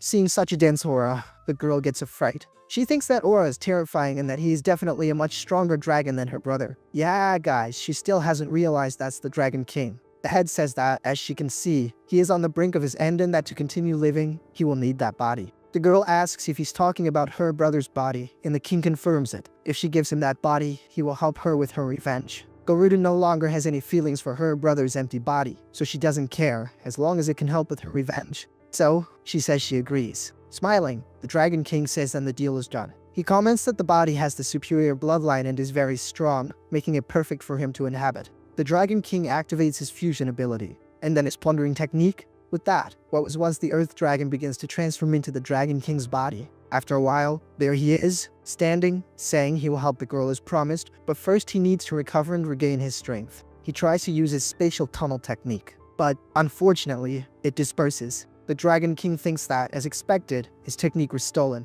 He swears that no matter who the unlucky jerk who did this is, he will find them and seek revenge. Since he can't use the portal, he'll have to walk. Garuda follows behind, asking where he's going with her brother's body. During the battle the MC didn't participate in, the main insect army met the Dragon General's army. As soon as the two sides met, the battle began without hesitation. The two sides fought for 2 days, but there was still no winner. However, on the 3rd day, the Allied force finally arrived on the battlefield. The Red Beetle comments that the general is still there. BLOY says that it seems the battle isn't over yet and that they arrived just in time. BLOY announces she will lead the troops on the flank. That would be the one and only final battle, a certain victory, so to speak. One of the dragons comments that it seems an army of insects is attacking from the flank and that, to make matters worse, they seem to be the great generals. The poor enemy general has no idea where those reinforcements came from. After some time back at the king's meeting place, one of the queens is asking about the result of the final battle. Another king says that, thank goodness, it was a victory. That dragon general used his subordinates as a shield as soon as he saw the reinforcements arriving. He fled alone without even hesitating, not caring about his army at all. One of the kings says he's a scumbag, another agrees, saying it's a shame, because if they had captured him, they could have used his flesh and blood to train several strong generals. RMC, on the other hand, is thinking that, thank goodness, the territory was reconquered, but that these kings are still greedy, wanting the general's flesh. The Mother Queen asks how the spoils of war will be distributed, announcing that all gains from the Yellow Wasp clan will be credited to young Xiaofeng. She says he is already a qualified king and cannot stay forever in that small, insect-controlled forest on the border. The boy, of course, immediately thanks his mother, and she says it was nothing, but that managing a territory is no easy task. The other queen says the same thing half of the black wasps' gains go to young Xiaofeng. Our hero asks why his aunt is doing this, giving him half of her gains. The queen tells him not to worry, because in the future, he will have to take care of Weiwei. He doesn't quite get it at first. What does he mean he'll have to take care of Weiwei? The other kings comment that, indeed, the MC has gained a lot of territory and will need many subjects. They decide to send him a large number of citizens they rescued from the dragons. Our hero thanks them very much, but says he can't accept. The generals say he doesn't need to be modest, that it's all fine and he deserves it. So, our little MC is over the moon. Now, this means that in the future, he will not only have millions of acres of land, but also millions of subjects. But there's a catch: the kings only did this because they offended the two queens last time and now need to please them. Going out to talk with his mother, the queen says she heard the MC played a very important role in the battle, but he says no, it was thanks to his citizens, all thanks to his little town. The queen is surprised. What does he mean he has a town? He replies that before they went to war, he managed to build a town in the forest that, although not very prosperous, has plenty of food and clothing. The mother says she wants to go take a look. He says okay, they can go there, as it's about a half-day's journey from there. Arriving at the MC's little town, we see the armored dragon building a bridge. Man, these people are very advanced. However, he is suddenly surrounded. The wasps tell him to prepare for battle, saying this will be his end. Our hero, down below, desperately asks them not to attack. The queen doesn't understand and asks why not, since that's a dragon beast. He says no, that he's actually one of his subordinates and is not dangerous. The queen says that dragon beasts are enemies of the insects and asks how he can have a dragon as a subordinate. He explains that at first, he was just planning to use him to get information and distract the enemy, but that he somehow won his loyalty. The queen says that's incredible, sensational, worthy of her son who managed to subdue a dragon. He's relieved his mother didn't make a fuss about it, otherwise it would have been goodbye for the little dragon. Walking through the town, the mother comments that he achieved this scale in just a few months, which is remarkable. She sees the citizens offering fruit, but he says no, they can eat it themselves now. Seeing this, the mother comments that he is well loved by his people. He says yes, but they are more excited about the appearance of the mother queen. Arriving at the MC's little house, we see Wei. She's there, ordering her things to be brought inside. The queen arrives, not quite understanding, but greets the girl and asks what she's doing there. Seeing the yellow queen, Wei bows. The one who didn't really like her presence there is the MC, who asks why his tools are outside. The girl says she needed space for her things. The mother gets all excited, asking if she's going to live with young Xiaofeng, saying that's great. She says yes, that she'll probably be a bother for a while and hopes the queen doesn't mind. I don't know about the queen, but the MC didn't really like the idea, since he wasn't even consulted. The mother immediately pulls him aside, telling her not to worry and giving the girl permission to stay, because he's still an immature child. As she says goodbye, the mother queen says she feels more at ease, seeing that the MC has many capable subordinates. She even asks them to please take good care of him in the future. Our hero is no fool, right? He knows this is definitely leading to marriage talk. It's not that he has a bad impression of Wei, but it's strange to think that Princess Wei is Princess Vivi with such different personalities. The queen says she just doesn't understand how he increased his strength so much and how his old subordinates evolved so much. She asks if he used a special method, and he says yes. She says she understands, but that he shouldn't let his guard down because if his force has a lot of power but little skill, it's the same as growing up without knowing how to walk. In other words, get to training your troops properly. He doesn't need to be sad, because he has good brute strength there. He just needs to refine it. Turning to the mantis, she asks if the two of them haven't met before at the queen's palace. Calling her Your Majesty, the mantis says yes. The mother notices that she was able to master her own power very quickly, as expected from the mantis clan. She says this clan was once one of the strongest tribes in the past and that, certainly, the girl will have a promising future. The mantis thanks her for the compliments. Finally, she says that they all serve under her son's command and that he is lucky to have them all to assist him. Now that the boy has his own country, she hopes everyone there will help him maintain peace and defend his people.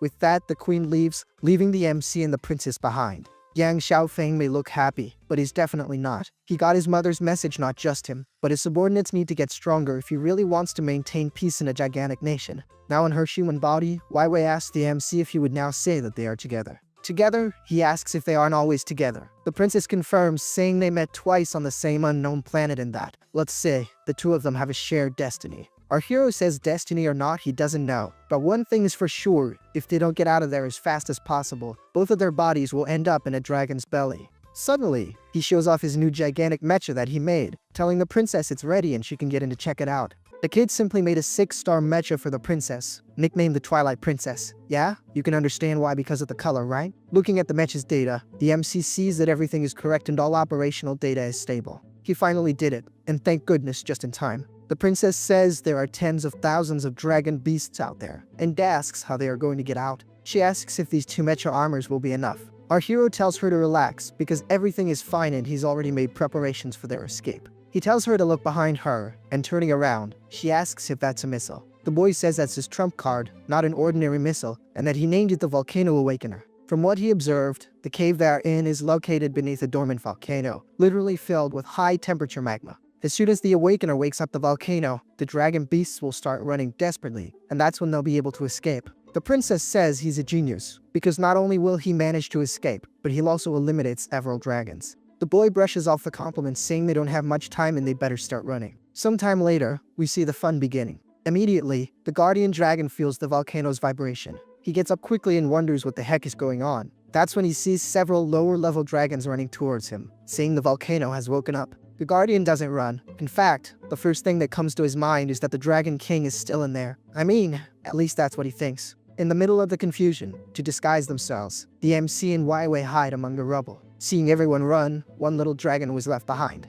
But since he was left behind, he'll be the first to be eliminated. Seeing who hurt him, he doesn't understand a thing. How is there a human in there? Immediately, the other dragon beasts also stop. They might get taken out by the volcano, but the little MC is going with them. What they don't quite understand is where the mecha armors came from. The princess says that, unfortunately, they won't have time to find out. The girl immediately starts whipping everyone. Yang Xiaofeng notices that more troops are coming from another tunnel. But this time it won't be like the last. Let's just say he has new toys. He manages to fire 2 lasers from the armor, bringing down the entire cave ceiling. With the impacts, the ceiling starts to crumble, and ends up burying not only the dragons but also sealing the tunnel. Yang Xiaofeng tells Wei to stick to the plan. As soon as they get out and reach the planet's atmosphere, they'll be safe. But until then, you better run like crazy, my friend. Outside, we see there are a lot of dragons flying around. The princess didn't expect the number of dragons outside to be so large, but the MC tells her not to stop and to keep moving forward. Very scared, the girl says she understands. Alright, so in the next chapter, things go down a little differently. Leaving our MC and Vivi outside for a sec, the focus shifts to a massive explosion that just went off inside the cave.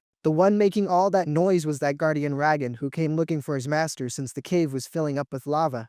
Except when he got there, let's just say his master wasn't exactly on this plane of existence anymore. With that, the guardian dragon is in total shock, simply unable to believe that the Dragon King just vanished like that out of nowhere. Just then, one of the servants comes running in, warning that things are getting ugly outside because a human mecha has invaded and blocked their only way out. Right away, the big boss dragon starts getting stressed and wants to know which knucklehead was in charge of watching the human. Full of himself, one of the little monsters raises his hand all proud, assuring him that he was responsible and that the human was still under his control. The problem is, when he shows off the human, it turns out to be just one of Vivi's dolls. His nerves completely shot, the boss gets furious at the screw-up and, without a second thought, gives him a swipe that smashes the idiot into the ground. Furious, the chief warns that they've all been tricked by a human and not a single one of them even noticed. Meanwhile, the focus snaps back outside, where Vivi and Yang Xiaofeng are just lighting everyone up without mercy. The battle between the mechs is pretty intense, with our MC giving it his all to break through the enemy's defense. Watching from the best seats in the house, two gigantic dragons observe the fight. One of them, an ancient dragon, asks where the heck these mechs came from. Without much patience, the lightning serpent, who's way more practical, says it's not the time to waste on questions, it's better to just finish them off and figure out the details later. Taking the cue, a whole bunch of dragons in the sky launch a barrage of fire right at our MC and Vivi. Our MC dodges as best he can, trying to block some of the attacks. Seeing an opening, Vivi seizes the opportunity to go after their rivals. As soon as she gets to the top, she just lets loose on everyone with just a few cracks of her whip. There's no one left to tell the tale. Watching all his allies get taken down, the ancient dragon starts to get nervous and tells the humans to stop this nonsense. With a smirk, Vivi asks why she would stop now that the fun has just begun, reminding them that nobody stopped when they attacked her base. If they mess with the princess, now they have to face the music. With that said, her drones start to attack, mercilessly piercing through the first ancient dragon. The second one doesn't meet a much different fate, getting attacked and then promptly skewered. Filled with rage, Vivi ends up giving both of them a serious beatdown. Our little MC, watching the whole thing, swells with pride, thinking that nothing less was expected from a mecha he built himself. But Vivi, who's also hearing all this praise, totally rains on his parade and says the credit goes entirely to her combat skills, not Yang Xiaofeng's creation. Their little argument is cut short by a gigantic explosion from the volcano. That head honcho dragon realized that since there is no way out, he would just have to make a new one himself. Staring face to face with the MC, he asks where those scoundrels hid the Dragon King. Oh, if only he knew what really happened. Without a moment's hesitation, he fires a massive energy blast. The attack heads straight for the MC and Vivi, and it's so huge that it's definitely going to hit them both. Vivi immediately senses the danger and starts to worry, because the attack's area of effect is too wide to dodge in time. But that's when our MC, who is farther away, launches his mechanical hand to grab the girl. The cable latches perfectly onto the shoulder of Vivi's mecha. Right after, he yanks her with all his might, but he gives a warning whoever can get out of the blast zone should, because even he knows he's not going to make it out. Being pulled by force, the girl can barely control her own mecha. By the time she finally realizes what's happening, the MC has already been swallowed by the explosion.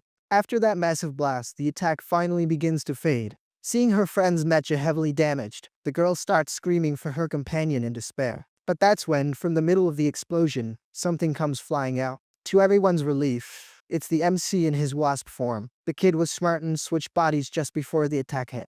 As he flies, the MC tells Vivi to start running as fast as she can because the giant creature is closing in. And he's not kidding, the big red dragon is coming in hot at an insane speed. However, when he reaches the blast area, he starts looking for the humans but can't find anyone. Just behind, Yang Xiaofeng tries to use the smoke to hide and escape, but the problem is he has to carry Vivi. Turns out the girl is pretty heavy, so the getaway is a lot harder than planned. Spotting two drones flying by, the red dragon gets confused and yells that he found them. Believing his own lie, he starts running and chasing after the drones. The girl warns that the dragon was the one from inside the cave and that if they had stopped to fight, they wouldn't have lasted a second.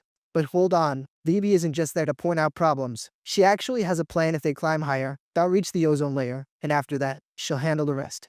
The MC agrees and, once again, switches back to his human form. To keep the MC from falling, Vivi reaches out and grabs the guy. Appearing outside the cockpit, she points and tells Yang Xiaofeng that the entrance is right over there.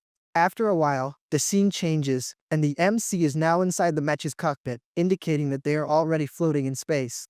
That's right, the plane worked, and the mech is now in outer space. They are finally getting away from that dangerous planet. The girl asks the MC if they can travel back to the Milky Way, but he explains that, unfortunately, that's not going to happen. According to him, they are several light years away from that galaxy, and with their current thrusters, the distance is way too far to make that jump. The only thing they can do is send out a distress signal and hope someone finds them in a few weeks, or maybe a few years. No pressure, they just have to pray. A lot. When he turns around, the MC notices his partner has completely passed out. Looks like she wasn't too worried about the whole stuck here for years part. But that's okay, she worked hard, and it was a really long day, so she deserves some rest. The scene then shifts completely, now showing Vivi in her wasp form. Her little MC is there too, eating something that Vivi handed him. The girl asks what he thinks of the food, and the MC replies that it's actually really tasty. While the two of them are chatting, a little group of spies is watching from a distance. Our buddy Xiaomuo comments that those two have been getting pretty close lately, finding the whole situation a bit weird. Little Xiaomuo mentions he's dying to know what's been going on, because for a while now, those two have been attached at the hip. His little sister Yu also says she doesn't get it at all. Our girl Feng Li, the praying mantis, explains that most girls are into strength, and after spending so much time with Yang Xiaofeng, Vivi must have been totally won over by his charm. The two mas are totally impressed with the explanation, saying that it actually makes a ton of sense. That's when Xiaomuo starts bragging, saying he's a little more experienced when it comes to relationships, but just a tiny bit. Suddenly, two more wasps appear, happily calling out to Yang Xiaofeng. Our little MC, thrilled to see them, asks what they're doing there. The two explain that the carnivorous insects are almost out of food, and to make matters worse, there are 500,000 refugees and not enough people to manage everyone. Long story short, it's a total mess. Yang Xiaofeng takes in the problem and asks for a moment to think, promising he'll come up with a solution. Vivi quickly chimes in, suggesting they form squads to hunt dragons on the border, which would kill two birds with one stone, solving the food problem and reducing monster attacks. As for the manpower shortage, she proposes that the insects themselves promote elders to manage their own affairs. The two messengers are blown away by the ideas, saying there couldn't be a better way to solve the problems. As they leave, one of them says she's going to share the good news with Captain B. Eli. With the two of them alone, our MC comments that he didn't expect Vivi to be so good at this stuff. The girl explains that as the heir to a galactic royal family, governing is basically a required course. Getting a little cocky, the girl asks if Yang Xiaofeng has been captivated by her, and the guy replies that yes, the princess is a huge talent and everyone will be counting on her. Hearing that, of course, leaves Vivi all flustered. Our scene then returns to outer space. Amecha releases several spheres that begin to open up in the vacuum. Each one reveals itself to be a communications satellite. These are the little toys that will start broadcasting the distress signal. Vivi, who's still in the dark, asks what those things are. The MC explains they're satellites that will send out their SOS, and now all they can do is wait. Pressing a button, the guy shows that the cockpit has everything they need to survive. Taking off his suit, the guy celebrates that the endless work is finally over and says he's going to take a shower to relax. Picking his clothes up off the floor, our girl Evie starts complaining that he can't just leave his stuff lying around. However, while grabbing the clothes, she notices there's something else on the floor.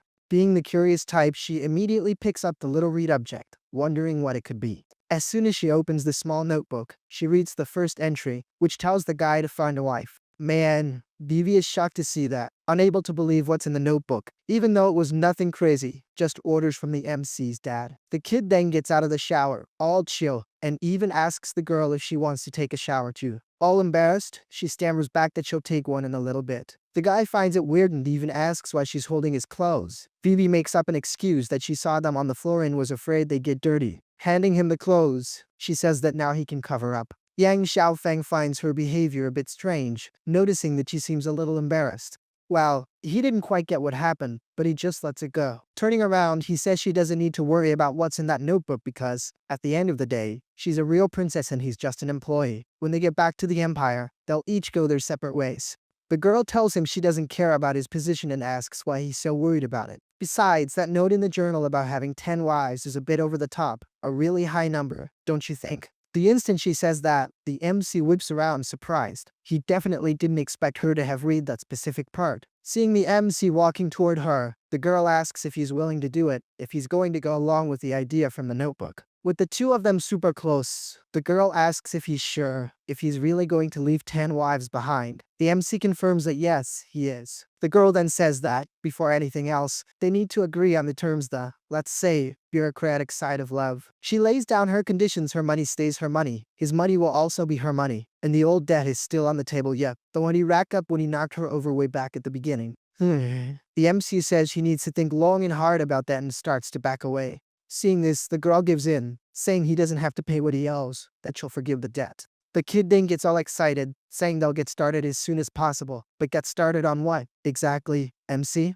Whoa, nobody saw that coming. Against all odds, the kid just tosses the princess on the bed, saying since they've got nothing else to do, they might as well start working on the family part. With a goal to finish the job in 10 years, all the girl can do is complain that he's rushing things. The story then skips ahead a bit to spare us the details. Now, we see the MC chilling in bed, thinking about how great it is to have a wife and finally understanding why so many guys want to get married. While the kid relaxes, Vivi is hiding under the covers, thinking that the MC might be short, but the guy's got stamina for days. The girl explains that in the Galactic Empire, you need to have at least the title of a first-class viscount to marry into royalty. She can even arrange a high-ranking position for him, but he'll have to earn the title himself. With a smile, the guy thanks Vivi for her help. The girl then asks what kind of job he'd like. Yang Xiaofeng explains that since he's got an engineering background, something related to military hardware would be perfect. Come to think of it, they were lucky to make it out of this whole adventure alive. If the base's equipment had actually been working, they wouldn't have had to go through so much trouble. The girl then suggests he become the head of the military hardware department. RMC, who's no dummy, immediately agrees to a sweet gig like that.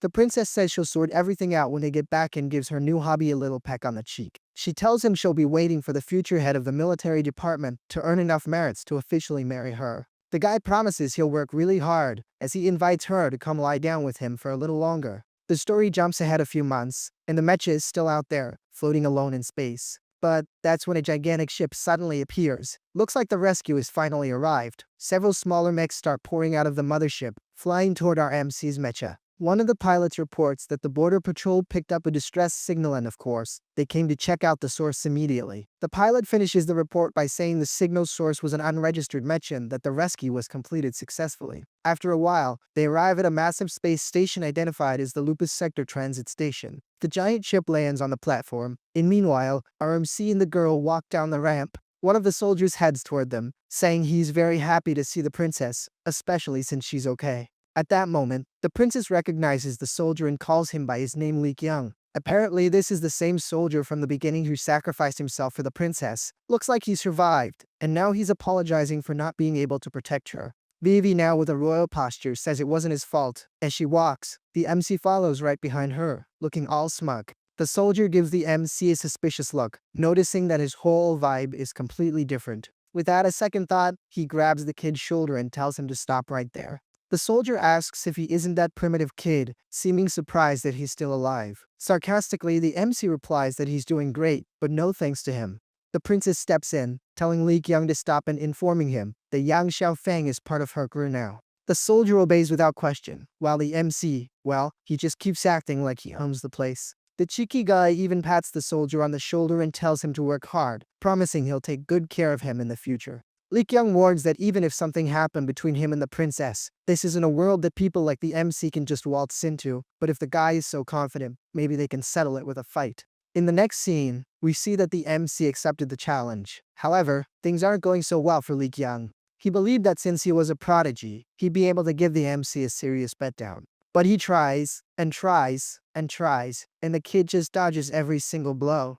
After a while, all we see is Li Qiang on the ground, all banged up with his sword broken. And that was with the MC taking it easy on him. A little later, the long-haired guy is already in a recovery chamber. Inside the pod, the kid is just there deep in thought, unable to believe he lost. Now fully recovered, the dude gets out of the tank, still wondering where a simple earthling got so much power. He thinks that with the princess on her own, he'd better go help her, but he admits that having a strong ally like the MC would be a huge help. So he decides he needs to improve his relationship with the MC, because in the future, the two of them could be great allies. But that's when, while walking down a hallway, he sees the MC all cozy with the princess, with the rascal even asking if she's stopping by his room tonight.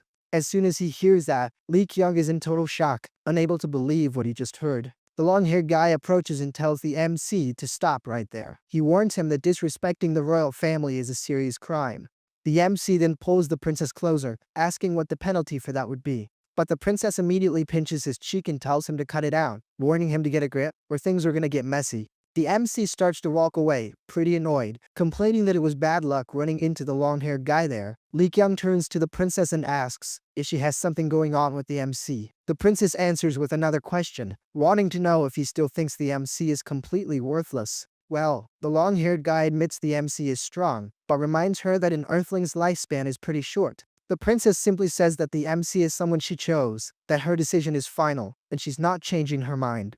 Anyway, she declares that's enough of this conversation. In the next scene, we see a fleet of ships and mechs in battle formation. Those miserable dragons are attacking again. The ships begin to open fire on the creatures. Still, the number of enemies is insane, and they can't stop them all. To make things worse, that big red dragon is in the fight too. With a single shot, he wipes out like 5 ships at once. In the control room, the operator starts to panic, reporting that the station is under attack. They've suffered heavy losses, and they need reinforcements urgently. Our scene then changes, and we see Princess Waiwei sitting at a table with her brothers. One of them asks about the creatures known as dragon beasts. Princess Fei Fei, the one with blue hair, asks if they were the ones who attacked, while Wang Feng, the one with pink hair, says he looked into it and the real problem was corruption at the station.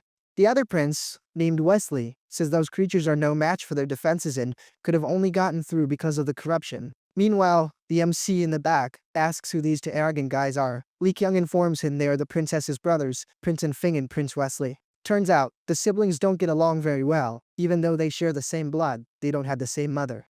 The MC then asks if they're half-brothers, and Lee Kyung replies that's exactly right. The princess's father has 3 wives, and Princess Waiwei is the 4th daughter of one of them. Pulling up the king's track record, it turns out he has no less than 70 children. Yep, the Galactic Emperor likes to populate the universe. The problem is, all descendants are eligible to inherit the throne, which turns any family get-together into an all-out battle royale. The MC is blown away by how many relatives his future wife has. Can you imagine the wedding? There wouldn't be room for everyone. Back at the table, Waiwei says they can't underestimate the creatures and that any slip-up with them could be a huge danger. Wang Feng scoffs, saying his little sister got scared, and even offers to send a fleet to wipe out the creatures. Wesley agrees with his brother, saying they're just a bunch of animals, but that his little sister doesn't need to worry because they'll make sure to get revenge. Suddenly, Wang Feng notices the MC and Lee Kyung. He's used to Lee Kyung, but he wonders who the short guy is and what he's doing there.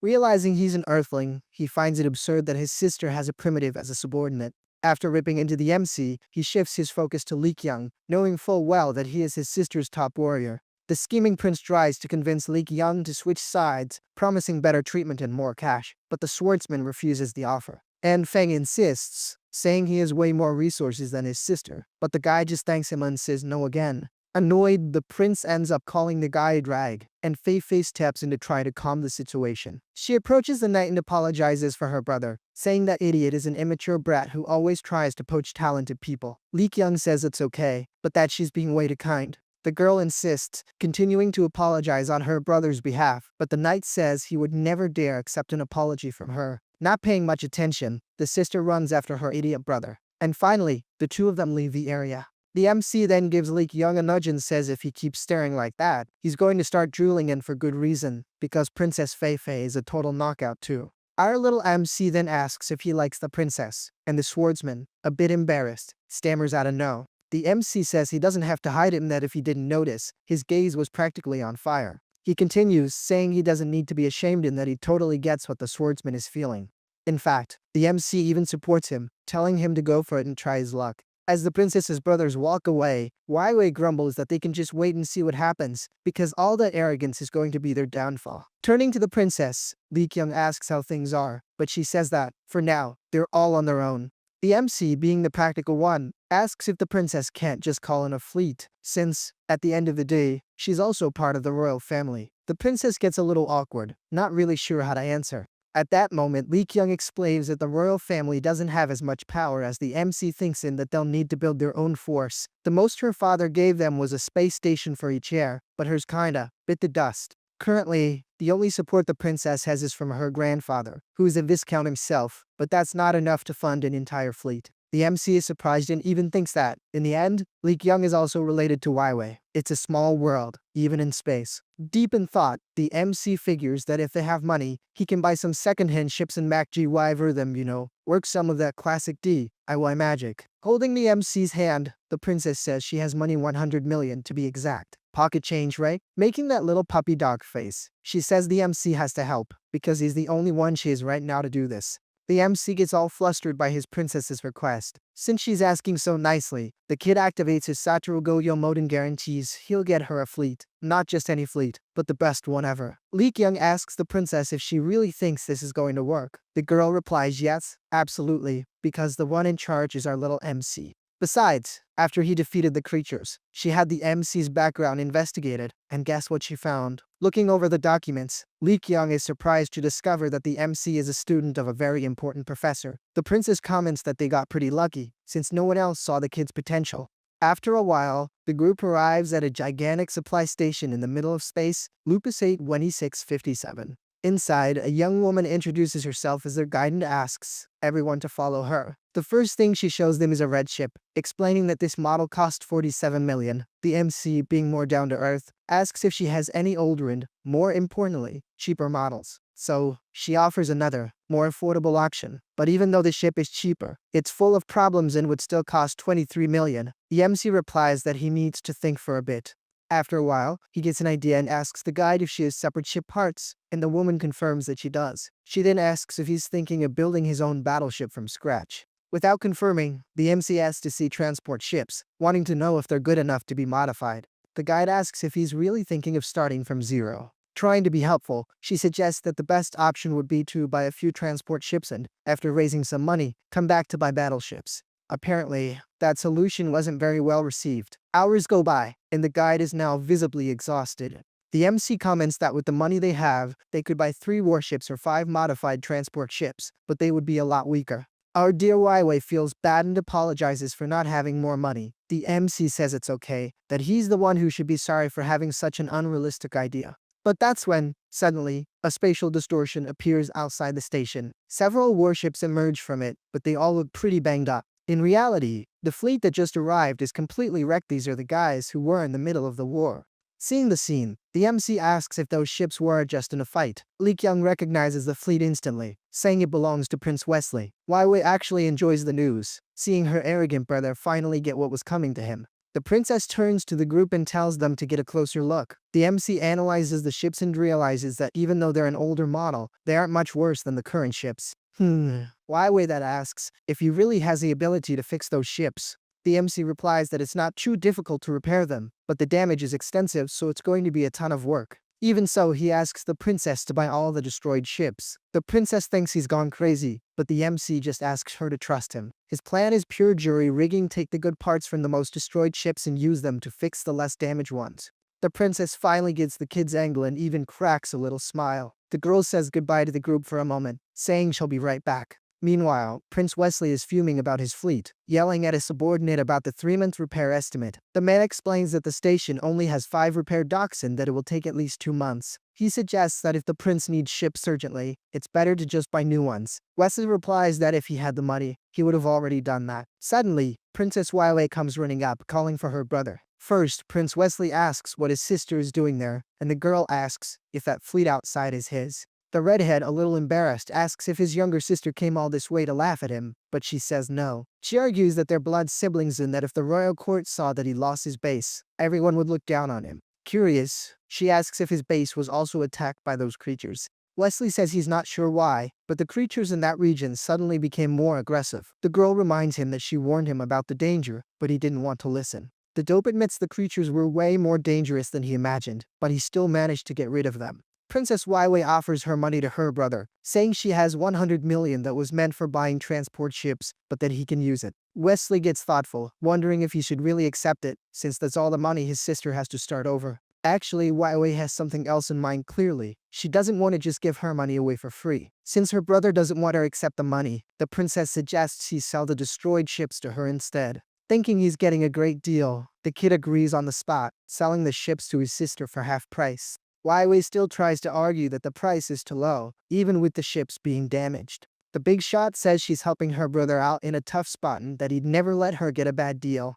Pretending to be reluctant, the princess then accepts the offer. Back with the MC and Lee Kyung, the princess approaches, and the two ask how the conversation went. The princess says it didn't go very well because unfortunately, she didn't have enough money. The two of them tell her not to worry, as they were already expecting that. Our MC says that wasn't even part of the plan, so they just need to stick with what they agreed on before. But that's when the princess asks what the two of them are doing. She never said she failed, she just said it didn't go very well, which is different. That's when she pulls out a document showing the transfer contract for 8 ships for only 40 million. And on top of that, her dear brother borrowed the other 40 million, with interest. Super proud, she tells everyone to shout her name out loud, and clearly, the MC starts praising his goddess. After a while, the guy is already back in his wasp form. Raid 1 and the armored dragon are bringing some parts, and the MC says they can just leave them anywhere. Xiao Muo and his sister Yu, seeing that giant pink thing, ask what the heck it is. The MC replies that it's a warship. Xiao Muo points and asks specifically what that thing is. The MC explains that it's the ship's main war cannon, like a giant version of his ray gun.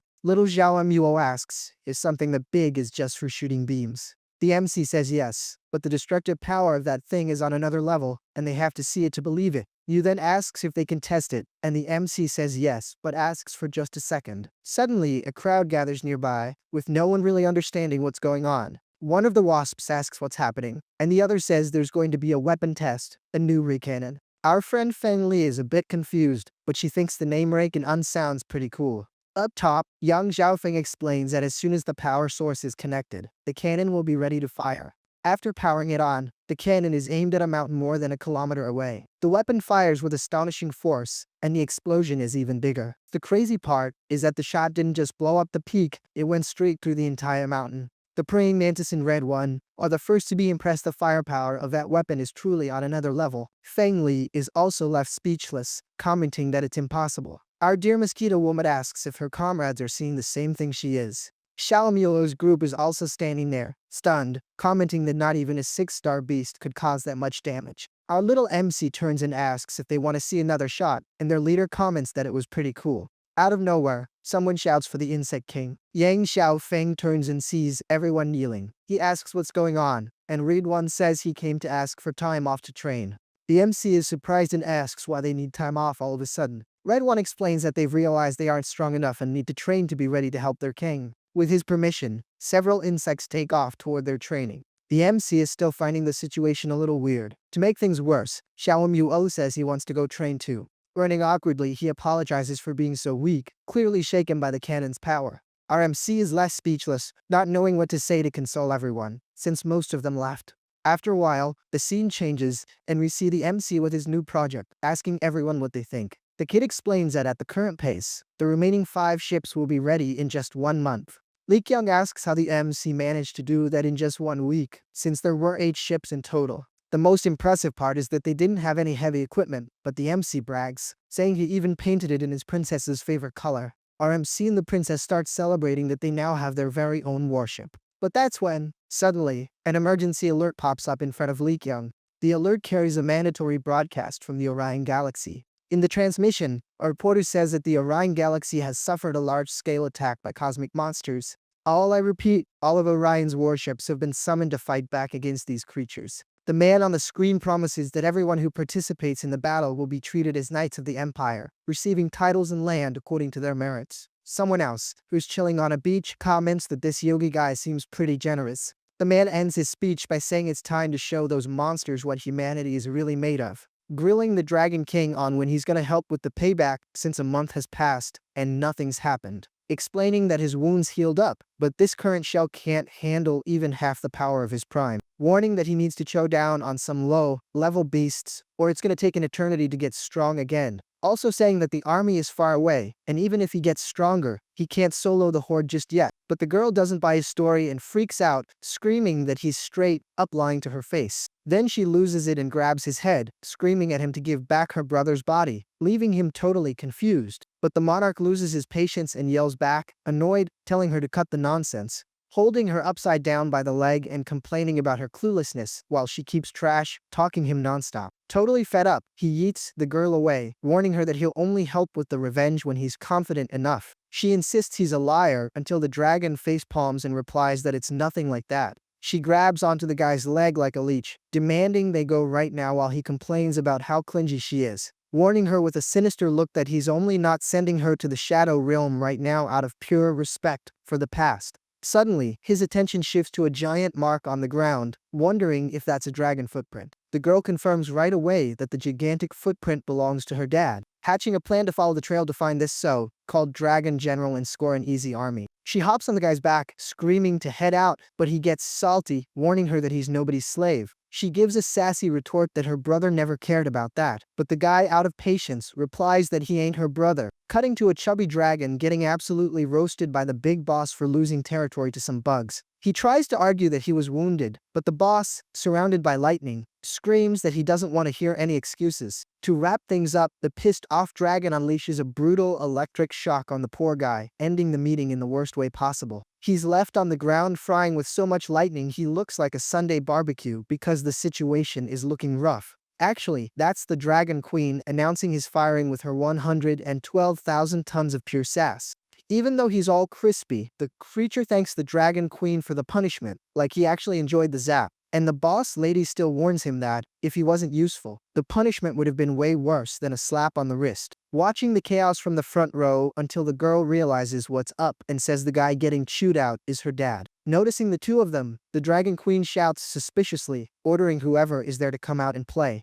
They get scared by the discovery since their plan to lay low just went belly up. Coming out of the shadows all chill and saying long time no see to his good sister because this beef is all in the family. Pointing at the daughter, the chubby dragon shifts the blame to her, asking if she's the one who brought this clown there. Scared, the girl screams no and says that guy over there isn't her father, making the story super confusing. Stepping in front of the girl to protect her, asking the gang to chill out because they're scaring the poor thing. Furious, the Dragon Queen warns that he's crossed the line and tells him to scram back to his own turf right now. But the tough guy, surrounded by the army, doesn't even flinch, explaining he didn't want any drama and just arrived by accident. Saying he just wants to borrow the dimensional passage, but the queen questions why he doesn't just rip through space himself. Answering that clearing a path isn't as relaxing as taking a ready-made shortcut, showing he's a total slacker. She taunts him, saying he looks way weaker, and calls him, "my dear brother," just to stir the pot. He claps back, warning his dear sister that she seems to have some twisted ideas in her head. Without waiting for more chat, a red dragon starts charging an energy attack because talk time is over, and another beast that kinda looks like the Dragon King wastes no time prepping a storm of dark energy.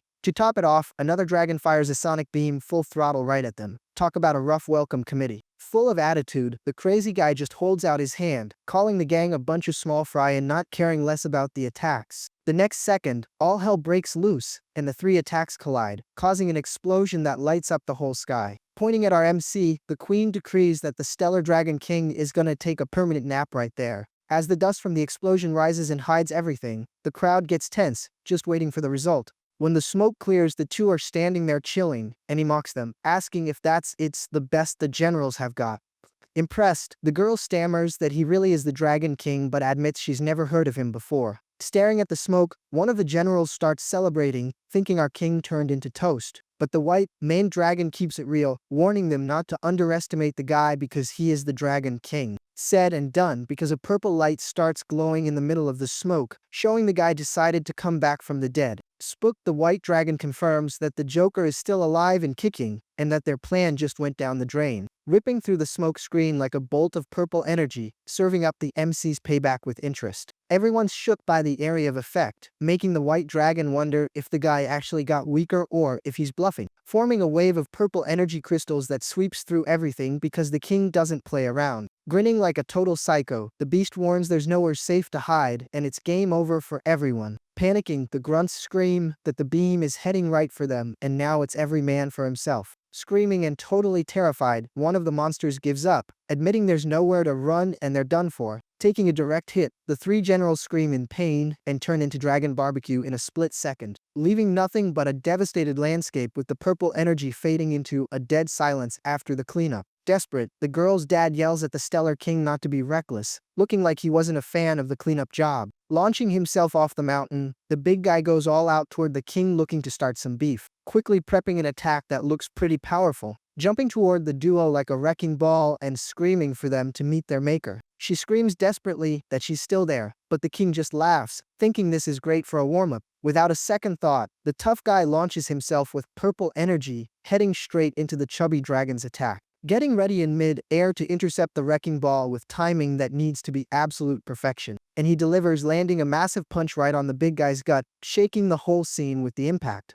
Commenting with a satisfied smirk after stopping the big guy that he makes for a pretty solid punching bag. Continuing the beatdown, the MC unloads on the chubby dragon with a flurry of punches so fast they're invisible. Thrown back by the thrashing, the old guy goes bouncing until he crashes into the structures and gets totally knocked out, flying out of control toward the minions, causing the crowd to panic and make a run for it. Landing butt first on the ground with a boom that kicks up dust and punches a new hole in the map. Lying there all beat up, the giant dragon ends up squashing a little dragon underneath him, landing smoothly next to the girl, who's shocked and looks like she's seen a ghost after watching her dad get wrecked. Turning to diplomacy, the queen says that fighting each other only helps their common enemies. Turning to her, the tough guy says he's got something to say and asks why fight when there are so many other planets out there, revealing he discovered tiny beings who use machines, while the queen wants to know if the tea is actually hot. Playing his cards right and reminding her he's never lied, he proposes they team up to dominate these new worlds, saying he wants to turn these planets into a new breeding ground for the dragon beasts. Cutting to space where a fleet of ships arrives in a star system,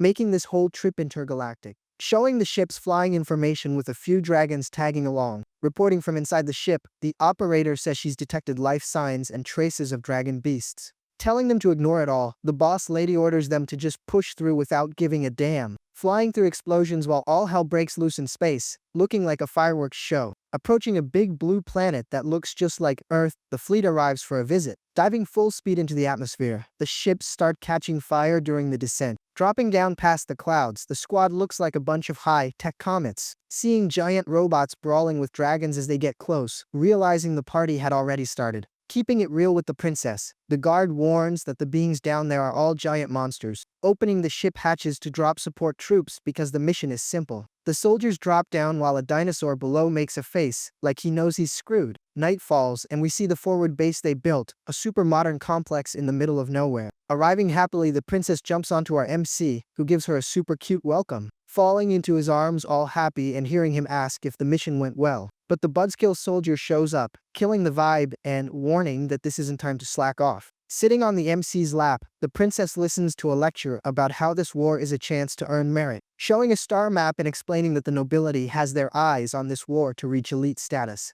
Revealing the plan to swap the coordinates while hugging her, but the girl says she doesn't want to be empress. The soldier is totally lost and the princess notices the MC acting weird and asks what's up. Figuring it out of nowhere, the MC points at the soldier, realizing he also wants the war so he can get a promotion. Teasing the poor guy, the couple says he wants to rank up just to get married, and the squad calls him ambitious. Finding it weird that the strongest warriors have vanished, the Queen Bee wonders where on earth they all went. Then she explains that after seeing the power of the MC's cannon, everyone decided to train hard to get absolutely swole. Also mentioning that the other insect kings took it seriously and are grinding under the command of experienced generals. But another guy is worried, pointing out that the cannon uses too much energy and the crew is going overboard with the training for no reason, saying that the most important thing for a warrior is a healthy body and a bulletproof mind, otherwise, willpower means nothing, adding that only constant grinding builds an unbreakable spirit. Out of nowhere, a huge rock rolls down the mountain, and a nearby soldier yells for everyone to watch out. Coming down full speed, the rock scares the soldiers while the warning shout spreads across the field. Then more rocks start rolling, causing total chaos, and some guys get hit while trying to dodge. It turns into a total mess where one poor guy ends up getting squashed. Immediately taking charge, the leader orders everyone to get back on their feet. We see some recovering while others are already dead tired. After that, the gang starts their training all over again. Suddenly, the scene cuts to what looks like a commotion in the forest, showing a girl coming out of the woods, looking like she's running away from someone, and a guy chasing her orders his squad to use special gear to trap the fugitive, trying to get close but failing because she's just too fast, warning her that the path is blocked and she's not getting past there. Agreeing, the other warrior praises the trap they set up. But when they launch the attack, she simply jumps, and the two of them crash into each other. Then the girl in pink kicks the other girl in the head and complains that the attack was weak. Turning around and punching the other guy, she tells him his moves are way too predictable, and the two of them are left lying on the floor, totally wrecked. Wanting on the ground, they hear the girl mocking them, shouting that she knew exactly what they were thinking, explaining that agility is the secret and the training only ends when they can actually catch her. Cutting to a group of bees meditating, where the leader explains the importance of star power, teaching that feeling the energy of nature recovers and strengthens their power. But the lecture is a snooze fest and a student has already passed out, snoring loudly. Out of patience, the instructor bunks the sleepyhead, who wakes up in a panic, telling the rookie to focus, but the girl complains that meditating is boring as hell, sending her to physical training since she complained, making the student think the teacher is a demon. Cutting to another group where the archer is training the two girls, explaining that maintaining a safe position is vital for team support. And to prove it, she fires a rain of arrows that causes multiple explosions on the mountains. Falling down exhausted, the girl and the fairy hear the master say they have a 5-minute break. Dragging herself to the leader, the fairy calls out for Sister Kiki. Asking what's up, Kiki hears the fairy question if this training will really make her strong. But the woman, looking super grumpy, says that anyone with a problem can just leave.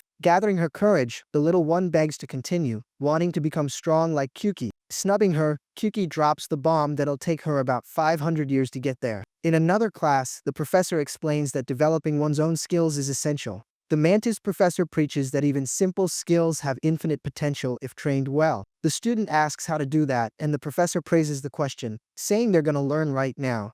Meanwhile, the yellow slug is living the good life, happy he chose the easiest training. Out of nowhere, the dragon runs by, screaming for everyone to stop chasing him. With a swarm of flies right behind him, the poor guy just asks why on earth this is happening. Running toward the MC and the princess, he screams, begging them for help. The princess and the MC just stand there, totally confused. Begging for help, the creature explains that the flies want to take a leak on him. Approaching him, a fly says they don't mean to bother him, but there's no other way, revealing that the dragon beast tracks at the border just vanished off the map overnight, and saying that with nothing to eat, this was the only solution they could come up with. Finding the whole situation sketchy, the bee princess says this dragon disappearing act isn't normal. Agreeing, the MC deduces that the dragons are definitely up to something shady. Deciding to confirm the intel with the other insect kings to see if they noticed anything. Switching to the dragon acting as a playground and listening to requests to help the insects. During a picnic, the queen confirms she also received reports about the dragon numbers dropping. Thinking it's the perfect chance, the MC wants to attack while the enemy defense is down,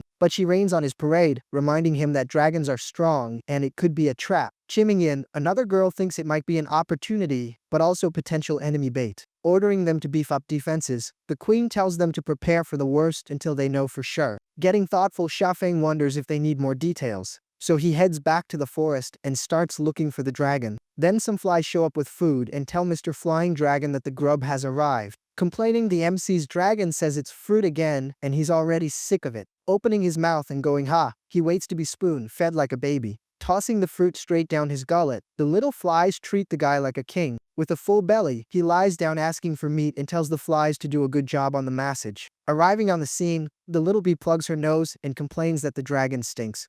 Recognizing him, the creature comments that it's pure jealousy since his life looks way more comfortable. Continuing the drama and saying that without meat, he's gonna end up turning into a vegetarian dragon. Then asking if he doesn't miss the dragon nest. He agrees to investigate the disappearance, but on the condition that they arrange for him to get out of there. Accepting right away and happy as a clam to get rid of that bunch of flies. Panicking, the little flies beg him to stay, asking how they're gonna support their families. But the boss fly makes the call and tells the crew to shut their traps and stop the drama. Crossing the forest, the dragon and the army of flies try to sneak by unnoticed. Giving a heads up, a fly says that straight ahead is the territory of the 4 dragon generals. The boss says they can only go that far and he'll continue alone, warning they'll wait for his return, but the dragon tells them to get lost. Meanwhile, 2 dragons gossip that the king discovered habitable planets and plans to conquer everything. The other one mentions there are some so-called humans there and his buddy imagines they must be strong monsters. But the gossiper drops the truth bomb, saying he heard humans are runts the size of a hand. Just wanting to know if humans taste good, the dragon turtle only thinks about food.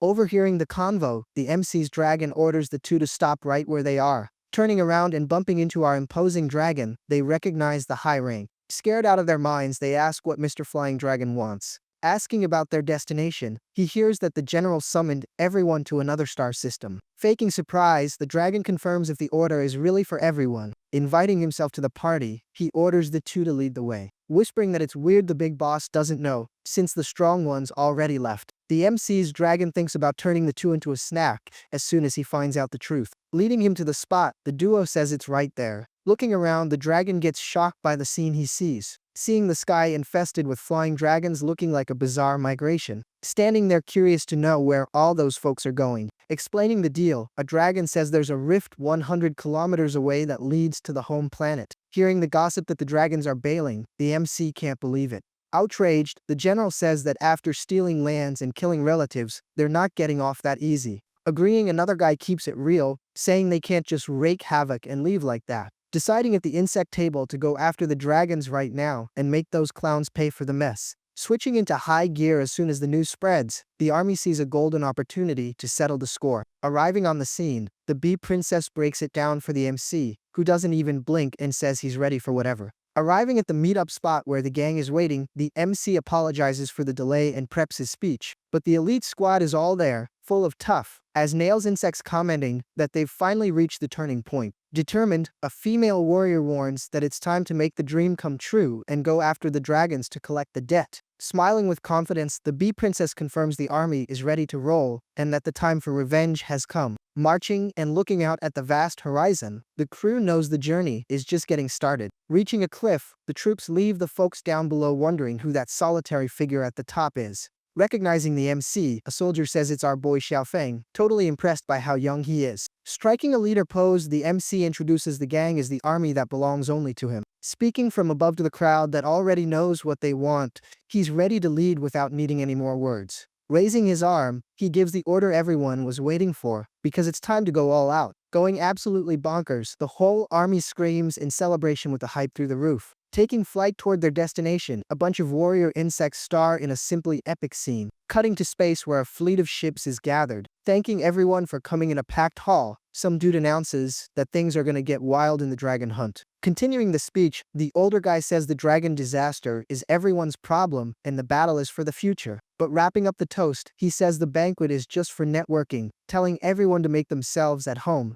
Commenting in the middle of the gossip, a woman says the president mobilized 30 ships and the prize is already his. Hearing the praise, the mustache president acts all humble, saying they're exaggerating his financial power. Chatting in another corner, a girl bets on her sister's victory, but the redhead cuts her off, saying that makes no sense. Reflecting that the bigger the investment, the bigger the return, the redhead prefers to keep a safe distance from that president. Suddenly showing up, the mustache guy recognizes the leader of the blood mercenaries and invites her for a drink. Refusing without wanting much chit-chat, the redhead says she prefers freedom and hates being controlled. Explaining that mercenaries focus on immediate profit to survive and not fame, since they're just small fish on the battlefield. Blowing the president off for good, the no-nonsense chick suggests he look for someone more qualified. Grumbling with an angry face, the older guy calls her a boring woman and gets salty about the rejection. Switching the scene to a guy in a white suit, the president asks if everything is ready. Answering promptly, Wei Xiao says the job is basically done, explaining that the modified armor from the Galactic Empire is now more powerful and untraceable. Dreaming big while looking at the infinite robot army, the mustache guy says domination is going to be a piece of cake. Turning to the little guard, he brags that it was worth spending a fortune to station him at the border, promising from the balcony that he's gonna become the most powerful noble of the future Huia star system.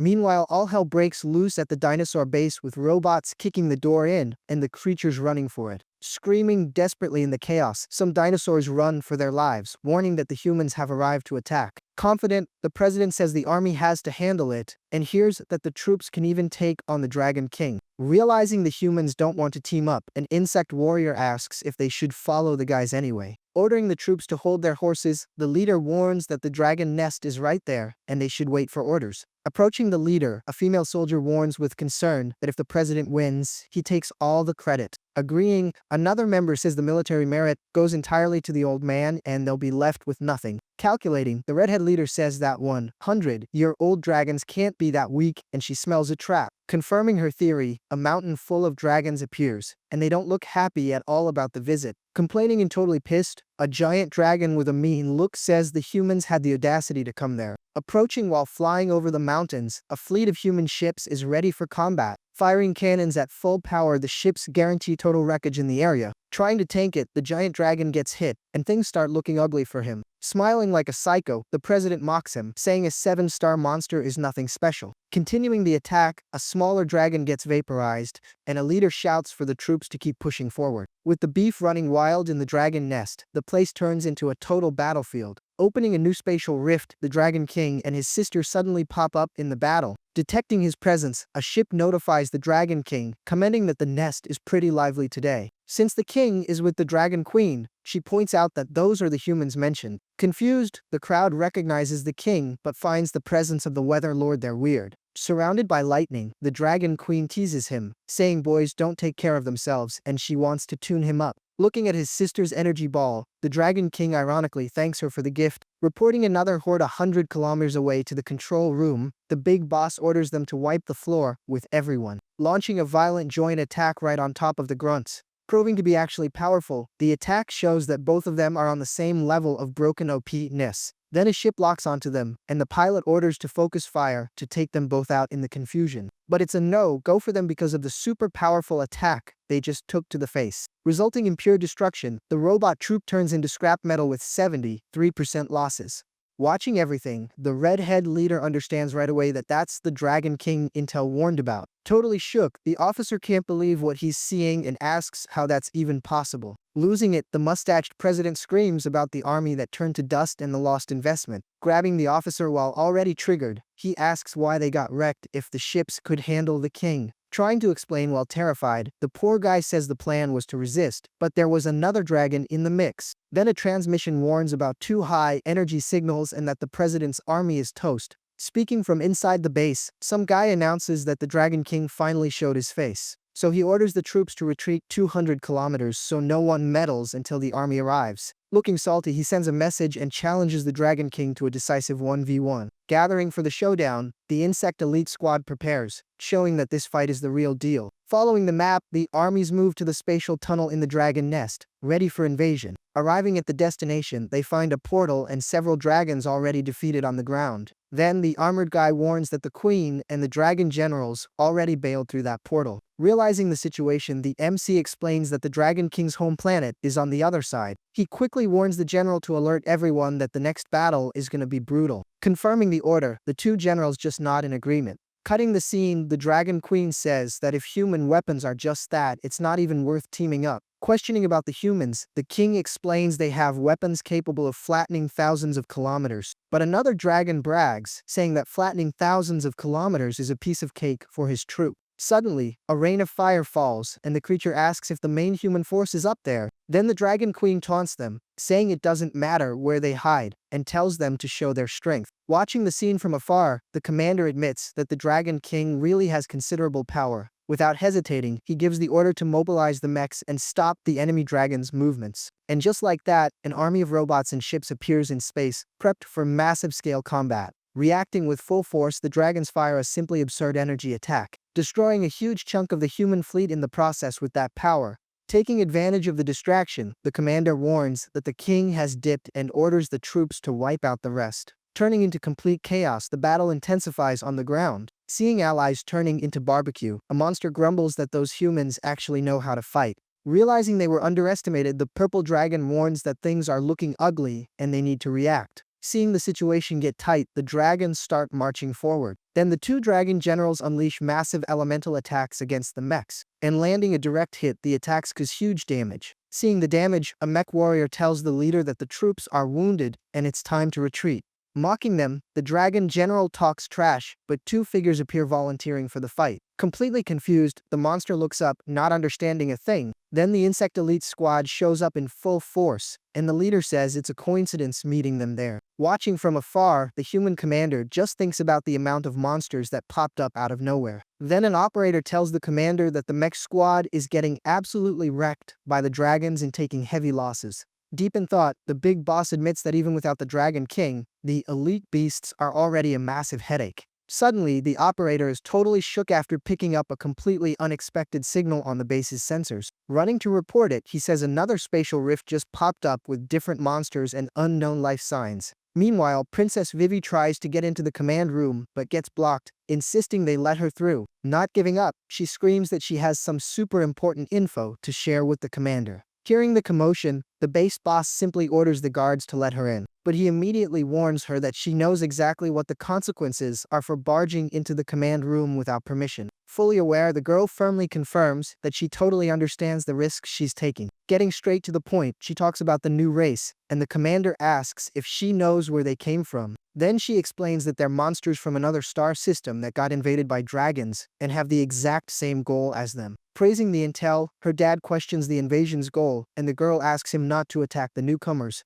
Guaranteeing they aren't a threat, she swears the new monsters are only there to help defeat the dragons, and then they'll bounce. Staying silent for a moment, her dad listens, thinking over the unusual proposal. Agreeing to the condition, he warns that he won't attack the new monsters unless it's strictly necessary. Relieved by the answer, Vivi formally thanks her dad for trusting her and her allies. Smiling victoriously, she thinks that now the MC and his crew can finally fight without looking over their shoulders. Cutting back to the action, the dragon general is absolutely pissed to see that those damn insects followed them all the way there. Wasting no time, the two races start throwing hands with everything they've got. In the middle of the chaos, the MC shouts to everyone that the time for revenge against the dragons has finally come. Back at the base, the commander asks if that radiation bomb is ready for launch. Promptly, the headset guy replies that the missile is already in the tube, locked and loaded. Without hesitating for a second, the big boss gives the order to target the Dragon King and that other snake-shaped beast. And just like that, the projectile is fired at high speed straight toward its target. In the middle of the fight, the Dragon King holds a robot's head like a trophy just as the missile arrives and explodes, detonating the bomb in a blinding light that flashes everyone out. And the Dragon King looks totally confused, just like us, so I'm gonna wrap it up here. Ask for the next part in the comments, drop a like, and subscribe to the channel.